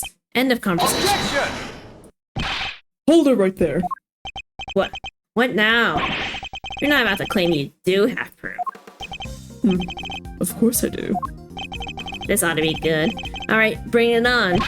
Show me this proof of yours. The bullet that killed Mr. Rook is the key to ending our little game. Very well, my conclusive evidence is... I don't have it. Not currently in my possession. Alright then, thanks for playing, folks, but that's game over. However, it is here in this room. What? As we know, the bullet that killed Mr. Rook passed through his body, but where did it end its journey? Perhaps we should cast our minds back to an earlier conversation. In the wall, maybe? I'm assuming the monitor, right? Because it's shattered? After passing through his body, the bullet that took Mr. Rook's life then found itself lodged in the vest. He's right, if the president had been wearing that vest, things could have been a lot worse.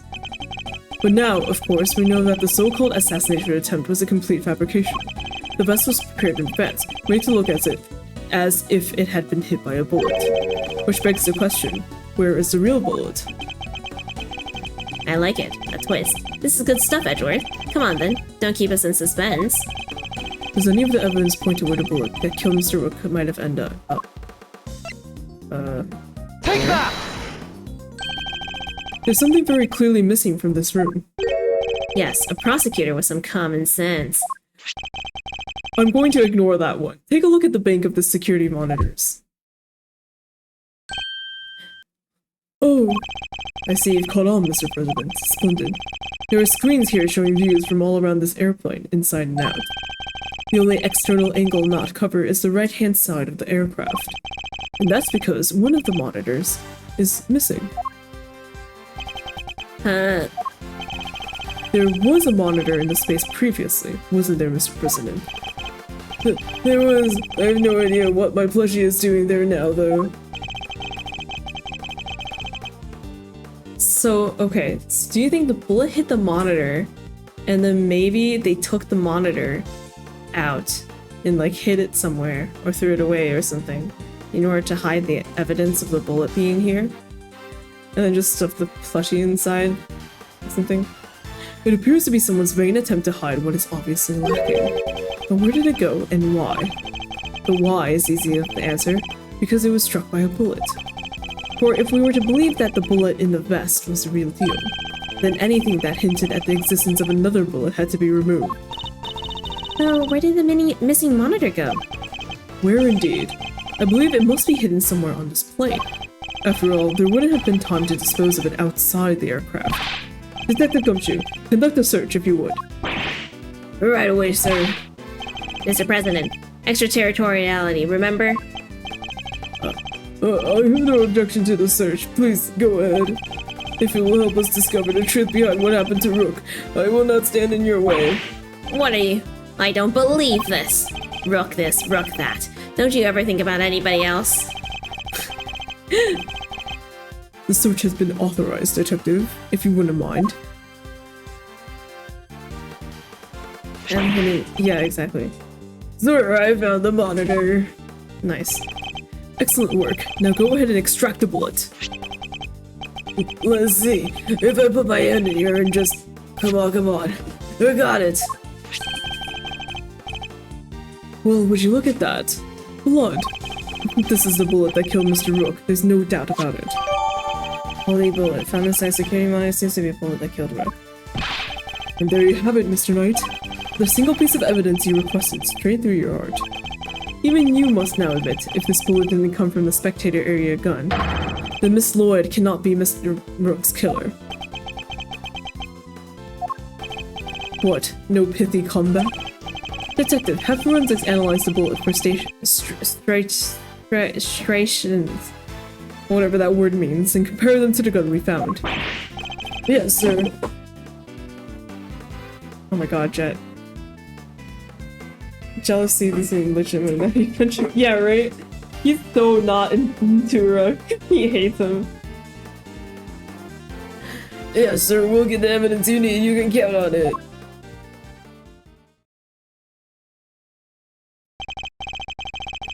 Alright, let's hear what forensics has to say.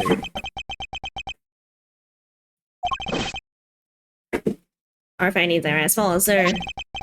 Firstly, the blood on the bullet is indeed that of the victim. Proving that it was the bullet that killed Mr. Rook. Secondly, we found Mr. Knight's fingerprints on the gun. Probably from when I handed all the evidence over to him. Now for the key part. The striations. If they're not a match, then Miss Lloyd is in the clear. Lastly, the striations on the bullet are a match with this weapon. What? How could that be? No way! Oh, come on. There's no doubt about it, sir. This is the gun that fired the bullet. Well, fuck. Okay. But here's another thought. What if, because the guns are literally the same, right? What if, when we handed that evidence over to Knight, he swapped the laser pointer on the gun that we found with his own gun, right? So he swapped it around in order to make it seem like it was Lloyd who fired it. Maybe. Like, because his fingerprints aren't on it. Yeah, exactly. I have no idea. This is a complete conspiracy theory. Oh yeah? How? Well, isn't that something? Conclusive proof that I was right. What's the matter? You didn't think you had me backed into a corner, did you? He's been reloading all day. True, yeah, I'm like, I don't think we can check his gun for anything. Low-key. Oh wait, maybe we can check the number of missing bullets in the new gun. So there should still be 2.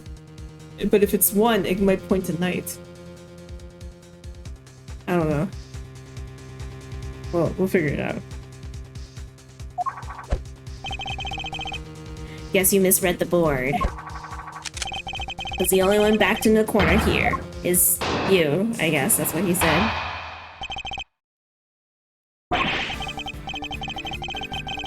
There's no denying it. Forensics proved that the gun and bullet were a match. Yeah, it had so the gun that Lloyd has, Lloyd presumed, or like basically the gun that we assumed that Lloyd shot has 2 bullets when we found it, or 2 bullets gone when I found it, right? Knight fired... Wait a second. Wait, did Knight fire 3 bullets?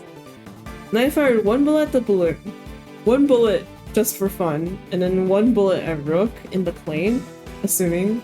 So he should have like 3 bullets gone. Unless him reloading as an idle animation has merit.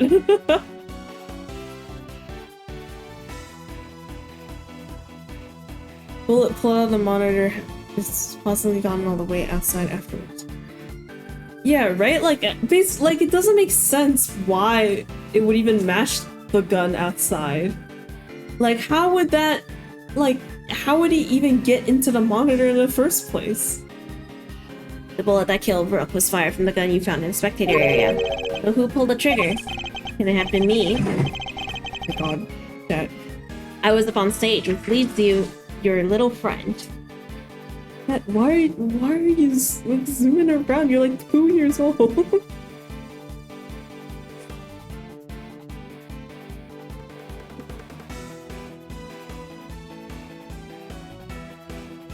Shit. Are you okay?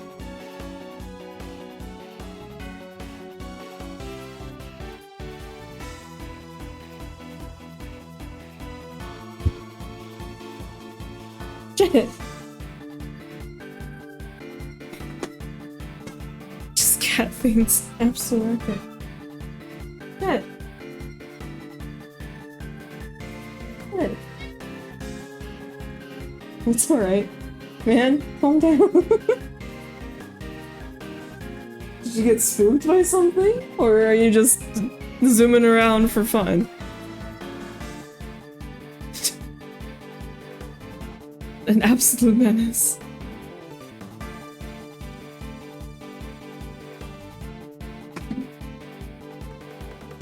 Okay. It can't have been me. I was up on stage, which leaves your little friend. The hack killed Rook. She's the murderer, and you just proved it.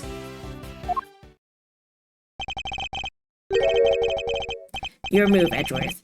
But just remember 2 things. 1, where you found that gun. And 2, which gun the fatal bullet came from.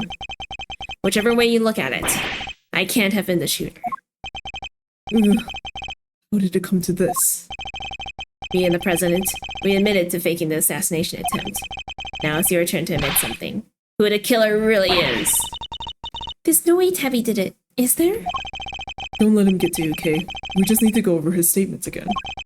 There must be something further we can deduce from them. Okay, let's do this, Mr. Edgeworth. Okay. No denying it, forensics proves that the gun and the bullet are a match. Bullet that killed Rook. Oh wait, hold on. I gotta press everything. Fuck, I forgot.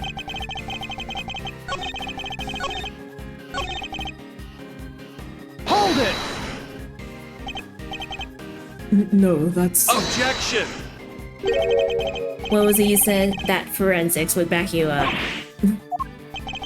How does it feel to be shot in the chest by your own conclusive proof, huh?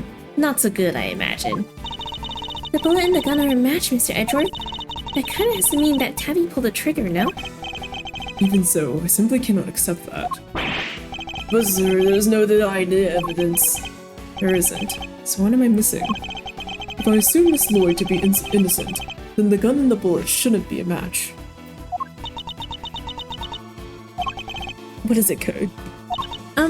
I was just thinking, if the evidence points to something that doesn't seem possible, then maybe there's something wrong with it. You're asking me to call the evidence into question? Well, there's no way Tabby did this, right? So if the evidence said that she did, then the problem must lie there. You seem very sure about this. Call it my great thief's intuition. Intuition, huh?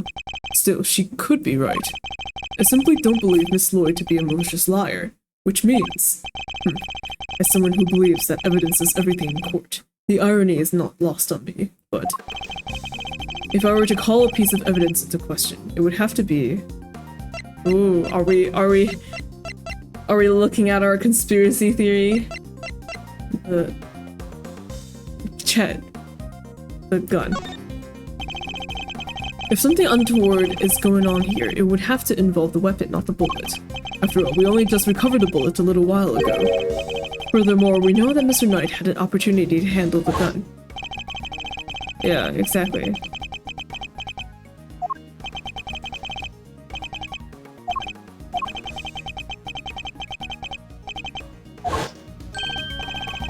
Indeed, he had ample opportunity. There's no doubt that this gun is the weapon that was used in the crime. Which means it must belong to... the Knight. Take that! The Knight, Mr. Knight. The gun belongs to Mr. Knight. He switched them around. That has to be it.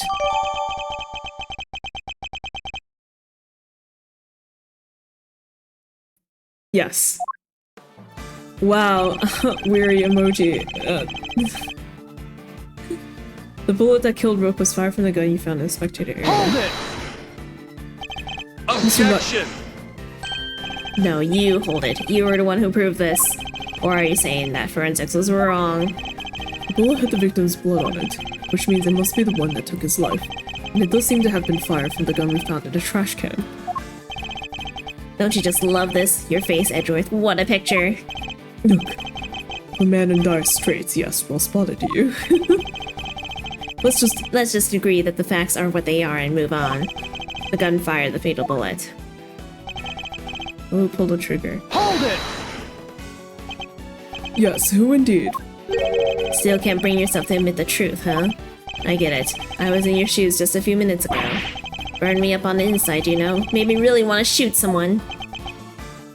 You say that as if you aren't being accused of murder in my eyes. Sorry, it's no laughing matter, I know. But we both know who really did shoot someone, don't we? Hold it! What proof is there that Miss Lloyd fired that gun?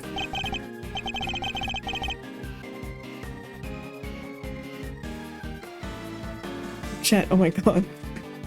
What proof? How about the forensics you ordered? They didn't find her prints though, did they? Yeah, the only prints they found were yours, pal. Objection! From when I confiscated evidence, probably. Anyway, say it wasn't Miss Journalist. Who was it? Because it can't have been me. Your own investigation put the shooter in the spectator area, didn't it? Are you ready to admit it yet? All the evidence points in one direction. The hack killed Rook, she's a murderer, you just proved. Hold it! That's not what I proved at all. Oh yeah? So what did you prove? Still trying to make this about how I fired the first shot. Sure, you proved that and I admitted it. But so what? You're forgetting that you're here to do one thing, and one thing only. You got that right. To uncover the truth. And you think ruining your country's relationship with Junfa is going to do that? No, your job is to solve an attempted assassination. Nothing else. But does it point in Backstreet Boys or NSYNC 98 degrees? What? Also, welcome back. I'll decide what my job is, thank you very much. You don't get to tell me what to do. Oh sure, let the trail go cold while you flip your wig over to say... flip your wig over who gets to say what to who. Or you could finally do the right thing and admit that your little friend is guilty. Never. You're the guilty one here. There's no doubt about it. The markings on the bullet are consistent with those left by the weapon from the trash can. But if Mr. Knight were to have tampered with the gun somehow, he could have only done it when I handed over the evidence and not a moment before. Isn't there anything we can do, Mr. Edgeworth? There must be something. Our reasoning thus far has been sound, I'm sure of it. Which means we can overcome his defenses this time as well. Really? Even with forensics results on his side? If a testimony is untruthful, there is always a contradiction to be found. Let's listen to what he has to say for himself one more time. Rook is fine for the gun you found in the spectator area.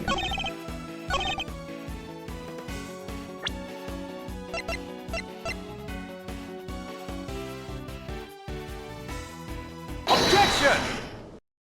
Okay. The comically large neck collar was suspicious. One Direction band.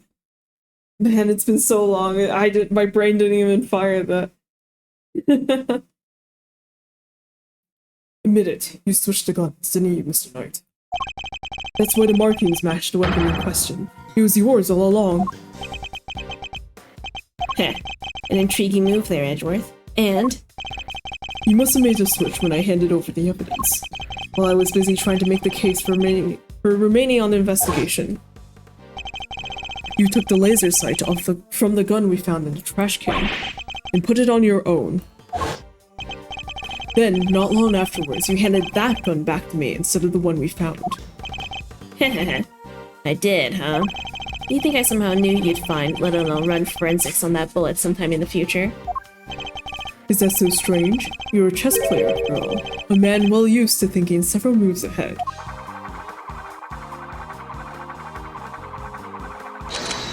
Okay. I'm flattered, but much as it pains me to admit it, you're overestimating my abilities. Besides, do you even have any proof that I made the switch? Still impressive. Yeah, exactly. The gun is the same model as mine. Weird, sure, but it's just a coincidence. And look, there's a laser sight attached. Also take a look in the cylinder. 2 spent bullets, just what we expect to see. Oh, never mind. So it's not the bullets. So what proof do you have that I switched the original gun out for mine, huh? None, that's what. Oh, because we dusted the original gun for fingerprints before and found nothing. Right? No, wait, but they were saying that it's from when he handled the evidence. Ugh. But then if he handled the evidence like that, then... both guns have his fingerprints? Fuck, I don't know. Never mind. I got nothing. I'm nothing. You say I'm overestimating your abilities. You surprise me. What can I say? I'm a modest guy. More modest than you, that's for sure. Everywhere except at the chessboard, that is. Well, I don't see a chessboard here, do you? Shame. So I guess that gives you a nice excuse. I didn't mess up, I just didn't have the right evidence. I don't think I'll be the one making excuses. Rather, I didn't mess up. They just got lucky with the evidence. Will be your excuse, I'd imagine.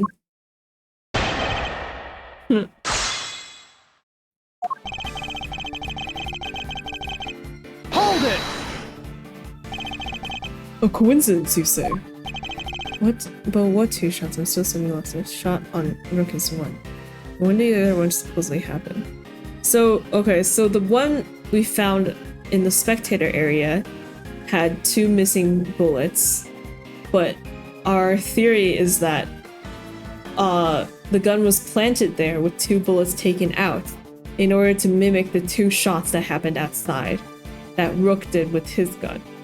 The Rook fired 2 shots, 1 from his gun into the balloon, and then 1 for fun. And then he fired another shot inside, because there were 2 shots outside that everyone heard. Yeah.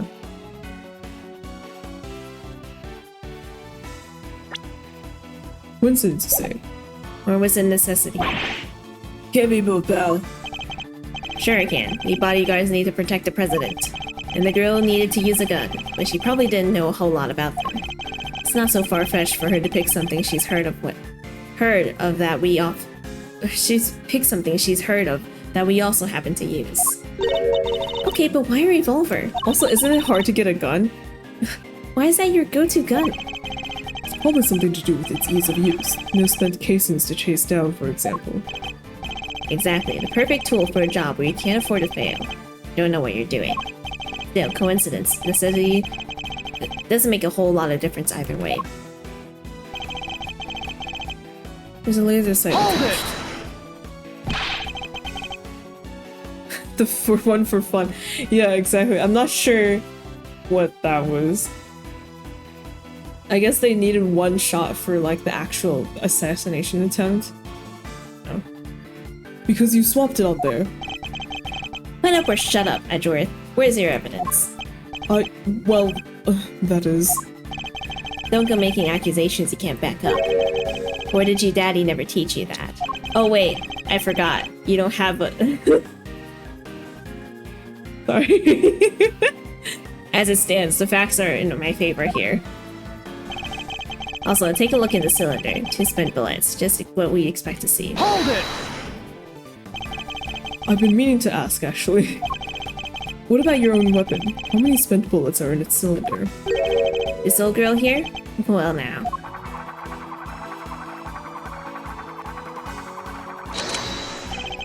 I let loose a few rounds earlier, as you saw.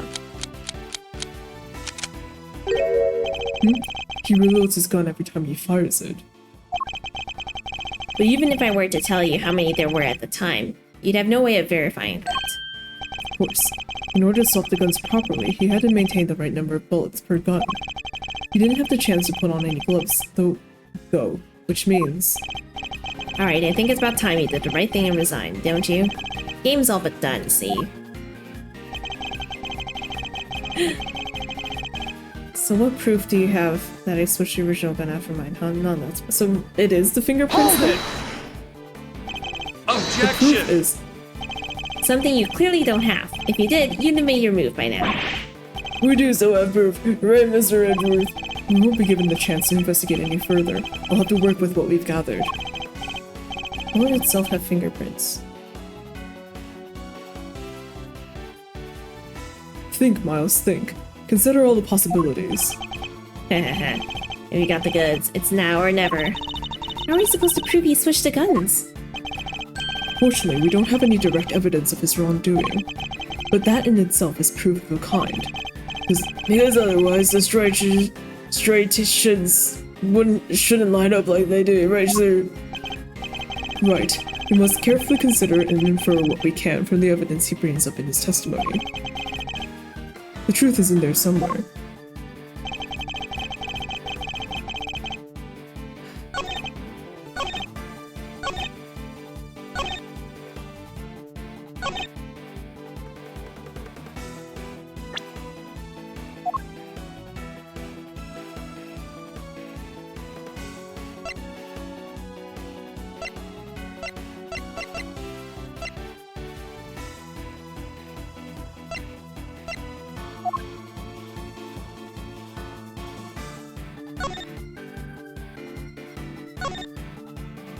Yeah, these are all the same.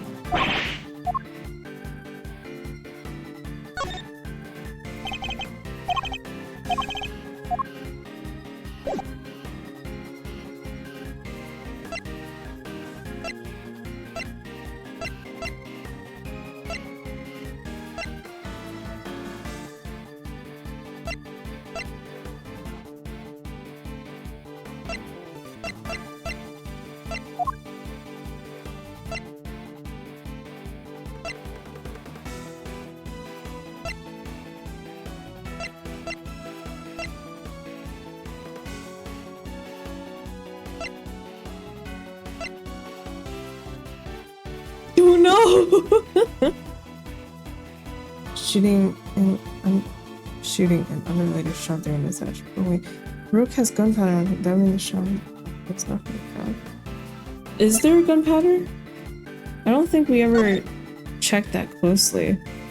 Like they never mentioned that, so there probably isn't.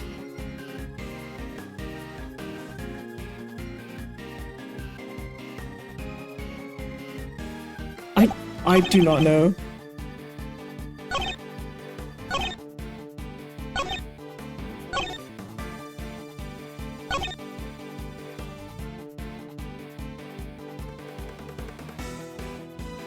Edgeworth on a boat game. Right? Like point blank range gunshot seems to keep coming up in the Ace Attorney cases, but it's not in this one because they didn't mention anything about gunpowder.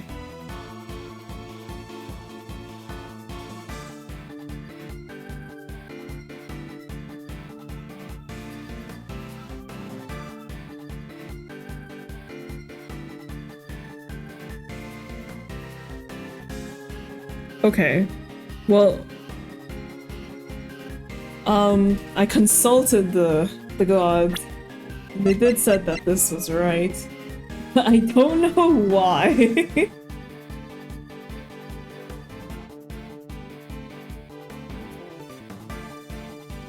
It's right hand or left hand? Other she, yes, future she, who has already finished this case.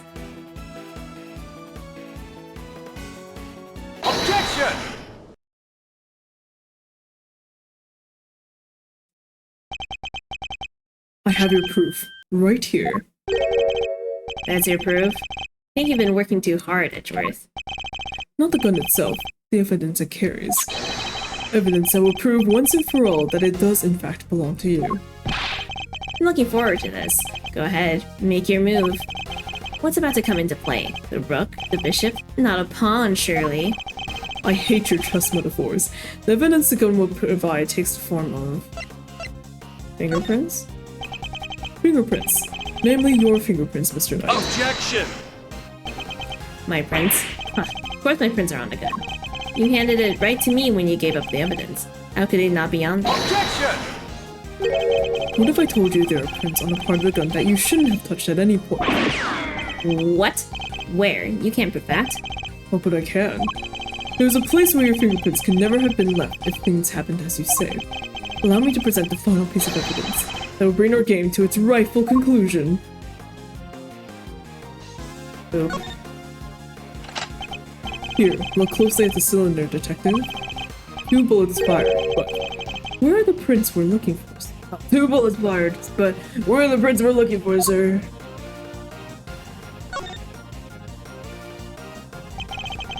You did indeed switch the guns when I handed you the evidence. But if that were all you had done, your deception would have been easily detected, because the number of bullets fired by each gun was different. There are 2 spent bullets in the gun we found. Yeah, but what about Mr. Knight's gun? We know that he fired 2 bullets from the stage into the balloon. And he fired another shot into Mr. Rook, ending his life. So 3 bullets in total, plus a few odd ones he let loose and shot during our little game. Wait, so the ones where he accidentally shoots the air are real bullets? Are you saying that there's like 3 or 4 bullets in the ceiling right now? And after each shot, he reloaded his gun out of habit. With his bare hands, of course. Ugh. Officer, where exactly were Mr. Knight's fingerprints found? The one you mentioned in your report. Sir, they were found on the exterior of the weapon, but also on the bullets themselves. I'm not sure they could have gotten there just from me handing you the evidence, Mr. Mr. Knight. Mr. Wright? Sorry, your name is so similar to a colleague of mine. That's... And there we have it. Proof that you did indeed switch the guns. This gun, the one which fired the bullet that killed Mr. Rook, is yours. And in taking his life, you are the true assassin. I didn't, Checkmate. Grr. No. Meh. No. Ugh, I don't like this face. Oh! What? Oh!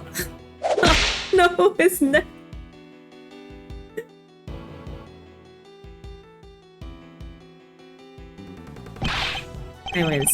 I was gonna be the new chief of security. That blasted Rook. If it hadn't been for him, I would have been in charge by now. I would have been in control of the whole team. My plan was perfect. The fake assassination was supposed to be flawless.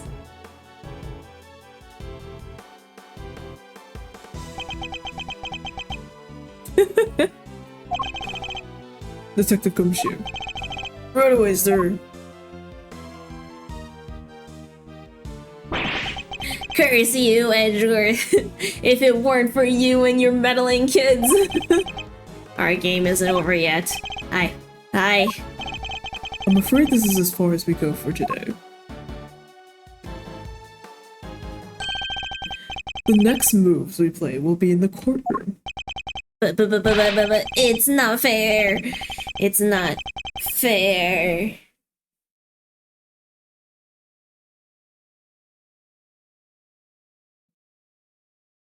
So I wonder when he's gonna come back, because he has a voice line.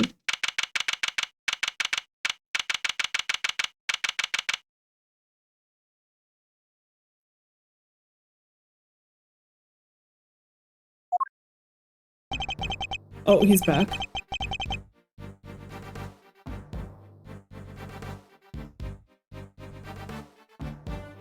Mr. Edgeworth, I owe you a Wait, hold on, what was this thing again? Mr. Edgeworth, I owe you a debt of gratitude. You exposed a murderer within the ranks of my own personal guard. I will not soon forget that. He's suddenly very presidential again. Now that we're back outside the plane.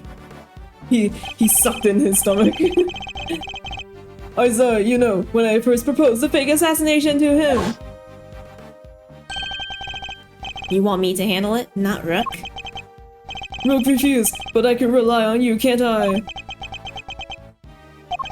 Of course, sir. You can count on me. I'll put together a plan that can't possibly fail. And he'll play his part, like the pawn he is. Yeah, I thought it was weird when he said that. The hatred in his eyes was so plain to see. He despised poor Rook.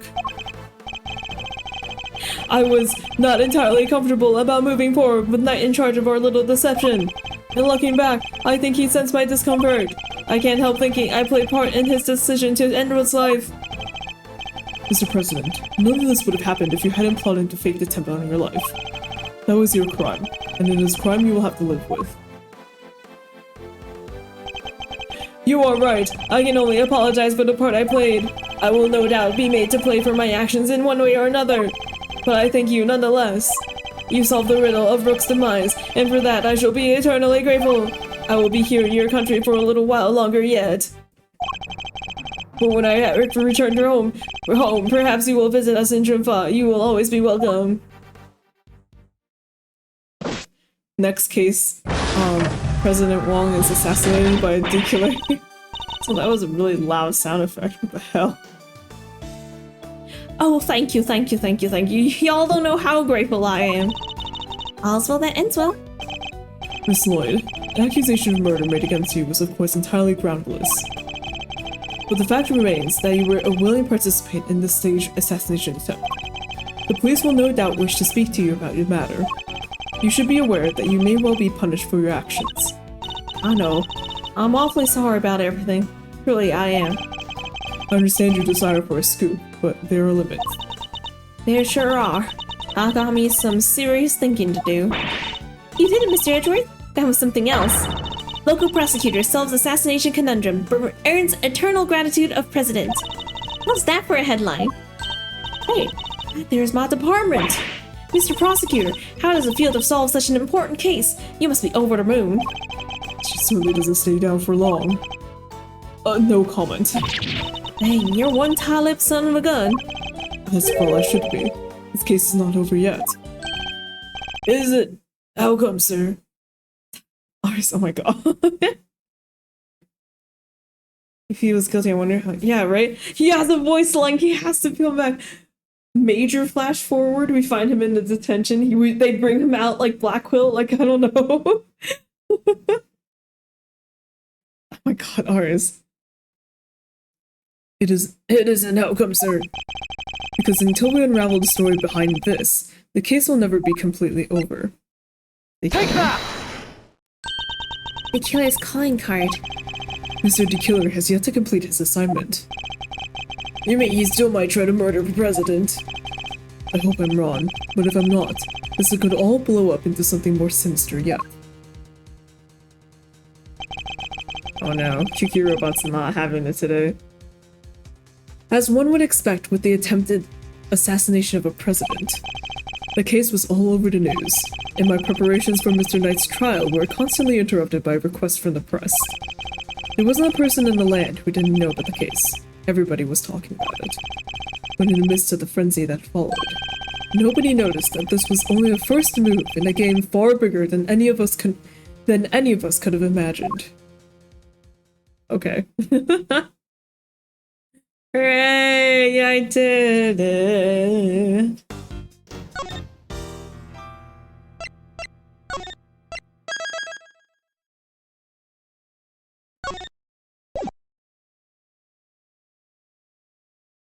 Ooh. Ooh. Oh yeah. See, like I've definitely seen the box art for this game. I've seen these faces before. Your silhouettes do not fool me. Okay. But yeah, it's kind of weird that there's no music right now. Okay, well, anyway, I finished. Am I able to? Oh, there we go. Aha! Da, da, da, da.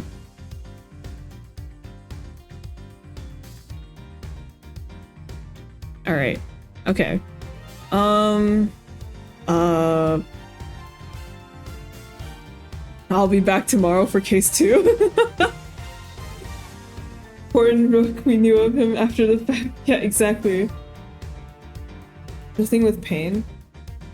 So basically, the whole setup with Abby Lloyd looking like the assassination is was completely fabricated by their planting of evidence and NDA with Tabby Lloyd. Come back later. Did Payne say anything? I don't know. I thought Payne was just a one-off. Like he was just here for a little bit to gossip with the chief prosecutor.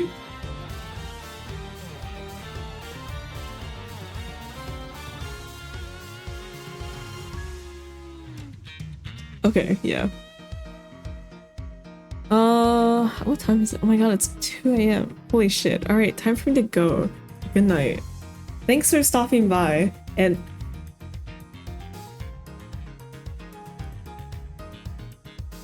thoughts? I honestly, man, the night guy, he has a voice line, and I can't stop thinking about it. I'm like, he's gotta come back somehow, right? Maybe there's like a flash, maybe not like in the future, maybe there's like a flash to the past, and that's where you see him again. Like, he used to be like an attorney or some shit, I don't know. He was a... Nightly Delta. Stop.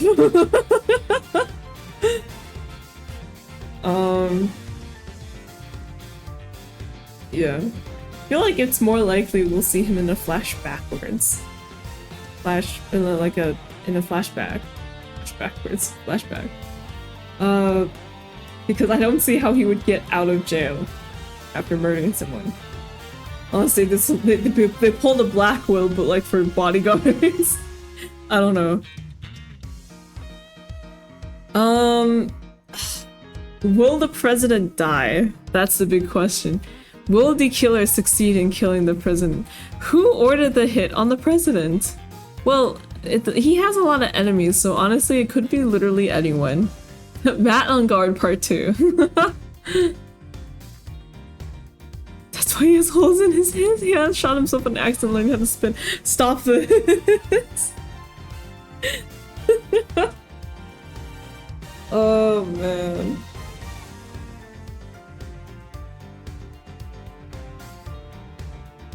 Alright. Okay.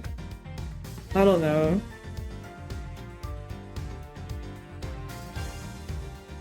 But I feel like I can see the actual assassination of the president going through because drama, you know. And then that it might be like a final case maybe? Cause it feels like finding the killer's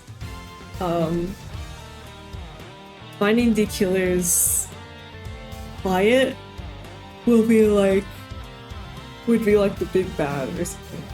Maybe? I don't know. How pertinent is the killer to investigations too? I don't know. But somebody wants like, well, I feel like the president has gotta die. Who is Phoenix that a girl to Berlin? No! No! Okay. Yeah. I don't know, I feel like the president is gonna die. Because how else are we gonna solve the case if we don't have a victim body to look over?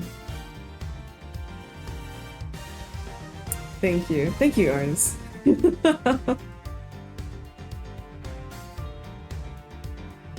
Alright. I'm gonna go turn my fan back on and die. It's so hot. It's so hot. These are the times where I'm like, maybe I should have had an AC unit.